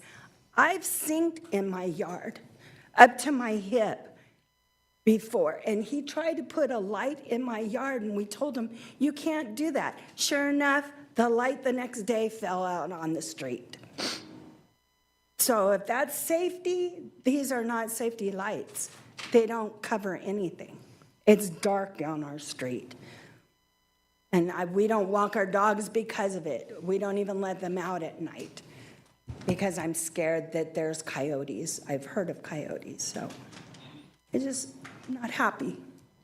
Not happy what you're trying to do to us seniors, to take us out of our homes It's not right. I mean, I have a girl that throws up in my yard and she still lives there. She has taken hoses through my window and she still lives there. And then your management just told me that part of my yard is part of the neighbor's yard, that I have to give up part of my yard because because I've moved my fence in. Now they say that it's grandfathered. You can't grandfather a property. You guys are doing totally wrong. I've been managers. My mom's been a manager for a park, and we never had this situation. And when there's things that go on with a drunk person going around and throwing up in your yard, and then I have to be quiet, it's not right. Management needs to take control because you know what? They pick certain people in that park. And I'm not liking it. And I loved living there before. That's all. Thank you. I'm just not happy.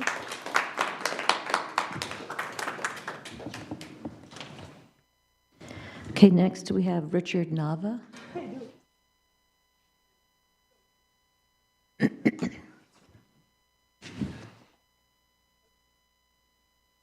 My name is Richard Nava. I've been a resident there almost 10 years. I've also previously was working in the office for Laura Ballantyne prior to Mr. Wang purchasing the property. I've personally witnessed the in and outs and the financial parts and things of that nature and the constructions, the ongoing projects prior to his purchase. I personally witnessed and even helped a little bit with John when he was doing the construction inside the clubhouse, which was fully taken care of prior to the purchase. I would say almost about 2 months. It was fully taken care of. And as far as the leaks on the roof, I could attest that there was a leak in the far corner, but Laura went ahead and made sure that it got recoated. I went up there personally. I don't know if John did, but there was also another maintenance guy, David, my neighbor, who went up there, and we all inspected that. And I don't have a contractor's license or anything. I'm just going by my personal knowledge and by speaking with the gentlemen that did the job and did coat the entire roof, sealed everything, and it didn't have a problem after that. And we did bring in all the furniture. I helped bring the furniture in. I helped put up some pictures and such, and made sure the clubhouse was in great condition, ready for the neighbors to enjoy, which they did come in and everybody really loved it. We had a good time. As a matter of fact, we had a lunch in there, I believe. But as far as that goes, yes, it was fully taken care of, and I don't know how that even comes into play. But and as far as the streets and such, personally, I know from what they're talking about, the flooding at the bottom, because I personally went down there while I was working for Laura, and there was leaves because of the way the water flowed, leaves would gather up on that grate, and we would have to scrape that, and it would flow fine, during heavy rains. And that was part of, I guess, the Ukaipas and Calamesas flow that goes underneath our mobile home park from above. So there's always been an issue there as far as flooding goes. And still to this day, there still is an issue. Maybe not as prevalent, but there's still and will always be an issue. I mean, the standing water they're talking about was because of leaves there. And one of the neighbors, I believe he's here somewhere, one of the other ones, we would go down there and just clear the leaves, flow perfect. So as far as you know, our streets, they did the slurry over them, which we had problems. Oh, there's a chip here, there's a chip there. They did a slurry over it. The roads were just fine. As a matter of fact, they did a slurry over it about 2 years prior to. Can you wrap up? Your 3 minutes is over. Okay, but anyways, I just want to express my personal and insight of the California Mobile Home Park. Thank you. Thank you.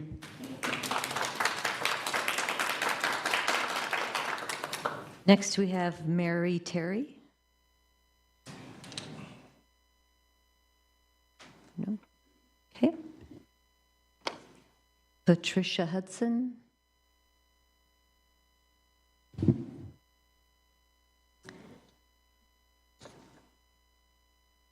Stephen Hager.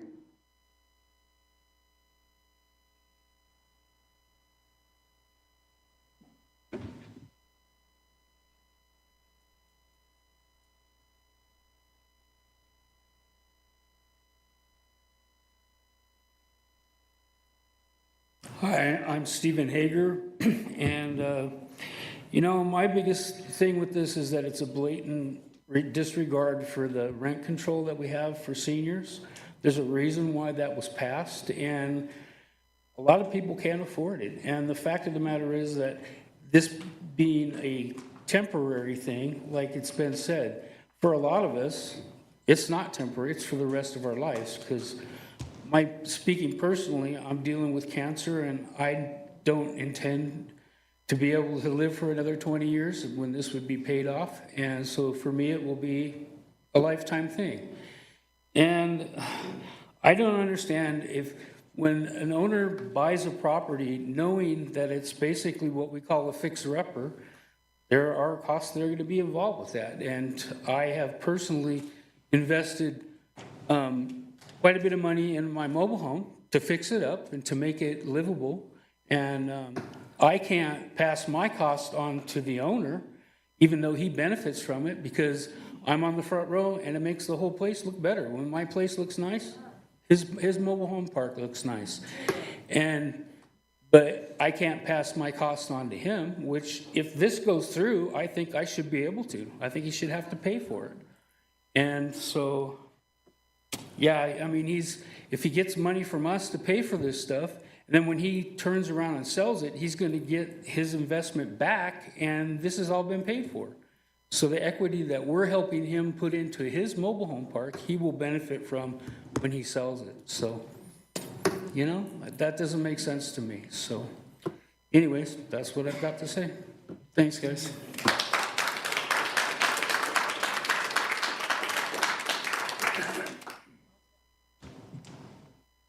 Next, we have Larry Newland.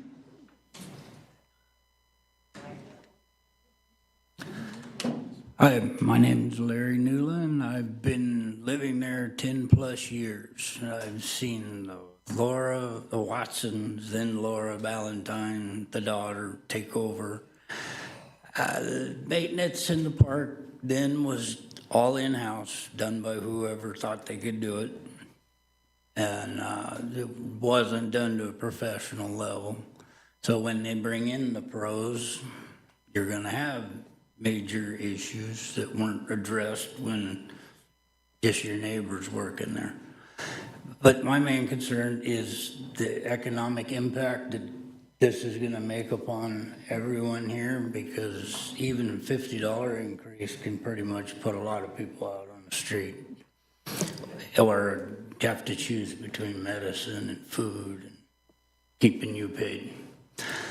And I was at that meeting when he said his first meeting with the park group, the $1,000, and he offered somebody $200 to go do reconnaissance across the freeway at the park that had burned down and see what they're getting for their rent, which was like $2,100. So this money issue, it comes down to the economic impact that it's going to have on people. I'm sure because we're rent control, you do get a tax break. It's just unfeasible that we would have to pay for your park. Thank you. Thank you.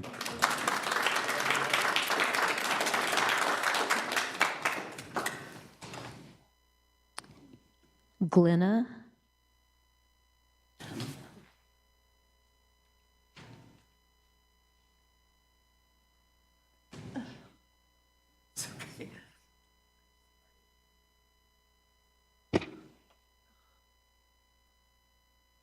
Sorry.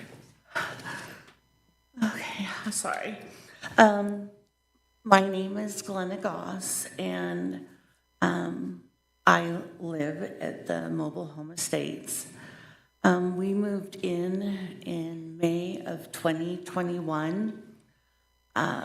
We were seniors, but my partner had to quit working unexpectedly when he was only 57. He had had a stroke, and then when we moved out here in May, in October, we got 2 diagnoses with him of cancer, vocal cord and leukemia. I kind of felt what somebody else started off with, which was the whole idea of, it seems like rent control is not really an exact thing to the city. It's something like, it sounds good in theory, and maybe it will be somewhat controlled, or maybe it won't be controlled at all. And it just seems like seniors are a vulnerable group. And to make matters more complicated, it does seem like it has turned into very stressful and adversarial, where you don't feel like you are comfortable in your home. The other day, we don't have a printer in our home set up. I just wanted to do a medical release or excuse form for him to not be going to jury duty. The doctor had filled it out. I did not realize he needed to sign it. So I needed a copy made. And it's kind of like, we'd like to help you, because I had gone to the office. We'd like to help you, but I'm sorry, we can't. So I had to go over to Ukaipa to make a copy. I don't know whether the fear was once one copy is made, the word is going to be out and everybody is going to be coming forward. I don't know. There's a lot of people there who their family are their animals, and the animals have been looped in and kind of used as a weapon and threat. If you do this, you're going to be evicted. You're going to have to get rid of your animal.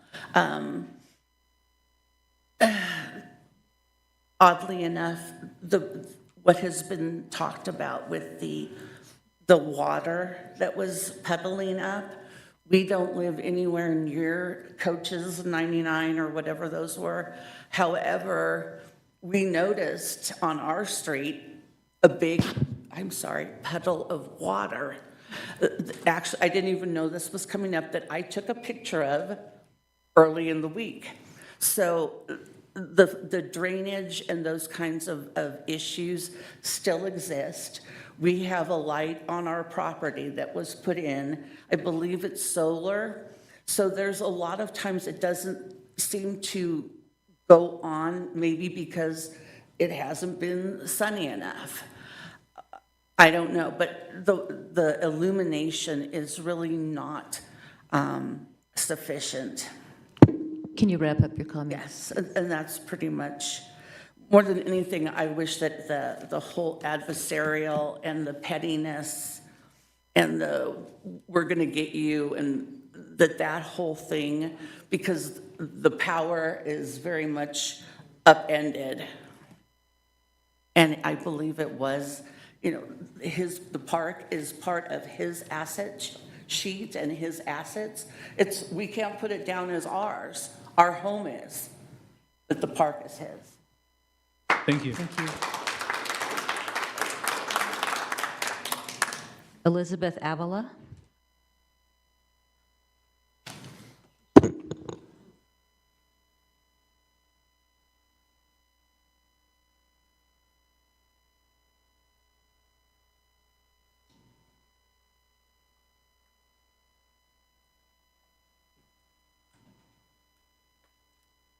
My name is Elizabeth Avila. I live at the Calamasa Estates. I just wanted to say that, for one, truth is an absolute, and there can only be one truth. There is no such thing as just his truth or our truth. There's only one truth. Right now, the truth is the residents who have come up here so far, and the ones that we have been advocating for have, in fact, told many truths that you should be hold dear, and right now, just, that's solid. It's what they're saying, which is true. We were given a choice at the beginning for the amenities that we wanted added to our community park. We, at a majority, said no. We didn't want to pay for those extras. Those extras were told by Miss Ballantyne that they were paid for, like the community center, and that none of these improvements would be any cost to us. It was until the new owner came in, and he did state that his purpose was to increase our costs. And he said, and after he told us about he said about 800 to 1,000 would be, it seemed like a good number, he said. And I, of course, was horrified to hear that, because that would be way out of my league. I know that anything that officials state as temporary, especially an increase in finances, is never temporary. It will be permanent for many of us residents, just as one of them had stated. I will repeat what I said last night when I came here, that Senator Ochoa Bowell had agreed with me that mobile home parks are the last of affordable housing.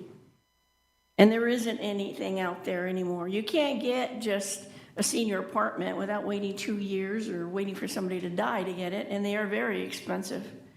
It doesn't give you the luxury of just living on your own, walking around the park, and pretty much just having the luxury of having your own home. It's the last of the things that we can live with, and the rent costs, anything that's increased right now, has been hurting us with everything else that goes along. It's been stretching our budgets beyond measure, with other politicians making decisions for us, with utility costs, whether it's insurance, medical costs, and any emergencies that might come up. And that doesn't even include things that might happen in the home, the car, and just pretty much anything. Any little increase, regardless of how small it seems and how long stretched it goes, it's still gonna be too much. And it shouldn't happen anyway, because those costs were already paid for before you even had this new ownership. This should have already been a done issue. Thank you. Thank you.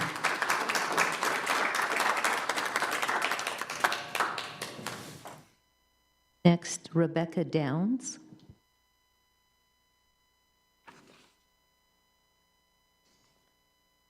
Mark Isaac.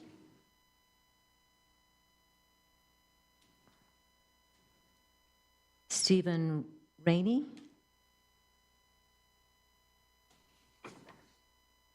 Elizabeth Bishop.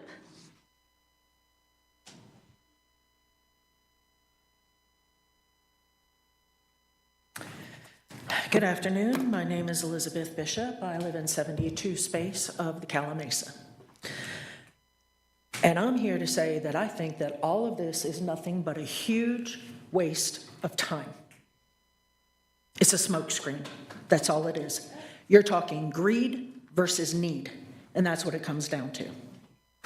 All of these things should have been determined, and he himself admitted he inspected that park before the escrow closed.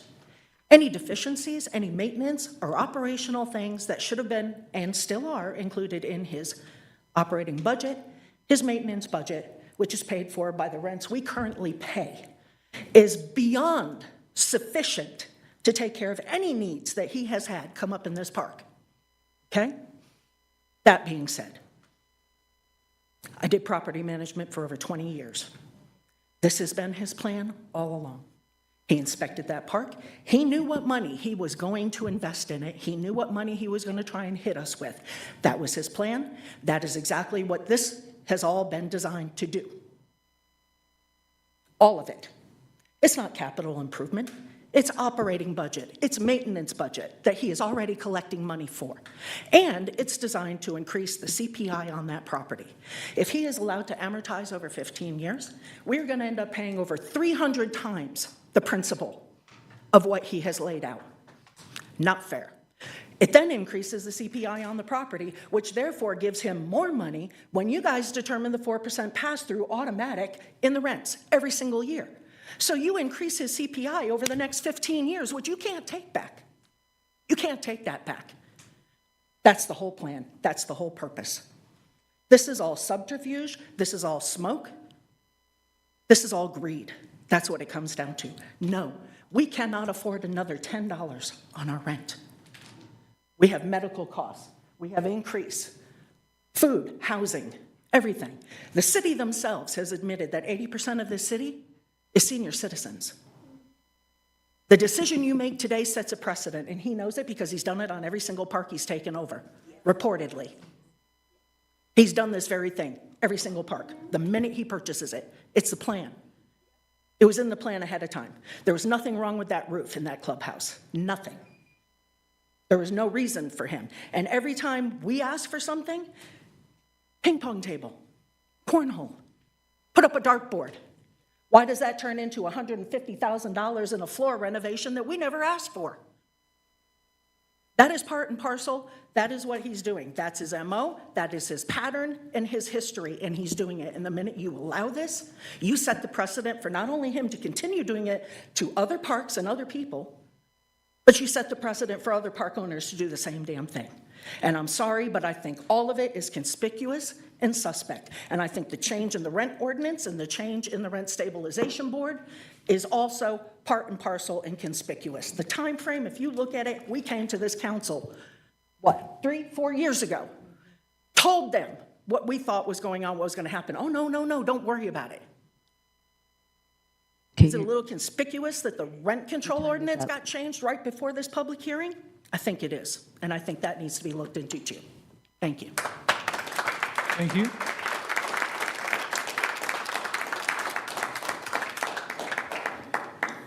I have one more.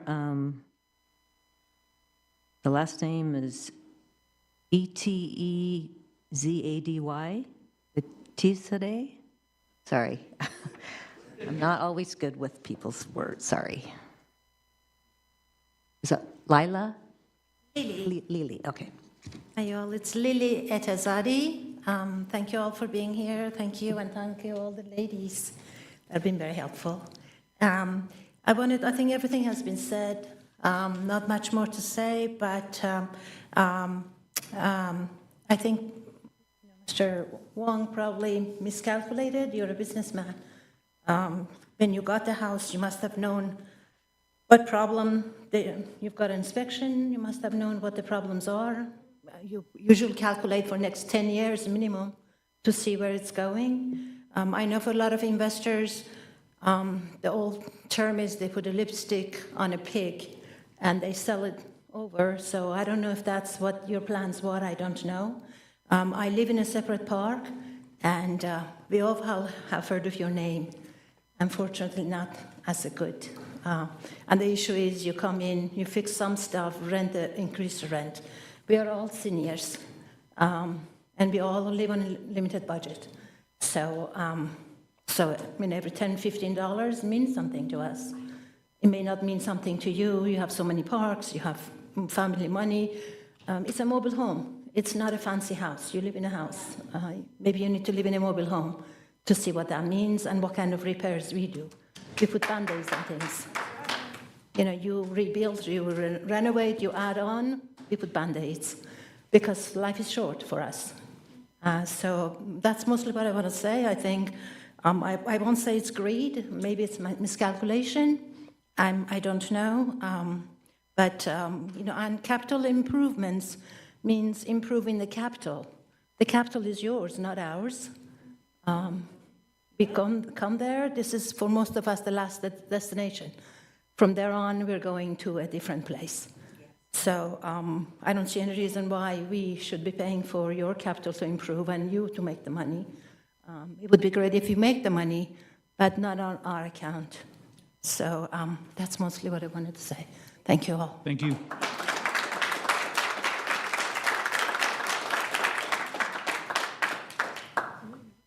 I do have one more speaker, but I also received, is Gloria Hastings still here? Okay, all right. She left a letter. Yeah, she left a letter. I just wanted to see if she wanted to read her letter if she was here. So, because I will not be reading that, so I just wanted to make sure. Okay, our next speaker then would be Joyce McIntyre.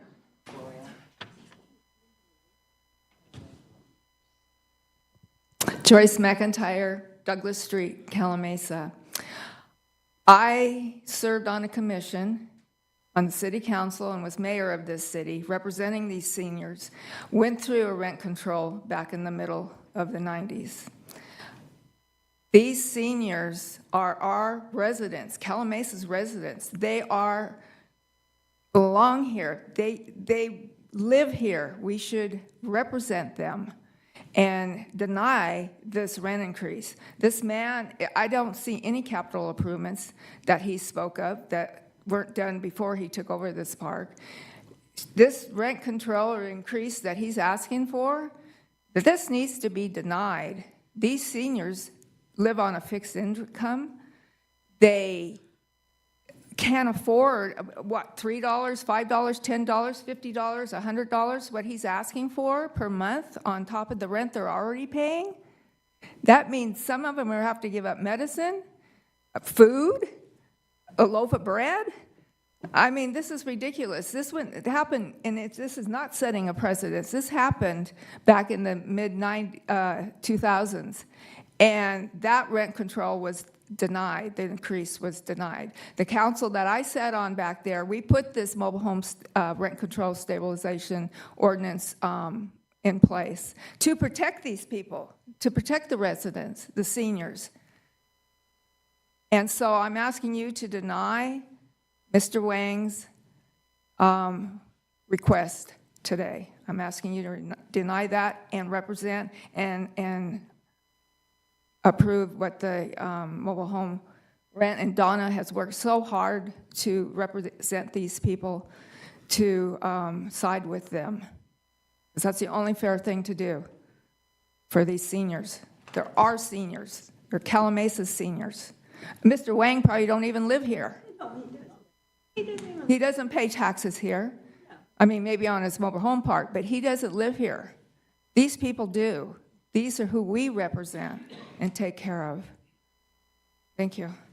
Thank you.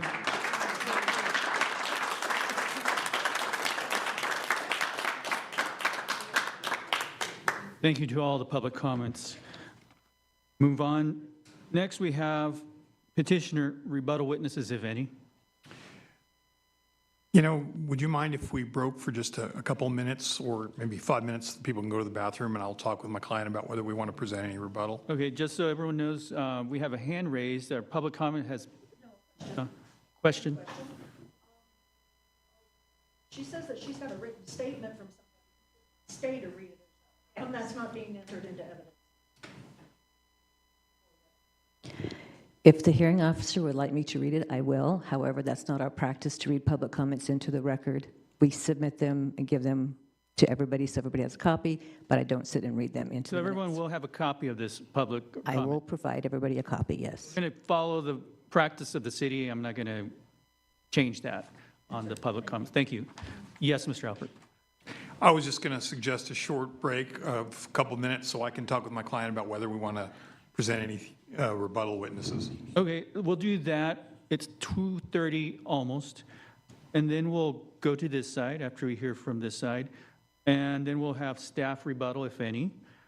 And we'll close out after that. So let's give it 5 minutes. Yeah, that's fine. 5 minutes, all right. 5 minutes, 2:35. Thank you.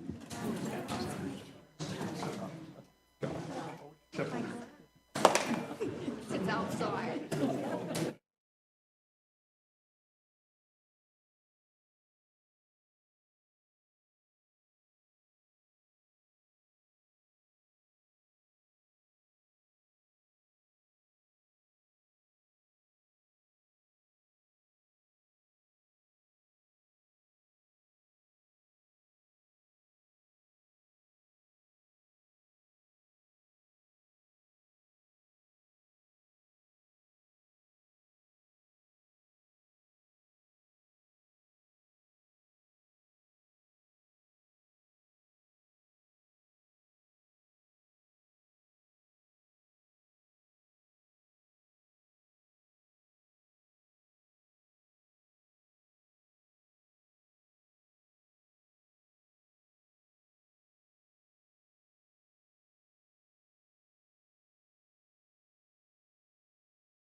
Maybe a different.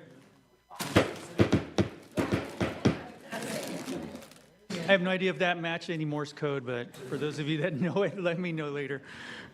All right, we're back. Thank you, everyone. Let me go back on the record. All right, we're back on the record. A matter regarding our public hearing for Californian Mobile Home Estates Capital Improvement Petition and Temporary Rent Increase Petition. Mr. Albert, you conferred with your client. What have you decided? We're not presenting any rebuttal witnesses. One thing I would point out is, not sure where this process is or why there is a rebuttal for staff, but if staff is going to make a rebuttal, since it's our burden, I'd like to reserve the right to respond to that. Fair enough. I mean, we'll give you that right. I just interpret that as just a second opportunity for staff to maybe clarify some things from their report as things develop through the day. That's how I interpret that, but you're right. But we'll give you an opportunity if needed. And we'll ask them once we get to that part, how they want to proceed. Thank you, Mr. Albert. So now let's ask Ms. Johnson, do you have any rebuttal witnesses that you'd like to call? I would like to call Elizabeth Orr. Right? What am I supposed to ask? Is it Ms. Rohr, R-O-H-R? Orr. O-H-R. R-O-H-R, right? Rohr, right? Like the Rohr Manufacturing in Riverside back in the day, Yes. right? It's Elizabeth Rohr. I worked at an elementary school, and my little kindergartners called me Miss Turtle. Because I'm sorry. I'm that's sorry to an interrupt. aside. I love the story. Yeah. Before I forget, though, I need to do this. I need to swear you in as a witness. If you could raise your right hand if you're able to, it's up to you. Do you promise and affirm under penalty of perjury that the testimony and evidence you provide today will represent the truth, the whole truth, and nothing but the truth? Yes. And I also advise you that after any questions that Ms. Johnson has of you, I'll give he can Mr. ask. Albert and Ms. Sure. Grace an opportunity to ask questions as well. Yes. Okay. State your name for the record. I know you already said it, but state your name for the record. Ms. Rohr. Okay. Tell us your name for the record. I know you said your name multiple times. My name is Elizabeth Rohr. Thank you. Any questions, Ms. Johnson, for your witness? Yes, Ms. Orr. Do you have anything further to add to the health and safety conditions of the park that Mr. Wang might have been trying to pass through as health and safety? Yes. I didn't say. I want to thank all the people behind me for paying for my driveway. If he succeeds in paying the cost of doing business at a mobile home park, when they replaced the street, they redid my driveway because of all the cracks and bumps and everything in it. And when I asked why they were replacing it, since it was in the condition when I moved into the park in 2010, 2011. So I've been there a while. And the driveway was the same as when I moved in, but they said it was unsafe, that they had to replace my driveway. So thank you for that. But as far as paying for all these other things of him doing business as a modular home park, adding these extra expenses will price me out of the home I bought when I moved into the park. I'm on a limited income, and I'm 82, okay? Actually, my birthday's in about another week, and I will be 82. And much of any increase he adds is my lifetime, not just a short time. So let me remind Ms. Johnson that we need to stay relevant during testimony. We already had public comment, but we're on testimony. Right? I'm not sure why we have a rebuttal witness when they went after us anyway and we didn't present a rebuttal. And shouldn't rebuttal be based on something we presented after their presentation? I understand. Hearing officer has some leniency, latitude in these proceedings. They're an informal process. And What you can do, Mr. Alpert, as I tell many counsel in these proceedings, is you can argue whether I should give any weight to this testimony or not, even exclude it if it's not relevant. I'll let you do that, of course. But I do want to hear is testimony that's relevant to the case here. And then once we've done that, we'll ask the city if they have any, they called it rebuttal, if any further response. And then we'll go back to Mr. Albert. And I think that should conclude the hearing today. Okay, one thing I would say in rebuttal is that he's passing on the cost of doing business of owning a modular home park. And that's the cost of doing business, that's rebuttal. So I thank you for that insight, Ms. Rohr, but Do you have anything else you'd like to the ask me? testimony is for facts that you know firsthand, and you're giving opinions, which I Fact understand. issue firsthand, my father owned his own business. My brothers and I worked in that business. And so I know what things you take off as a business expense. And when we bid on a house to do complete painting inside and out, and then come across something that has to be repaired or something that has to be done differently, a different coating that has to be put in the bathroom for health and safety, we don't pass that on to the customer. We have to pay that, and that's the cost of doing business. And I thank you for that, and Ms. that's Rohr. his cost. However, that's what I'm sure Mr. Albert, Ms. Grayson would tell me is expert testimony. Yes. We're not going to get into that. Thank you. Anything else? That's his rebuttal. Thank you. All right, let's move on to city, any response, rebuttal, however we call it. I would want to make some closing remarks. Closing remarks, okay. But whenever, if you want me to do that now, I can, or I can wait. Let me first check back with Mr. Albert. Anything else, Mr. Albert, you'd like to present? No, again, I'd like the opportunity to go last if she's going to make closing You'd remarks. like to go last? Very well. We'll go first with the city as we did in the morning. Closing remarks. And then we'll hear your closing remarks, and then we'll hear their closing remarks. Right? That's the order we took in the morning. So let's start with the city. Sorry. And if I have questions of each of these participants during the closing remarks, I'll let you know. Thank you. I'm going to be very brief. The staff report lays out the findings.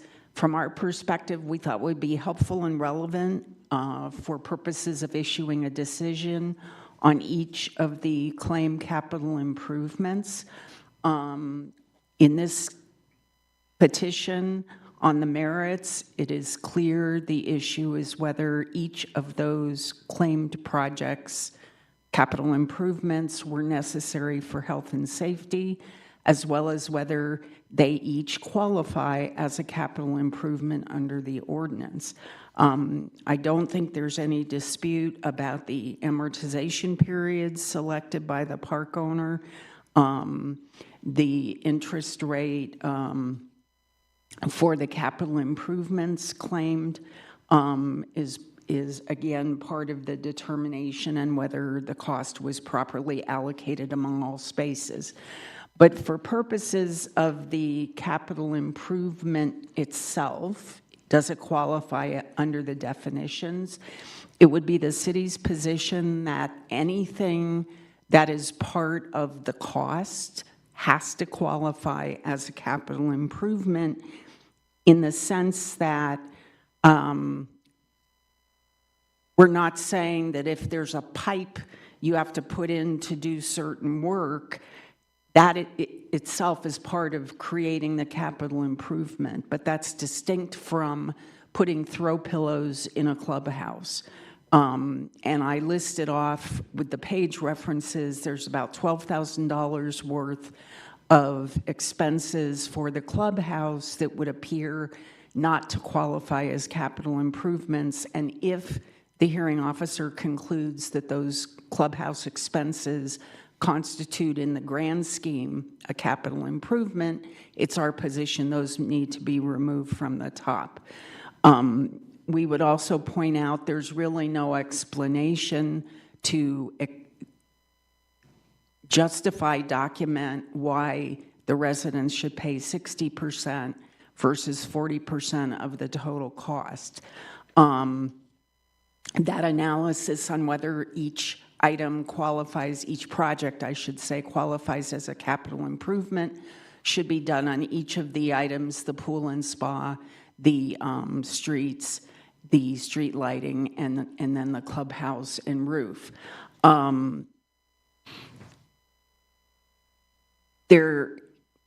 The issue with the clubhouse and roof, we think there is a serious issue whether, number one, it has been documented what was done, why it was done, and what the costs were.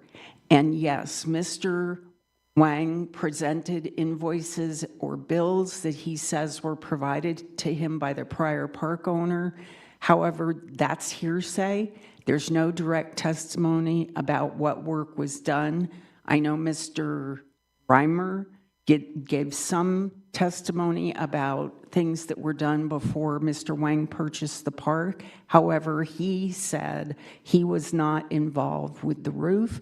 He was not involved with the clubhouse. I think he did mention one leak, but he has no personal knowledge of what was done in the clubhouse, why it was done. And the other bigger issue for the for the clubhouse, I'm getting tired. Mr.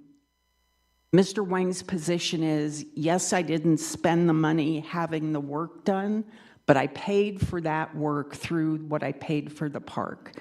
We know what the price of the park was. We have no other evidence before this hearing officer as to whether or not that clubhouse cost, in fact, in any way affected the purchase price.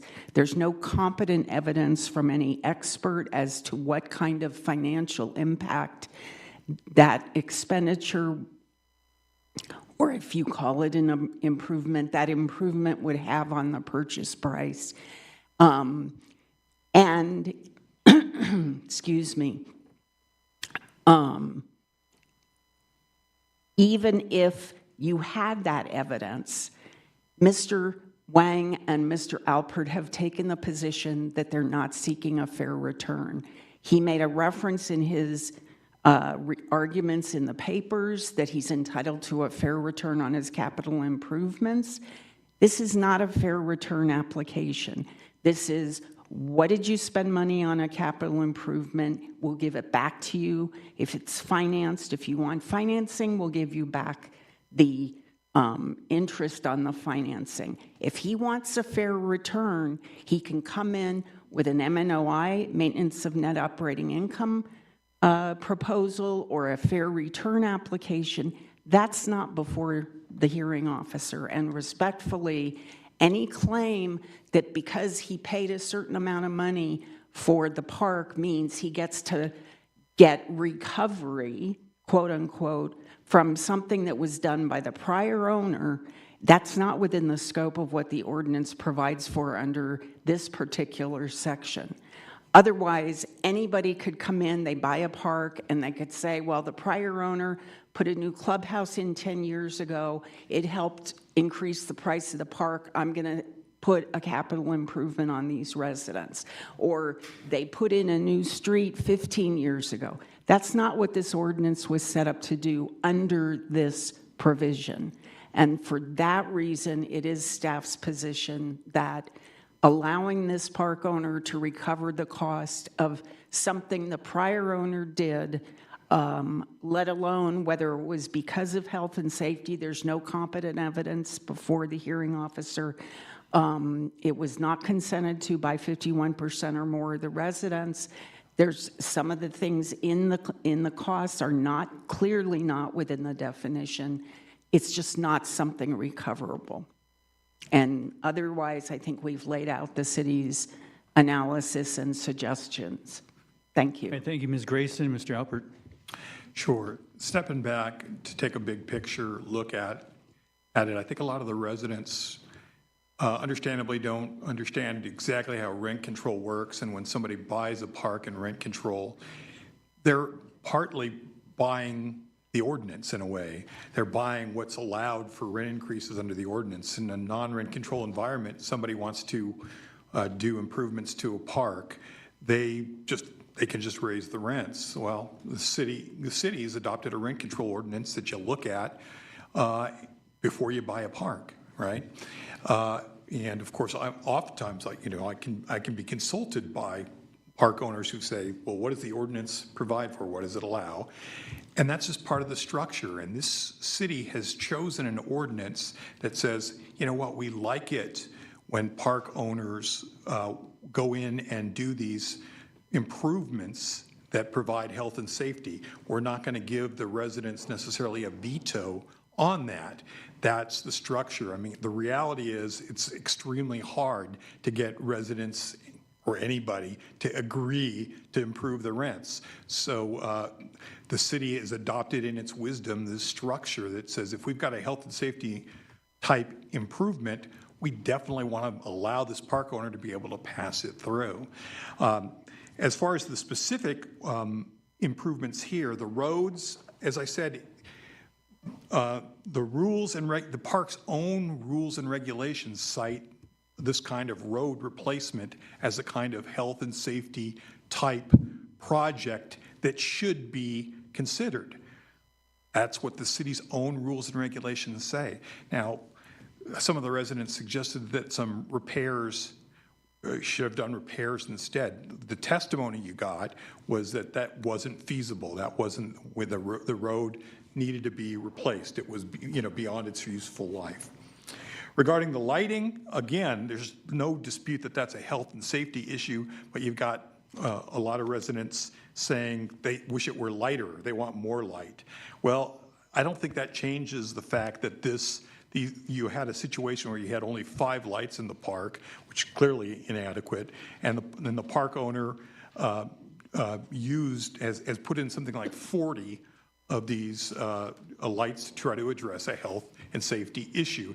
There doesn't have to be some citation by the government. There doesn't have to be somebody coming out measuring your decibels to see if you've got enough light. The ordinance says, well, does this capital improvement serve the purpose of health and safety to the park? When you say safety to the park, I think that means damage to park property. I'm not sure what else it would mean. And that's what you look at. So that's what's relevant. So that figure is $1.77.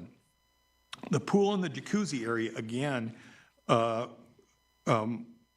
we had testimony that the work that was done was the work that was necessary.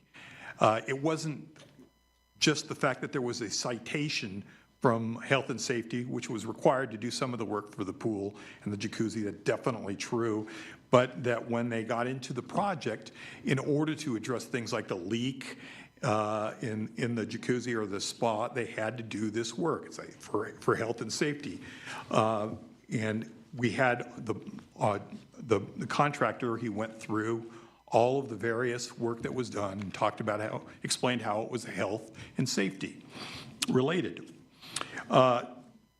So then we get to the clubhouse, and I guess I disagree with the city attorney's characterization of the evidence there. I felt like Mr. Reimer, the contractor who actually did a lot of the work and supervised it, did a very good job explaining all the health and safety issues that were necessary to be addressed as part of that project. We have a spreadsheet that has $234,000 of expenses that are related to that. And we went through all the main elements of that project. We went through the flooring, we went through the paint, we went through the roof, we went through and discussed all the health and safety items that it relates to.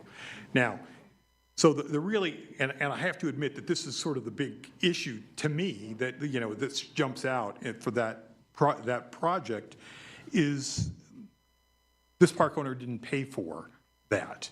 Well, let me step back. Before we get into that, I thought I addressed this. There was this idea, there's like $12,000 or so of expenses that Ms. Grayson had talked about. But keep in mind, we've got a project that's $234,000, and we're only asking for recovery of $136,736.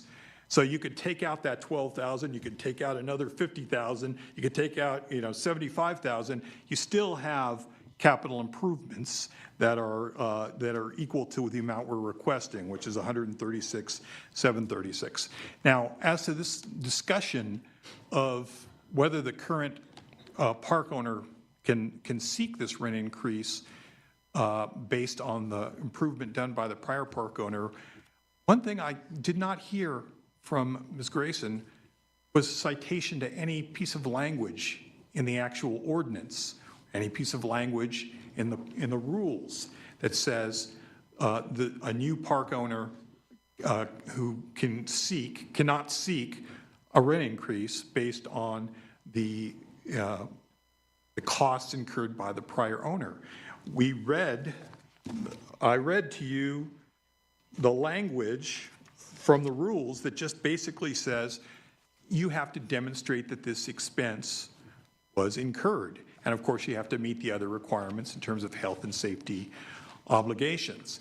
And I'm not sure why there's a major concern over a bunch of park owners coming in and doing this, but if there is, and they're concerned that that's going to happen, they should change their ordinance, because their ordinance does not bar a new park owner from doing it.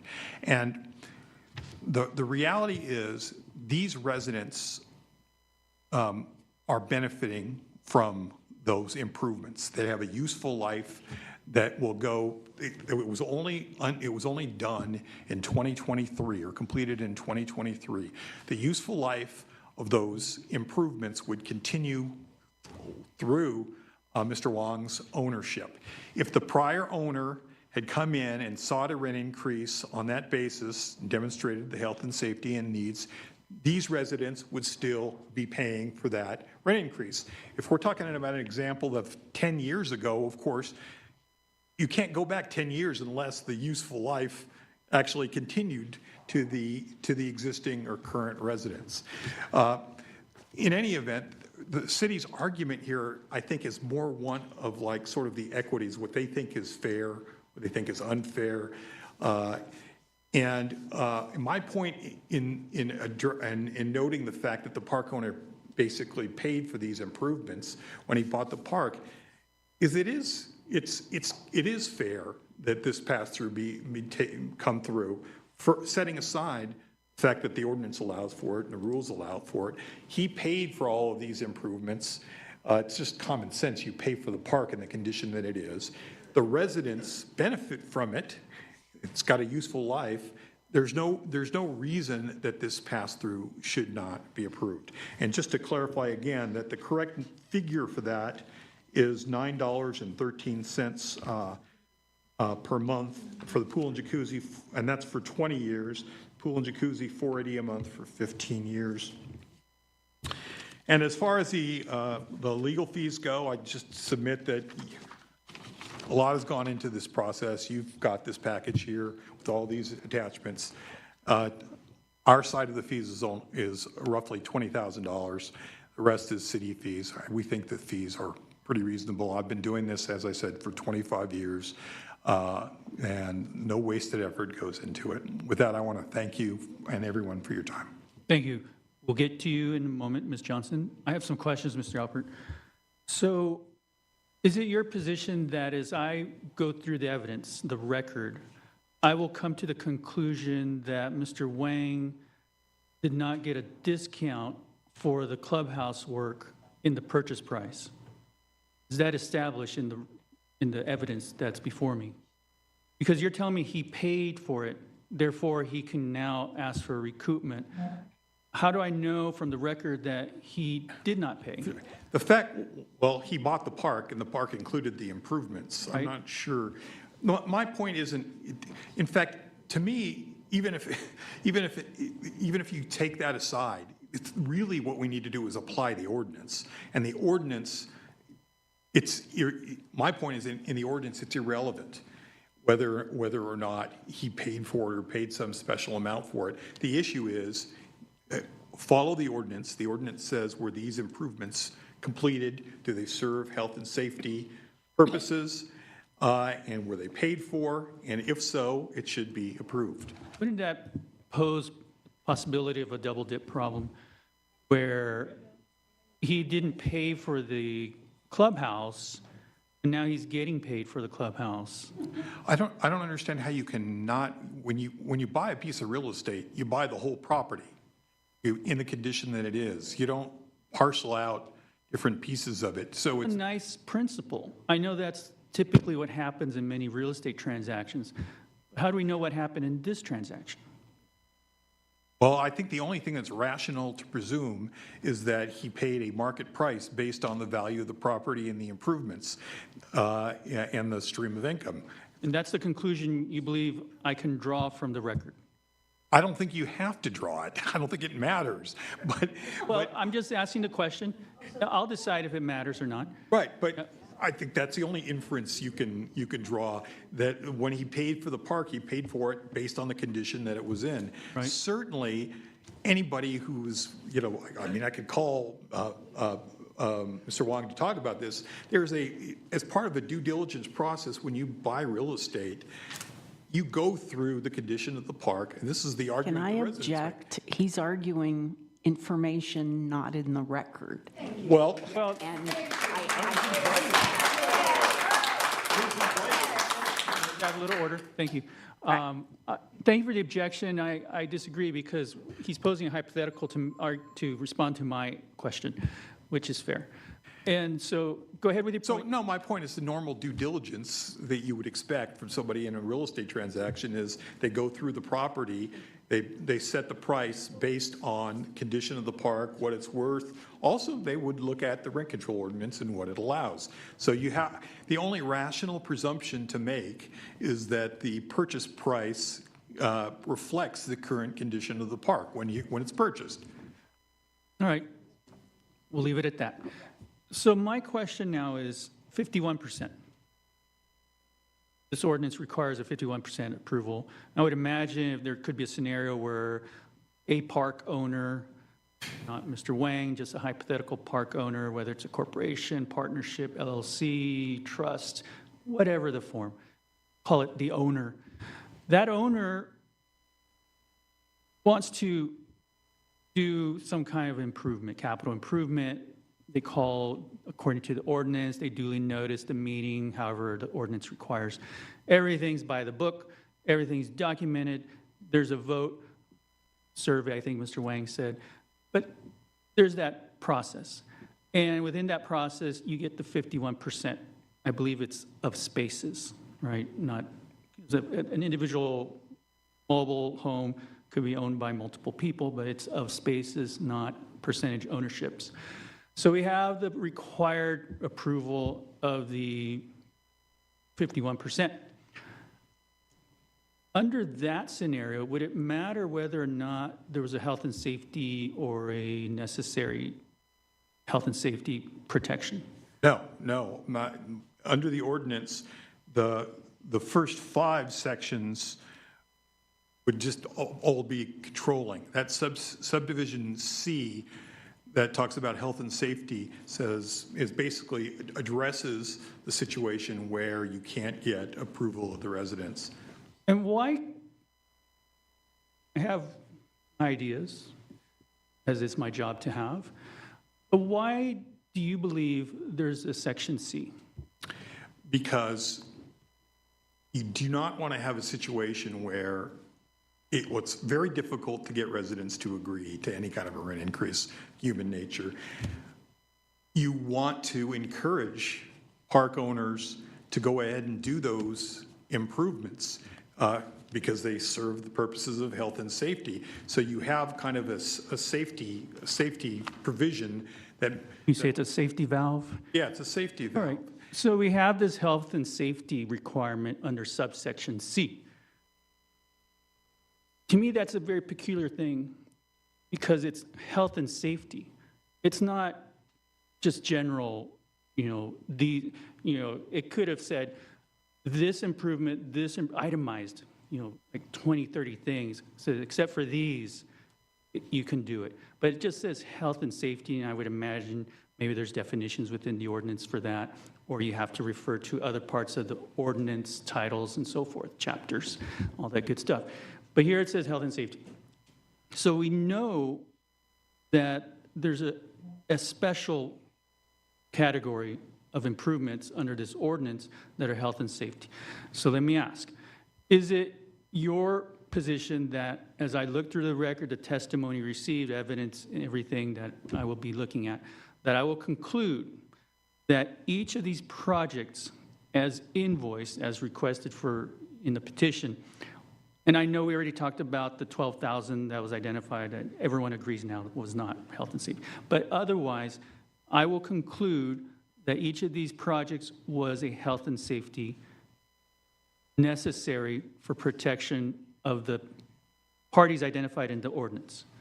Right, but That it could even include protection of the neighbor, it says. and it can include protection of the park, which means limiting property damage to the park. Right. So, for example, if you have a leak in the roof, not only is it a slip hazard, it's going to cause water damage to the park improvements. So we have to consider that. So if it's just, the distinction I really make is between improvements that basically are designed for pure aesthetics. And so give me an example of an improvement in a hypothetical that would be obviously not a health and safety improvement. Pictures, okay? The pictures on the wall, the sofas, the examples that council came up with are... I mean, even a nice portrait of our favorite scene, right? That wouldn't be a health and safety, even though it might make us feel better and help our well-being and so forth. That's tenuous. We can take that. You can make anything into health and safety with that kind of standard. Right.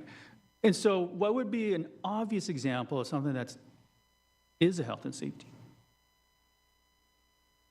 Other than things like pictures on the walls and... No, that is. Those are obviously not. We all agreed on that. Oh, well, I'd say... Is a health and safety. I'd say everything that we've got in this is actually an obvious example. For example, the roads. So that's your position, that's obvious that these are all health and safety issues. Right. For example, the roads were addressed as an example of in the ordinance or in the rules and regulations.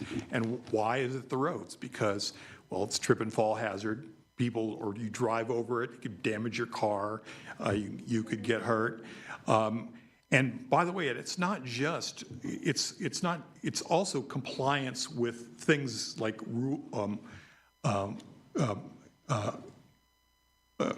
handicap requirements, those sorts of things, other rules and regulations. I think once you break ground on an improvement, right, then it triggers all these other requirements, ADA requirements, building code, and so forth. Right. So a lot of the improvements that were done, say, for example, in the bathrooms, they were done, you replace the existing toilets and other things so they comply with those handicap type rules that are in place. That's obvious to me is a health and safety issue. Well, let's look at that a little bit differently.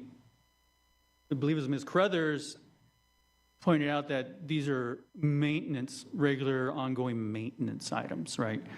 And why would they now be health and safety that would trigger the exception under subsection C? Well, actually, disagree with you. So the distinction, there's a definition. You're not disagreeing with me, you're disagreeing with the argument. The ordinance talks about and defines what is a capital improvement. And it is, it's sort of circular, and it says not ordinary maintenance. But the way it then further defines it is something that has a useful life of 5 or more years.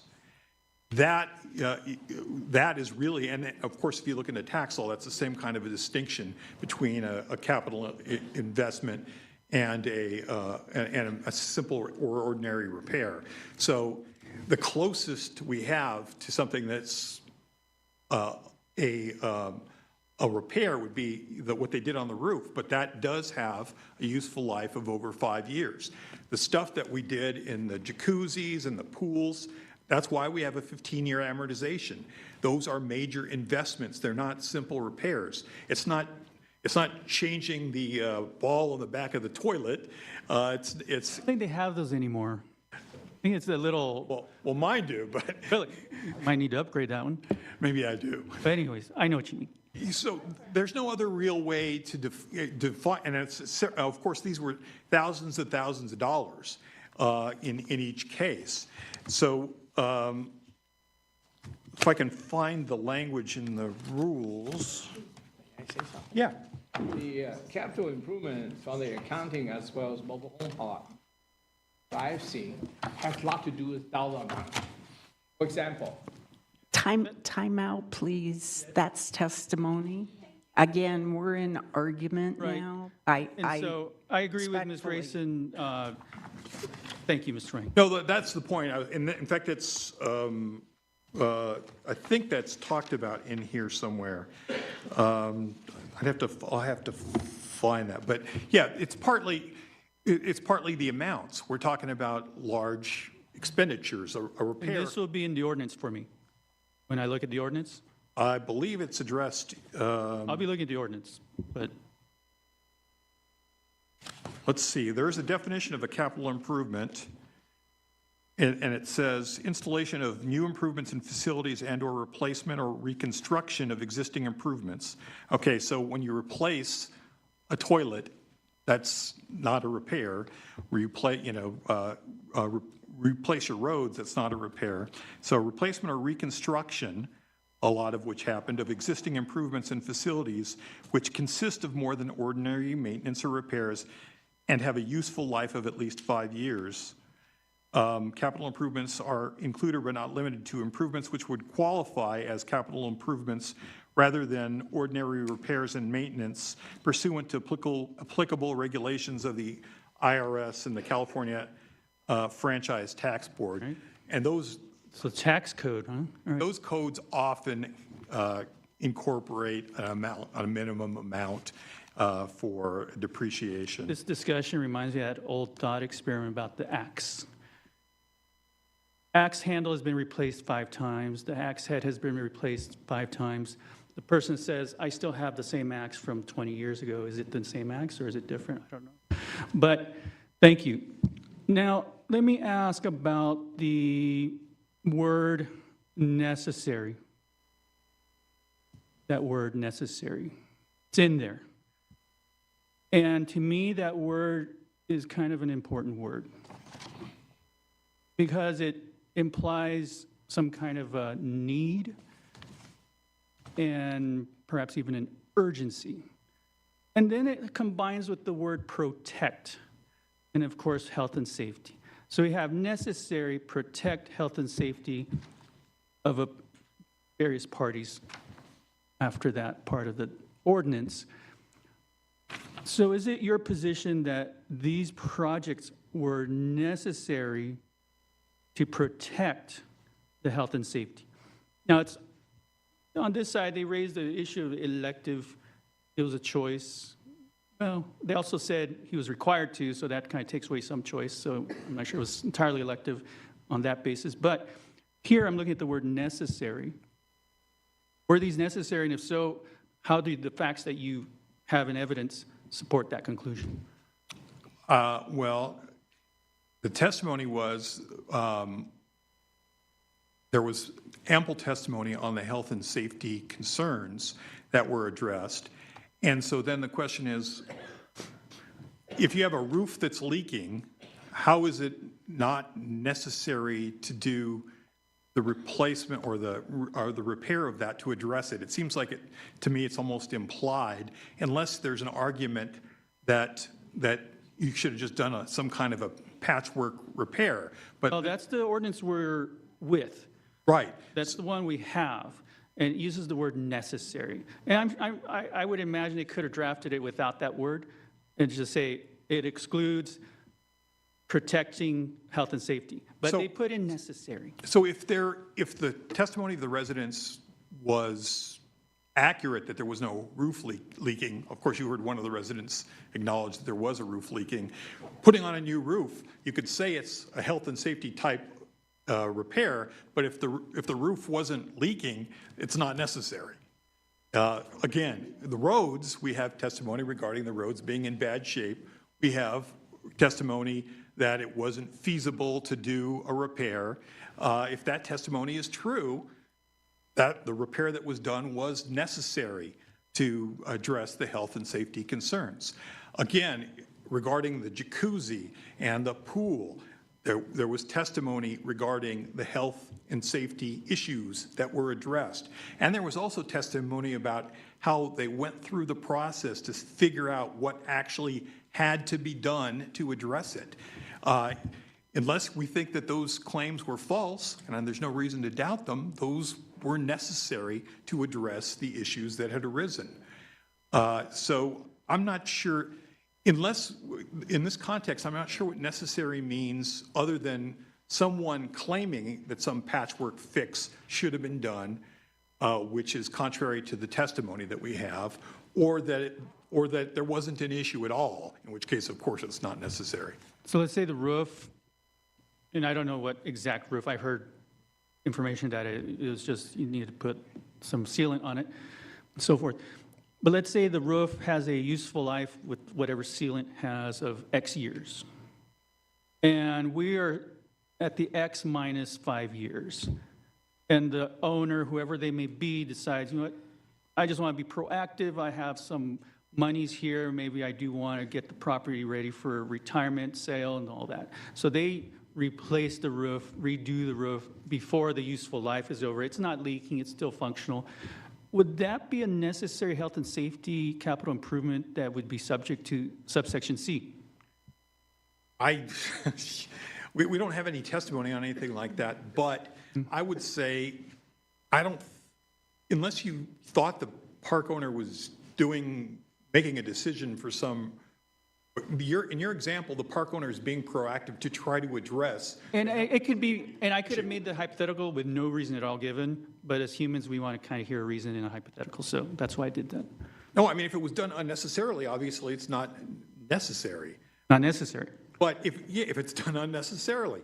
But are we really going to, anytime you face a situation like this, you ask your repair guy, well, should I replace it? Or should I just Well, the repair guy is always going to want to fix it?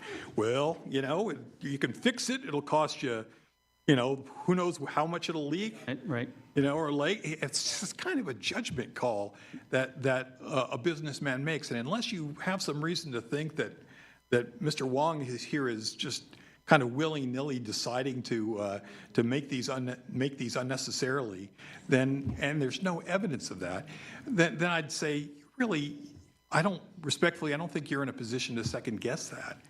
And I appreciate that, Mr. Wang. And these questions that I pose, I don't want anyone to read into these questions that I'm floating this way, that way on a decision. These are for my context, right? So bottom line is you're telling me that these were necessary, that I will find that conclusion based on the evidence. Yes, I believe that the testimony you have supports that they were necessary. Yes. All right. Anything else? No. Covers it. Let's move on to this side. I might have even tougher questions for you. Just hang in there. If you need a drink of water, go ahead. What kind of drink? It's 5 o'clock somewhere, and I believe that means somewhere in the United States, so maybe we're okay, right? But I know everyone's going to probably meet at the local watering hole afterwards, so you won't see me there. I'll be at a different watering hole, but nonetheless, let's hear what you have to say. Okay, first, we did not establish whether Mr. Wang took any of this monies for the projects off his income. I think you used the royal we. You said we. I'm not sure if you mean I didn't establish or the two of you, okay? We could not establish whether he took any of these monies off his income tax because we couldn't see any financials. Also, we don't know if he turned any of this into his insurance because we haven't seen any financials. So that, in effect, could be double dipping, but we don't know that. We don't know that. We don't know that We because don't know that. we And I will couldn't get the say, financials. I know Ms. Grayson's probably ready to jump in on this timeout and all that, but I will tell you, I can only go based on what's in the record. And I know what you're saying, you know, we can, and that's fair. You can argue to me, the record does not establish X, Y, and Z, maybe A, B, C. All right, Because he wouldn't answer, he wouldn't give it to us when we ask when we ask these questions, he wouldn't answer them, he wouldn't give us any financials at all. So. Go ahead. Okay, so let me finish in closing. Okay. The park owner is legally responsible for maintaining all common areas of the mobile home park under state law, including lighting, pavement, pool, and spa facilities.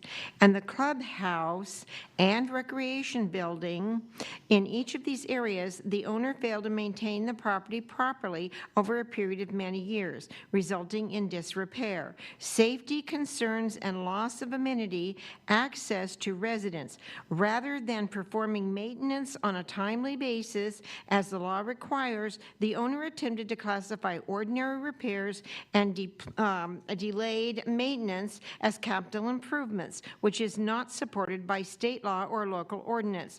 Residents may pay for, they have to pay for amenities and services that have not been provided or have been restricted or removed. Residents cannot be billed for deferred maintenance, and management cannot demand reimbursement. Things age. You have to repair them. You have to take care of them on a regular basis. MRL 79.15D, management must maintain all common facilities in good working order. MRL 798.84, residents cannot be charged for management's failure to maintain. MRL 798.87, management cannot reduce services or deny access to amenities. Civil Code 1944.1 and 1942.1, common areas must be safe and maintained. Title 25, 1102A. Management is reasonable. Management is responsible for safe operation and maintenance of common areas. Title 25, 1108. Lighting, access, and safety requirements apply. Title 25, 1116. Pavement and grading must prevent water hazards, which we know it did not. Healthy and safe codes 18400, 18407. Parks must be maintained in safe and sanitary conditions, which we know that the spa was not. Successor liability and property-specific obligations. When a mobile home park is sold, the new owner inherits all existing maintenance obligations and liabilities connected to the property. These are property-specific duties, not personal duties of the former owner. The obligation to maintain common facilities attaches to the property itself. Under MRL 798.15D, Title 25, and health and safety requirements, the successor owner must maintain pavement and drainage safety, which did not happen. Lighting in common areas did not happen. Pool and spa structures and access to the clubhouse and recreation facilities, which we didn't have for a long time. Deferred maintenance cannot be transferred to residents. Repairs made after purchase are the legal responsibility of the successor owner, not reimbursable expenses. Residents have already paid for access to these amenities in their rent.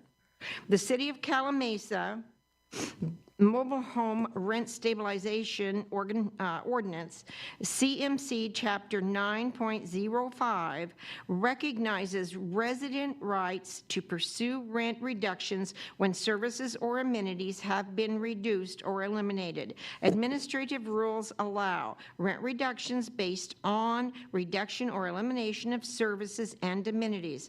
This applies directly to the pool, which we only can use half the year. Pool access being denied half the year, shuffleboard recreation room being inaccessible for years, loss of lounge, reading, piano, game room, our earthquake room. Also, they are using it for storage. These are paid amenities. Residents may seek a rent reduction through the city's hearing officer process. Mr. Wang has taken money from these residents and given them nothing for it. What would you call that? Right, thank you. I don't answer questions here like that. That's not my job. Hi. But let me ask, you mentioned deferred maintenance, disrepair. Does not that establish that these were necessary projects? They were, but the necessity falls on the owner for ordinary maintenance. He's supposed to take part of the rents and take care of the park. And I get that. So when I hear ordinary maintenance, I'm out at my house, I'm changing a light bulb, mowing the lawn, maybe changing a faucet in the sink. I see that as maintenance, right? But yeah, the roof ends its useful life, starts leaking, dripping on inside the house. Then I call the roofer, they bring the drone, inspect the roof, want to charge me a little extra because they used a fancy drone to give me the estimate. And so based on that, that would be a project that would be, yes, it's a maintenance because you're fixing up the property, but it's a health and safety perhaps because you don't want mold infiltrating, water infiltrating the mold developing inside the house. Here, they're alleging, and I'm not saying I agree with them or not, I'm just asking the question. They're alleging these projects are health and safety, they're necessary. You told me that there was failed deferred maintenance, disrepair. Is that not establishing that these were necessary projects? And you said that ordinary maintenance, and I heard you cite the MRL, and I'll look at that too. But it says routine maintenance. I think of that more as like, yeah, putting the coating on the driveways every so often, whatever the business industry standard is for that. But the way they're describing it in their evidence, I know you have an opposing view, is that the surface of the streets was posing a health and safety. If I agree with that, I'm not saying here. So what we need to know is how is this deferred maintenance? It has gotten cold in here, huh? It was very cold this morning too. Nice outside though, until what, about 4 o'clock, then you better put on the sweaters. But, so tell me, why is it not necessary, this repairs they made? Just because it's necessary doesn't mean it's not his responsibility. We have to maintain our roofs. We have to have someone come in, and we have to have those roofs repaired and get ready for every winter. Why then shouldn't we get money back for taking care of our roofs? And so is it your position, when I look at the ordinance, look at definitions, maybe the recitals, it's just the throat clearing of an ordinance, basically saying, oh, this ordinance is whereas, they do that. If I look at all that, I'll conclude that these were not necessary, or even if they were necessary under the MRL, they were just routine maintenance. That's what you want me, yes. That's what yes. you say I will find as I navigate the analysis, looking at the ordinance governing law, right? I have their side of it, I have your side. Anything else? I believe that you will. All right. Can I address the roof specifically? You said necessary versus non-necessary. We don't know how long the former owner didn't coat the roof, right? That's something as homeowners we have to do every couple of years. You can buy it at $500 a gallon and maybe it'll last 5 years. If you buy the cheaper stuff, maybe it'll last a year. Again, that's something that's just common practice. You have to do that. That is part of maintenance. It is necessary that you do that so you don't have leaks. The fact that they didn't coat the roof and from that produced a leak. All right, so basically you're saying, yes, it's necessary. It may even be a health and safety issue to protect the health and safety of the individuals listed in the ordinance. But you're telling me, even with that, we don't get into subsection C. They cannot get recoupment under the ordinance with the interest and amortization, all that, under the ordinance. And why is that? Well, because again, it's ordinary maintenance. It's something everybody has to do. And where's that in the ordinance? That if it's ordinary maintenance? Well, I think you bring up the issue being necessary, right? Necessary. So the two go hand in hand. It is necessary for you to do that if you don't want to have a leak on your roof.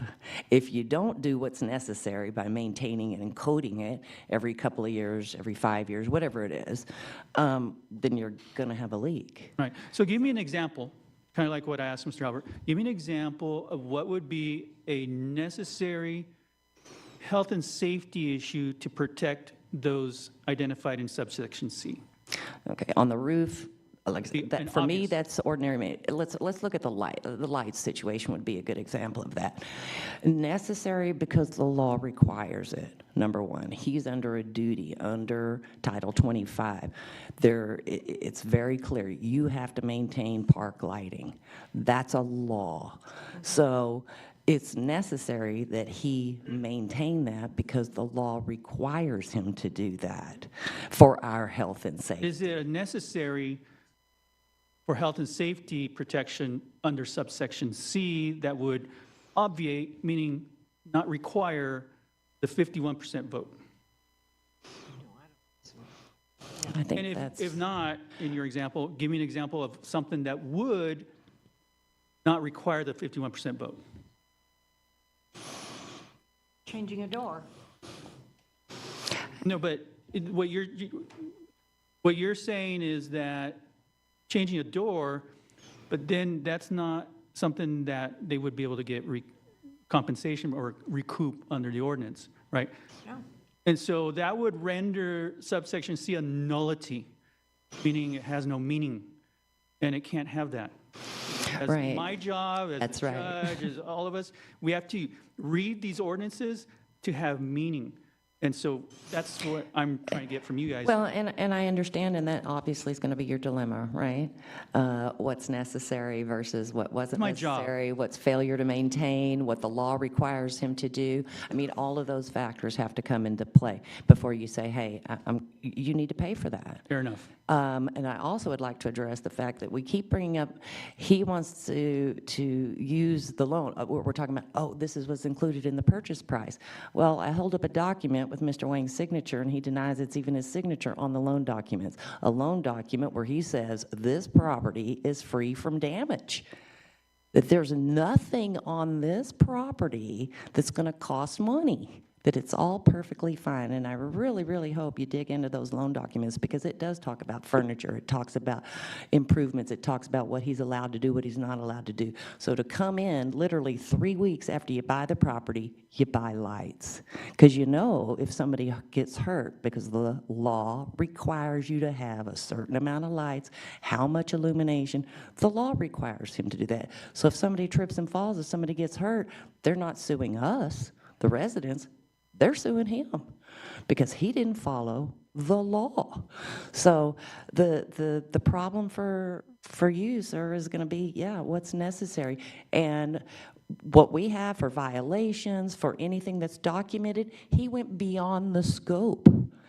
And like she had said, well, if you come across something later when you went beyond the scope, I don't understand how that can be put on us. So the pool violations, again, we're very clear. Don't put a brick in here. Put up an emergency sign. How does that go from that to, we need all of this? All right. We don't agree with that. So he's gone beyond the scope of what was necessary. So. All right. I'll consider that. You mentioned that if someone tripped and fell, he would be sued. And right. I would imagine that the Morgan & Morgan law firm might sue everyone they can find. They do. Well, but, you know, But like I that's just how said, it the is. law, and the same with the roads. The law is very clear with Title 25-1116. There is grading. He has to have those roads a certain way. We, the residents, didn't put in those roads. And roads plus bad grading plus all that equals a problem. So. All right, thank you. Yes, Ms. Johnson. We had turned in complaints even when Laura Ballantyne owned it. And I would think that Mr. Wang would look at that, at the complaints that we had turned into HCD before he bought it, so he would know the problems with the park. All right, thank you. Final word, Ms. Grayson, anything else? Well, if you're still interested in examples, as I'm sitting here, I thought of a situation where one of our It's better be funny. It's not. I'm very bad at Very jokes. serious, so yeah. Buckle up, folks. Sorry. Go ahead, Ms. Grayson. We get one of our Santa Ana winds come in and blow the roof off the clubhouse. Necessary health and safety, you got to replace the roof. If that were to happen, right? Yes. An example of a necessary health and safety. But if we've got to repair one leak, that's a repair, ordinary repair and maintenance. The definition of capital improvement excludes, by its own language, ordinary repairs and Under maintenance. the ordinance. Yes. Right. And so, all right, anything else? Maybe a more serious example. I'm Can't do very it. serious. What can I say? Can't think of anything. All right. My other example was the water system failed because of an earthquake. That's even worse. So, Yeah, I suppose. That's why all the modern codes have these rules for the pipes to be flexible and ductile and all that. Used to have what? Lead pipes, steel pipes? Those probably didn't hold up too well. Yeah, all right, thank you. Mr. Albert, anything else? No. Anything else on this side? Okay, I'd just like to close with, you know, we pay a yearly rent increase. Mr. Wang receives these in monthly rents and receives approximately $1.2 million a year in rents. So I'm going to exclude that. I'm Oh, gonna okay. exclude that. That's not- He enjoys the tax I'm gonna benefits, the exclude that. rents? No? Nope. Closing statement? No, that's, we're done with closing statement. Oh, okay. We're done. All Okay, right, awesome. I'm going to conclude the hearing. I want to thank the witnesses. Yes. one question, if you were able, and I have not discussed this with Mr. Alpert to get his thoughts, the normal process we thought would be for you to take this under submission, and we didn't know if you had some idea of timing. So the holidays coming up too. Right. So Okay. I do not have an estimate on timing. Ms. Grayson, if you could tell me, Mr. Albert, if you know, and on this side, what does I was reading the ordinance last night again, and I didn't see. normally it's within 75 days of Right. the petition being deemed complete. We've gone past that, so that's why I wanted to bring it up.